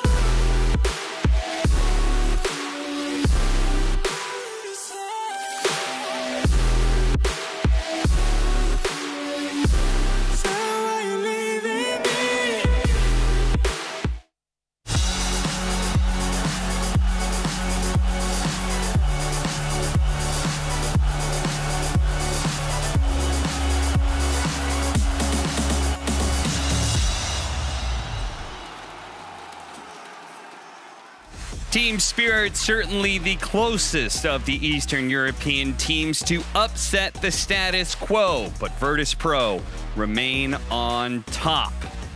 6-0 now, and no signs of stopping. Just completely undefeated in both seasons of the DPC, and yet to have lost a series against a Eastern European team. Just incredible stuff, really, as they managed to make the comeback there off of a bit of an unfortunate dive by Team Spirit. Yeah, it's just, if Void had bought back and you knew, hey, we kill this guy, game over. Like, sure, he still had buyback. You look at the you look at the buyback status on the left side. So, just a very nervous play, I'm sure. Like, they were just excited, thinking we could win this game right here and now, rather than taking it the methodical route that most teams their caliber do. But the leader before that, you said you were supporting. You said, like, if they want to be able to win this game, they should absolutely go all in right now. They should buy back. They've used Chronosphere. They used, like, you've got winning this game implies taking Elena Rax, going back, taking Roche, and then you're giving yourselves all the tools you need to seize the opportunity that Chronosphere is on cooldown, and same with the Cataclysm. Yep. It's promising though, right, Kyle? The fact that they were willing to pull the trigger in the first place, they just, I mean, that's an easy mistake to look back at, right? And learn from. This was TI qualifiers. This was game 3. Win and you're probably in. Yeah. They dropped the ball. Like 97% win probability. They use a couple of clutch buybacks. They're pushing. They're going to get a Rax, at least a Roche.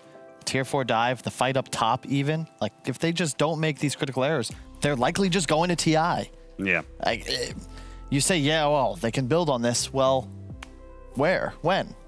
All right, well, we've actually got BSJ to be able to break the series down further so we can learn some things, and maybe Spirit will as well. Yeah, I know. This is mostly complimenting Team Spirit, actually. I initially had VP with the favorable draft, but I think I was right for all the wrong reasons. I was very impressed with what Team Spirit did, and I'm going to show you guys some early game clips where Yatoro, he's going to get gone on right when he gets level 6. He doesn't have his mangoes yet. The stick charges would not be enough to keep him alive, and this is standard VP. They're going to do what they need to do to open up the map for a pretty greedy lineup, and it should normally lead to your tier 2 tower. Notice how he did have 5 mana, or tier 1 tower, 5 mana and 10 stick charges, not enough to give him his ultimate. We're going to go to the next clip, and we're going to see that they're then going to continue this fight where Nightfall is TP'd in, typical rotation from the carry to get away from their own dangerous safe lane, and they expend the Chrono on the Warlock. Now this is a moment where, look how many heroes on VP are on the top half of the map.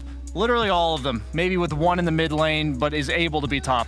As a carry, that looks like a pretty bad lane to TP back into, and I'm going to give credit that while we were watching in the backstage, I was like, I can't believe Yatoro's TPing back here, but look what he's going to do. You can tell VP, they've dispersed. They're expecting that tower is going to be absolutely handed to them, and they're like, what is this Wraith King doing here? As you've seen, though, that they use the RP, they use the Chronosphere. Mid lane tower is going to get pressured by Mirana, bottom tower is getting pressured by Tide, and Yatoro, he brought himself 2 mangoes now, so he's not afraid of the EMP mana burn, preventing him from using his ultimate, and they've got Ravage at the ready. So by TPing top straight into hypothetically 5 Virtus Pro heroes, he shuts down their early push entirely, and they end up getting huge map momentum off this. I was thoroughly impressed, would have never done that myself, and was like, wow, never felt so more stupid critiquing somebody.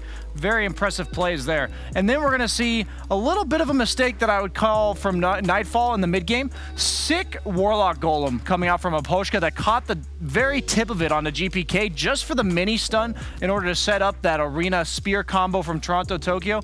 But you have to imagine they're going to try to force fights with the lineup that Team Spirit has, and he has completely skipped time dilation. Time dilation does damage now, and it would have done plenty of damage to bring down the Mars, and this crucial target that was level 10, super farmed, helped contribute to finishing him off in the first place, and they aren't able to bring him down. So overall, things said, amazing decision-making from Team Spirit to get to where they were. I was very impressed with their draft, but maybe not the best decision-making later on in the game.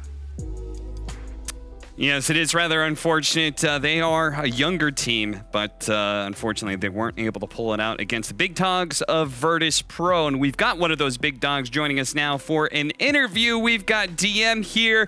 DM, congratulations on a very hype victory. I saw you. You definitely got hype after you won that Game 3. How's it feel?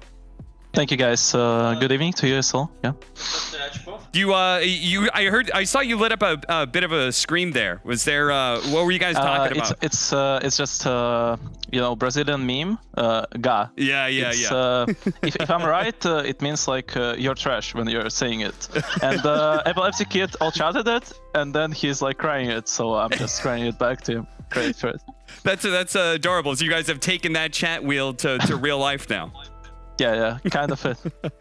Awesome stuff. Well, I have to ask, Game 2, you guys drafted what my analysts would describe as pretty confidently. You guys picked up the Morphling early. You reran the Tiny. Did you feel like Team Spirit wasn't going to be much of a threat to you guys when you're drafting in Game 2?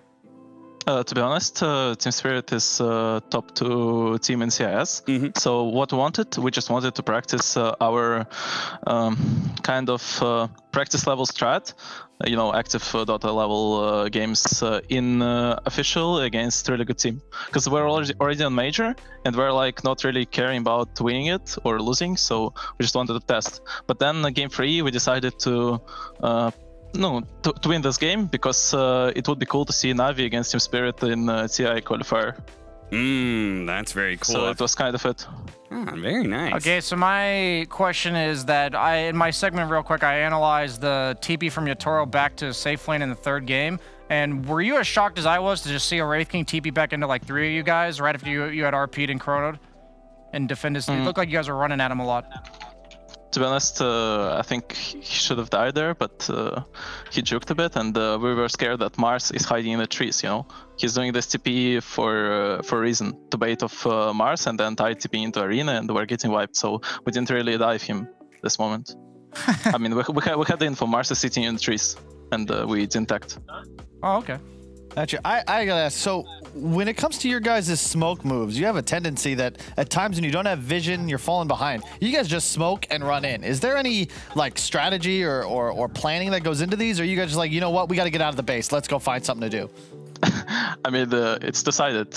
One side is you can't sit in base when you're losing, because it's not going to lead you to a victory. You're not going to get enough gold, and the enemy going to farm all the map. And second thing is when we're doing this kind of smoke, we're doing really big angles, which we can get subs behind, and kind of good position for us, even when we're really far behind. So that's why that's why and how we're doing this kind of smokes. Gotcha. What happens within the team if you're still behind and in your base, but you're out of smokes? What do you guys do then? We're trying to push lanes, I guess. Okay. That's just a casual move every team in Dota 2 is doing for pushing lanes. And pushing them scary and trying not to die and stuff like that. Yeah. All right. Well, very informative interview as always, DM. Thank you so much for joining us, and good luck with the rest of the season. Good luck at the major. Thank you, guys. Have a good evening. Yeah, see you. Thank you. You too. What a polite young man. What a beast. Yeah, I love the fact that you're just, again, Virtus Pro, just always with a mind to basically winning TI. Yeah.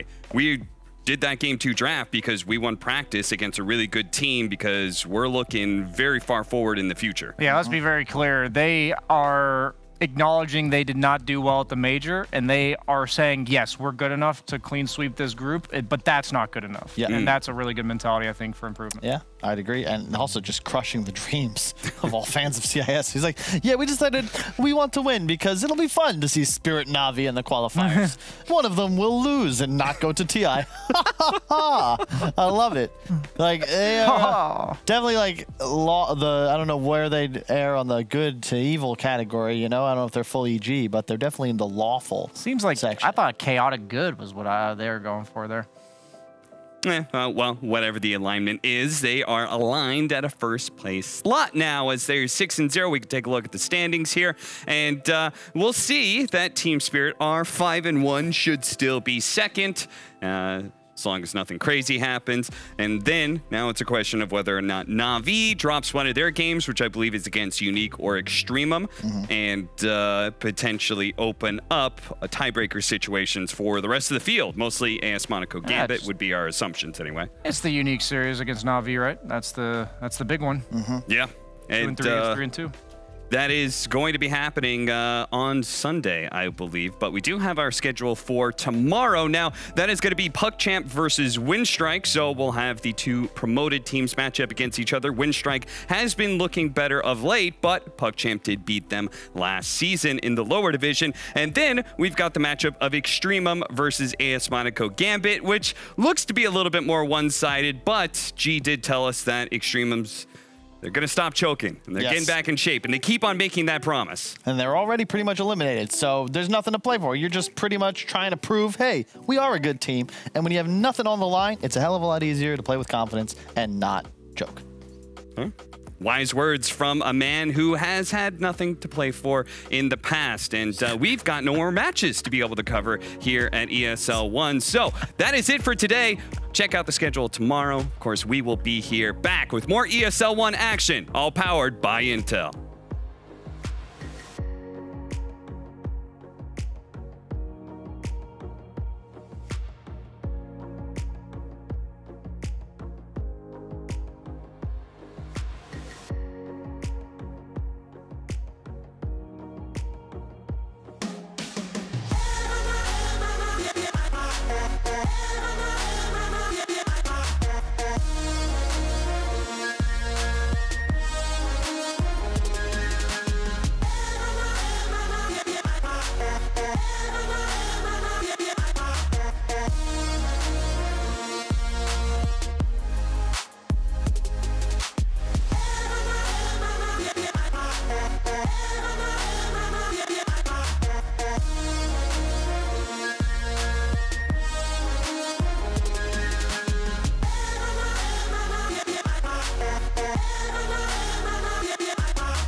My name is Jordan Gilbert, aka Nothing. Hi, my name is Sue Lee. My handle is Smix. I think it's important for these initiatives to happen. Empathy really, really goes a long way, and it always means so much to us, and I think that's where initiatives like this really help.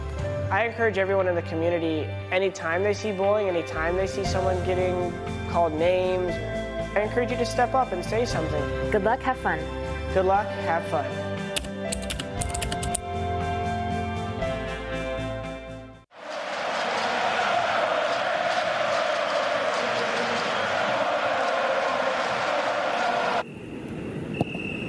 Yeah.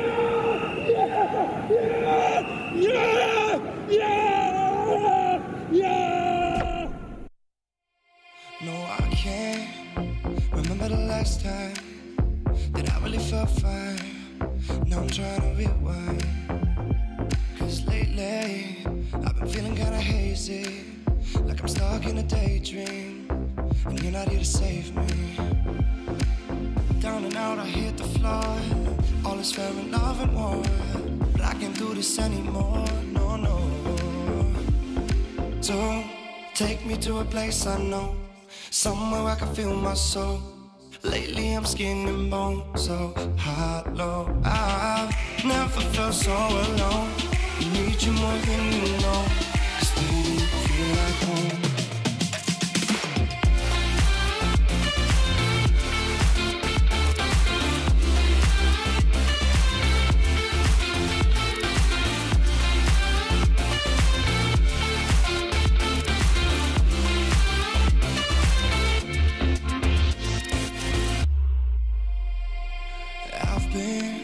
Reminiscing the late nights, would fall in love in the moonlight, then wake up at sunrise.